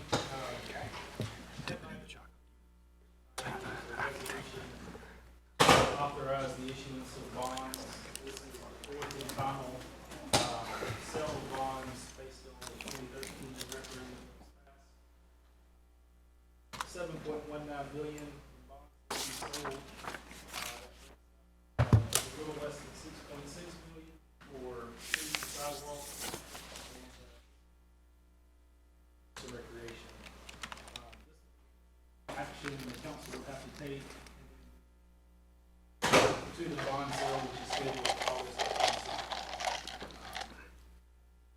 All I have to present on it, if you have any questions, I'll be glad to answer those. Specific to the projects that are included here, but again, answer anything I can. Thank you, Mr. Beck, and I'm sure there'll be questions. What we need to do is approve the resolution, or at least vote on the resolution. Is that right? But Yes, sir. Resolution 2019-2385, approving the bond sale. Second. Okay. All in favor, excuse me, the motion say, all in favor say aye. Aye. Any opposition, no. Then it is so ordered. Item number 2. We're going to go to item number 6. Okay, all right. Next. Yes, to accommodate some needs there. So, Mr. Triesenberg, you're up. Yes, tonight we have before you the final draft of the contract for the transit planning study. Mr. Patel, I think, presented this to you initially at either a work session or another council meeting back in, I think it was March. And so we've been working through just a few minor things with the town attorney. This contract did kind of precede the coming about of the new standard contract, but everything was worked out to the attorneys and planning staff satisfaction. I do have Mary Kate Marukian here from Kimley Horn to answer any questions if you have them, but otherwise we're just asking for you all to go ahead and follow up on that previous presentation and authorize the manager to execute the contract. And our new transportation planner will be starting September 3rd, and this will be a project for her to lead off with when she gets here. Okay, you've heard Mr. Triesenberg's comments. Anybody want to hear from this Kimley Horn representative? Mr. Mayor, move we authorize the manager to execute the contract and Campo agreement for the Garner Transit Planning Study. Is there a second to the motion? Second. Motion made and second. All in favor say aye. Aye. Any opposed, no, and it is so ordered. We should have asked her at least one question. She waited till this late at night, but anyway, we appreciate Sorry, so kept much this your young lady coming. here for 5.5 hours, 4.5 hours. No, let me tell you. Speaking from the engineering community, when you get a positive vote on the contract, it doesn't matter how daggum long it takes. Okay. We'll believe you, Mr. Kennedy. Please be safe driving home there, young lady. Sure enough, okay. I'll wait 5 hours for a yes any day. Okay. All right, now we are at item 3. Ms. Shaw? Let me see, do we have you back to back or not? Or we'll put you back to back, yeah, okay. Thank you for your patience. What is, that's ours?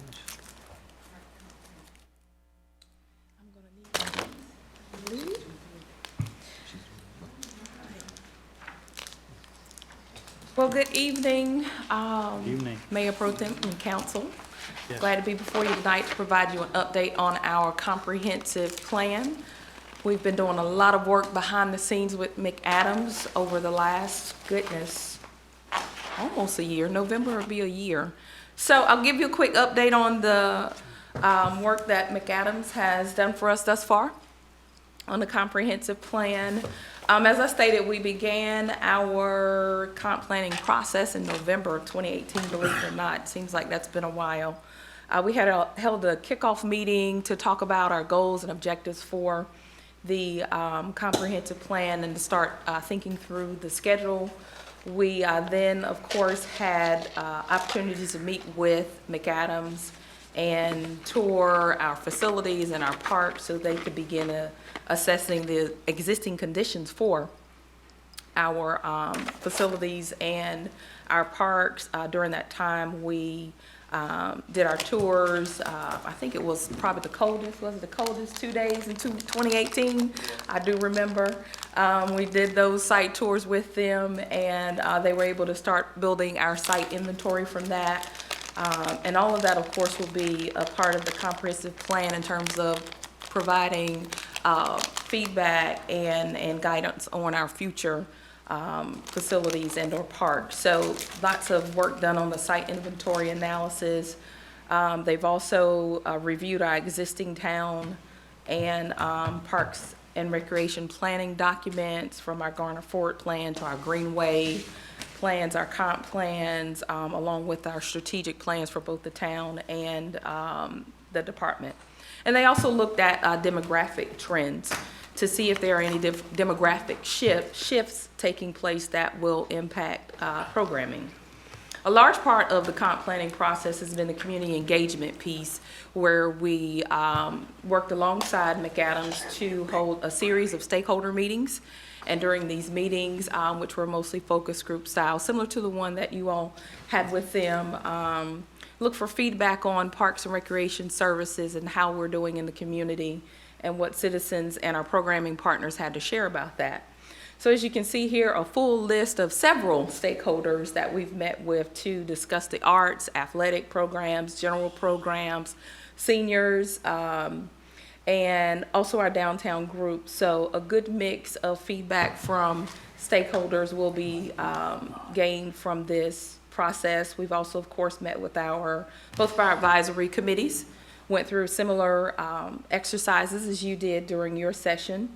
And with the community engagement piece, outside of the stakeholder meetings, we also had public open house meeting May 2019. That was a opportunity for our citizens to come out and provide us with feedback. We had about 75 citizens who came through, shared their thoughts on Parks and Recreation services currently happening in our department, along with what they felt some of our future needs may be.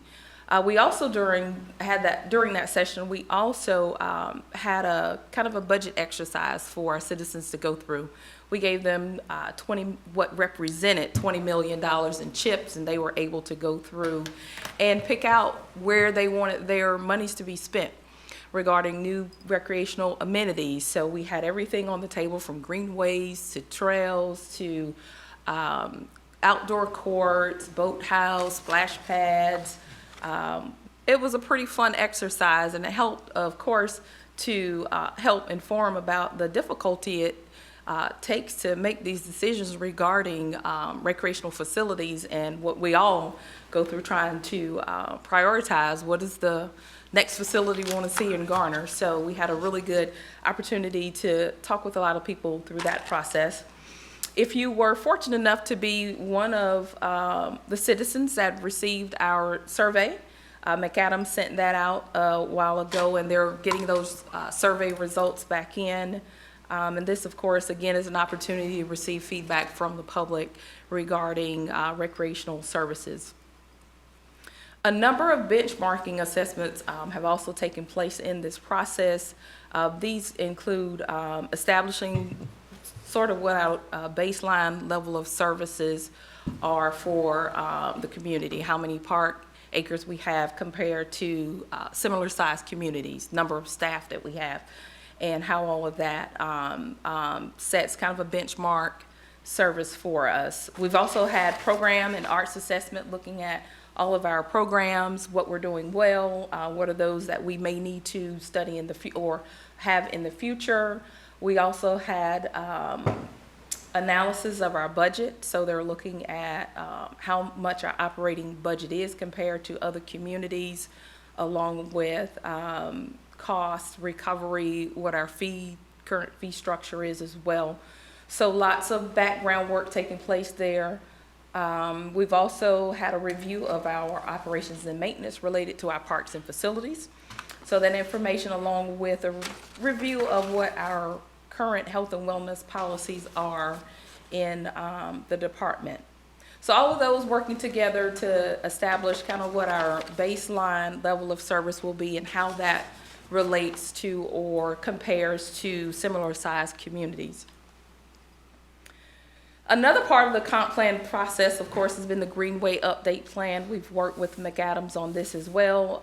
They have pretty much reviewed all of our existing comprehensive plan, not a comprehensive plan, but our Greenways plans, looking at the current Greenway connections and corridors that we have, validating those, as well as coordinating the interjurisdictional meetings. We've had representatives we've met with from City of Raleigh, Wake County, along with town staff, to really look at how greenways are impacting our entire Wake County area. So we've got a lot of good feedback from that process as well. So in addition to that, Meadowbrook, of course, has been on our radar since we started our conceptual planning process, and we will hold, not yet, but we will hold dual kickoff meetings for Meadowbrook and Jurgen property at the same time, because we're pretty much speaking with the same group, so we want to make sure that we don't incur additional costs there, so we've coupled those meetings together. And since that time, McAdams has started their due diligence study related to Meadowbrook property. Of course, they want to capture the site history, looking at the existing conditions there, and then being able to look at what the site inventory and analysis piece will provide for future development of that site.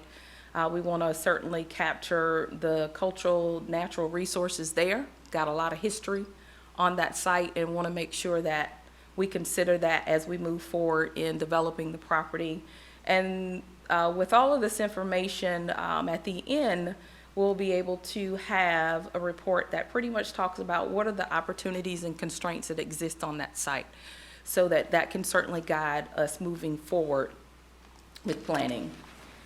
So what do we have left from now through the end of the year? In a few minutes, hopefully, I'll have the Jurgen property contract in front of you. And again, that will only be part A of the Jurgen property contract. We have divvied that contract into two parts for a couple of reasons. The first being that in order for us to determine really what needs to be in Meadowbrook and Jurgen property contract, we've got to first identify information from the due diligence study. That will guide us in terms of what could go on that site. So we want to make sure we at least get the due diligence study portion of that site completed first, and then come back to you in October for Part B. Because what will happen is, based on the information that we get back from the comprehensive plan, the surveys, the stakeholder groups, our facility inventory, the due diligence from Jurgen and Meadowbrook, that may drive what goes on which site. So we thought it would be good to first get the due diligence done so that we actually know what could work on the site. That way we'll be able to come back to you with the Meadowbrook property contract to see if revisions will be needed on that site, and they may not be on that contract, and they may or may not be. But we want to set ourselves up for success so that if we do need to look at the Meadowbrook contract, and if there are revisions that need to be made to that, we want to do that up front early instead of on the end of that contract development.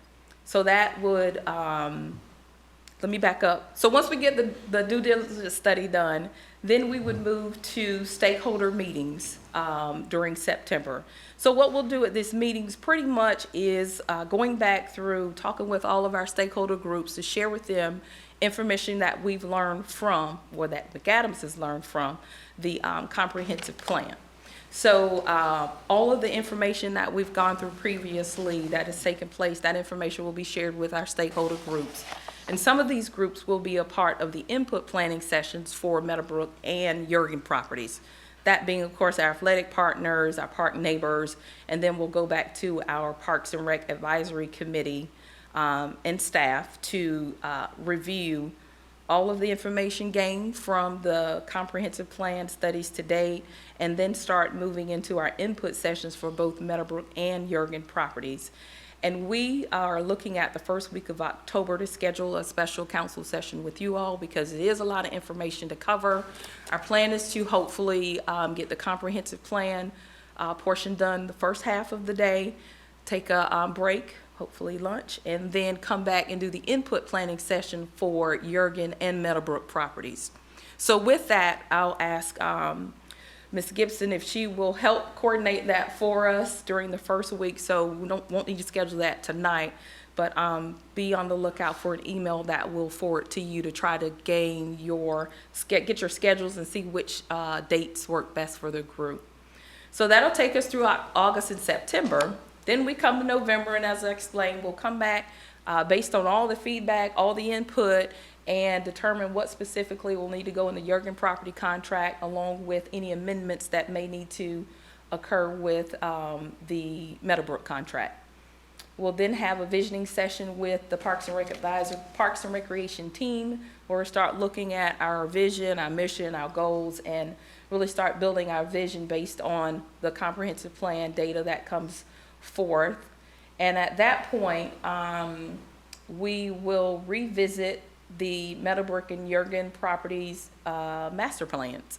We hope to have some good information to share with you, because at the end of those processes, we're looking to have some conceptual plans with cost estimates attached to those. So we'll want to get that in front of you and get your feedback on that a couple of times. We won't come to you first meeting and say, this is a plan, we want you to improve it. We want to give you time to actually look through it, process it, think through it, and really consider it. Because these are going to be two key pieces in our parks plan, so we want to make sure that you all have time to digest that.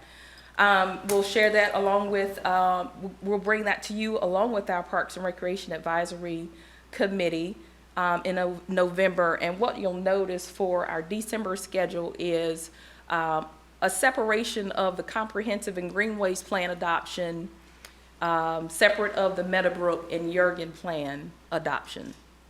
That's intentionally done so that, one, our comprehensive and greenways plan, all of the plans will speak to each other, but the one that we need to push through and make sure we have end of year would be our comprehensive plan and our greenways plan, because that is attached to our department accreditation. So we want to make sure we capture that and get that information approved. Meadowbrook and Jurgen, we've got some time on. It really just kind of depends on what schedule you want to attach with that and how that aligns with plans for the bond that will come a year or so later. So that schedule is not necessarily dependent upon accreditation. We've got time to do Jurgen and Meadowbrook, but our comprehensive plan is the one that we certainly need to try and wrap up by the end of the year for accreditation. That will be coming, reaccreditation for us. We're up in 2020, so we'll need to get that squared away, so we'll be ready for our visit once we get spring or early dates for that. So that is a quick overview on all the work that's been done thus far with the comprehensive plan, and I will take whatever questions you have. Yes, Mr. Kennedy.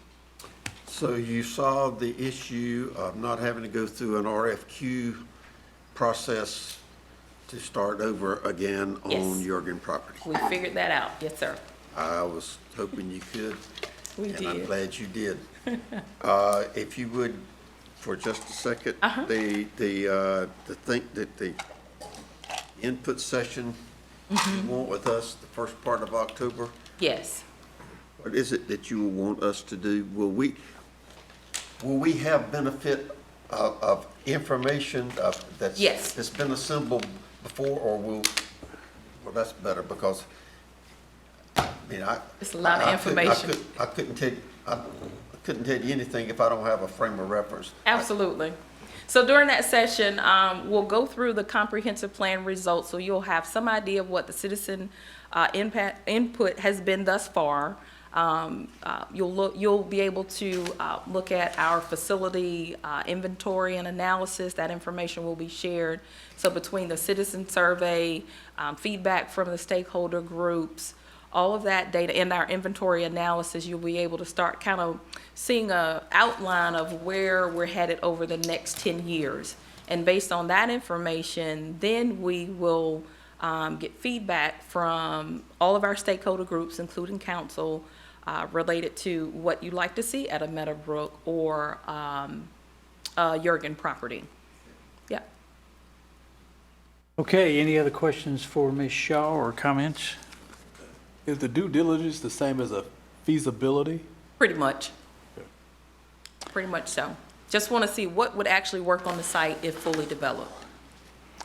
And let's see, I believe the formal action we're asking to take tonight is to approve the expenditure For the Jurgen property. for the Jurgen property, No which action is... on this. This is for information. This is just FYI update information. Okay. All right. So, all right, we don't need to vote on anything, so no other questions. Thank you, Ms. Shaw. Let's see, do you have something else? Got your next one up? Yeah, the go right Jurgen ahead, I'm master plan? sorry, yeah. Yep, so the next part would be the piece that we would need council support on. Right. And adoption for the Jurgen master plan. And it will pretty much follow very similar to what we've done at Meadowbrook, I'm sorry, for Jurgen contract. It will follow pretty much what we have completed at Meadowbrook, looking at the park history, what that looks like, site suitability, what may fit on that site. A lot of environmental assessment pieces that will have to take place on Jurgen, along with, of course, the usual stormwater management and review of the current utilities on that site. So with that, we are looking for an adoption. The fee for that will be $12,705. We were looking to obtain those fees from our park fees, and we are asking your support for that contract tonight. Okay, council, you've heard the request for approval. We authorize the manager to sign the agreement for $12,705 for McAdams to continue the work on the Jurgen property. Is there a second? Second. All right. All in favor, say aye. Aye. Any opposed, no, and it is so ordered. Thank you, Ms. Shaw. Thank you so much. Mr. Jones. Good evening. And it is Yeah, good Mr. to say good Jones. evening to you, not good morning. Yes. We are here to bring before you sometime back, after we purchased the property, we were asked to look at what it would take to provide some maintenance on that site. I'll just give you a brief history of what we've done to date. We reached out to the original caregiver of the property. That person did not have the capacity to continue doing that role. They were an employee, basically, for a contractor for the Jurgen family, and they had already taken on more work when this was dropped. So they were not able to do that, so that left us reaching out to several contractors who we've done work with. We reached out to Davis Landscape, Barefoot and Associates, and Carolina Curb Appeal, all of which we've done some work with at some one time or other here recently. Davis Landscape declined to bid on that, said it just really was not in this type of project, which is, most companies really want to do maintenance weekly or every other week, not really looking to do on-call kind of work on an as-needed basis. So we received 2 quotes, as you can see. Barefoot and Associates, it was $28.50 per mow. Carolina Curb Appeal was $11.05.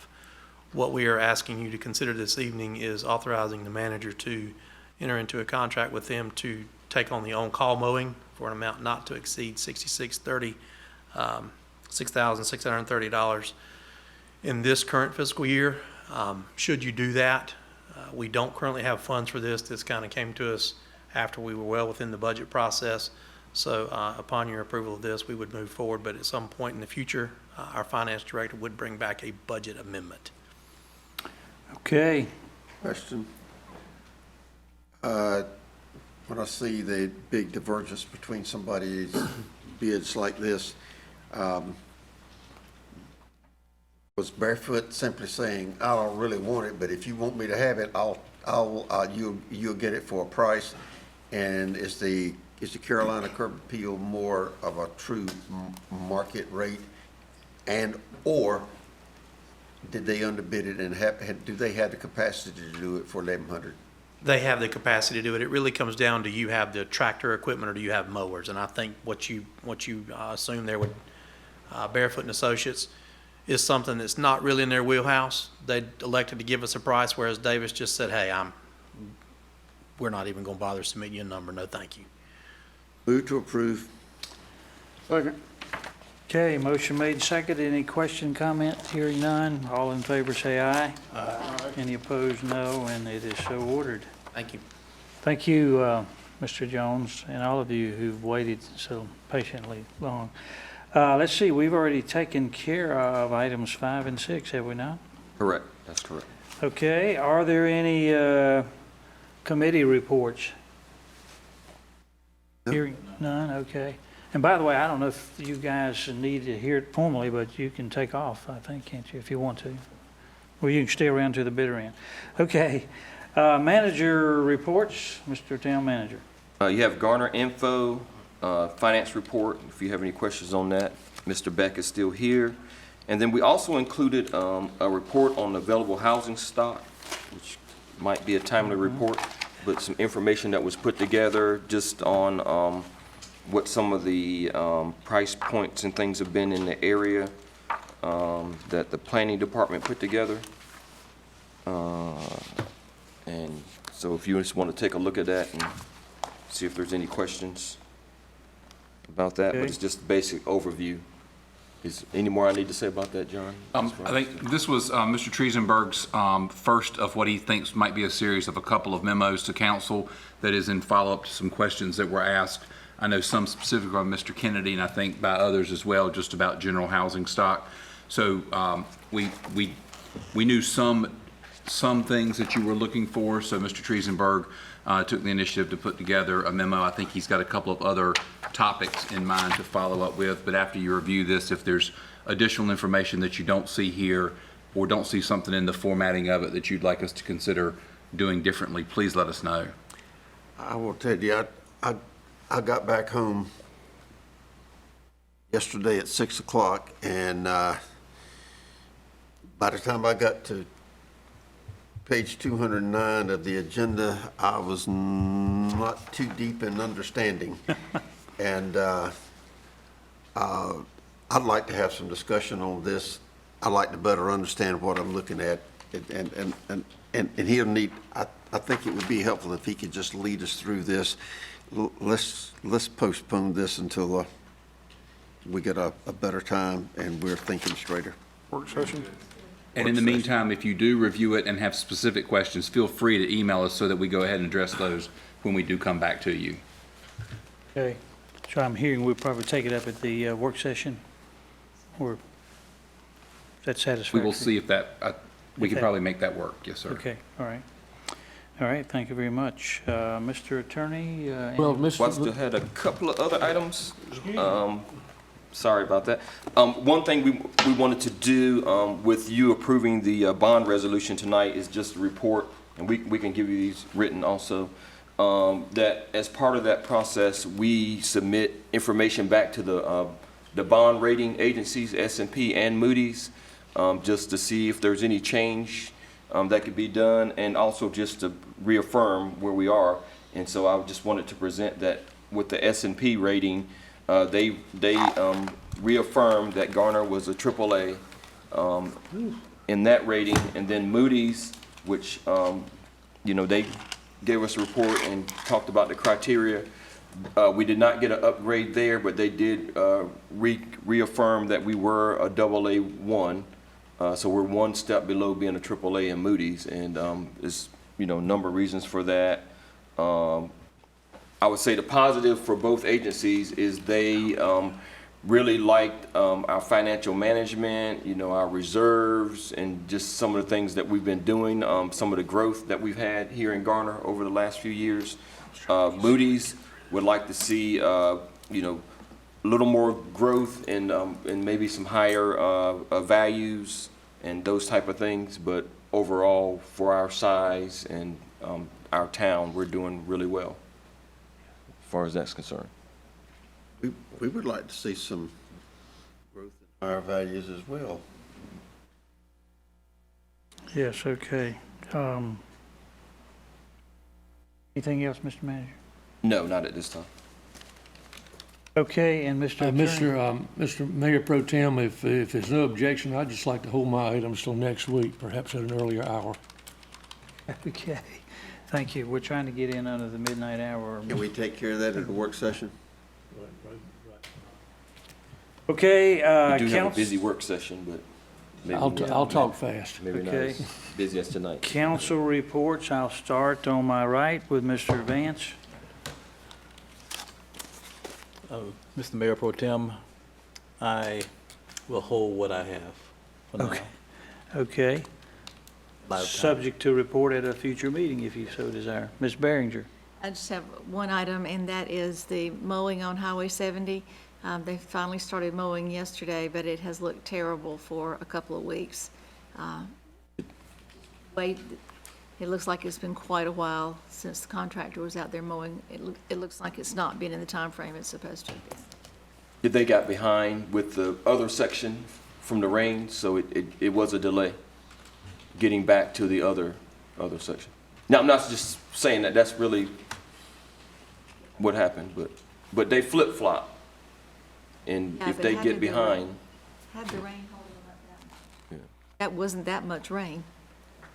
it's the evening rains. It Yeah, is it's- difficult. We're trying yeah. to stay on a 10-day cycle. You are correct in regards, they did have some timing issues where they got off schedule because of weather and then even though the rain comes late in the day, it does help that Bermuda grass grow the behavior at a pretty high rate, which slows them down even more. So it's not just the rain day. But we did meet with them and their new area manager last Friday, talked about our concerns. They outlined a plan to get back on schedule and get back on a 10-day cycle. They appear to be on cycle right now to meet their halfway point, which will be somewhere around 50 to new RAN by the end of this week. So we What feel like they've we're done in a- looks great today, but it was looking Yeah, really bad. it went a few days over, but yeah. Thank you, Mr. Jones. We appreciate that, okay? That it for you, Ms. Barringer? That's it. Mr. Singleton? I'll be brief. This is also Highway 70 grass, but it's the grass that Public Works cut around the Montague Street, the construction project area. Just want to make sure that we stay on top of that because it's, Yeah, we just recently Maintain had them that cut growth another. it's not as tall as it was, but it is growing. I think we just recently had them cut a section of that on the Montague Street side, on the Oh, that's it. north side, but yes. Okay, Mr. Kennedy? Two items. First, thank you to the town and then to the town staff for the logistics of making the reception happen tonight and for the comments from fellow council members. This was a memorable occasion for me, obviously, and I was glad to see my family here. I was literally surprised on some of it, but the logistics, it's just getting it to make it happen, and I think all the crowd had plenty of food, and I got a real ringing endorsement from our 5-year-old granddaughter because she looked up at me. She says, "I really like the food," and I was like, "Yes." And I have one item, additional item of substance, and I can make it quick. David, on the finance report, in one place it says town has collected 100.74% of the budgeted amount of property tax, and then in another place, and I thought it was a misprint, the town has collected approximately 80.5% of estimated revenues. And is the simple fact that we haven't collected the revenues from the bond sale, was that a problem from last year, or? Sales tax. The budget shows, the budget through June 19 shows other financing of $7,283,880, but we only collected $29,000. What was that? Most of that is the fund balance appropriated, purchase of the park property.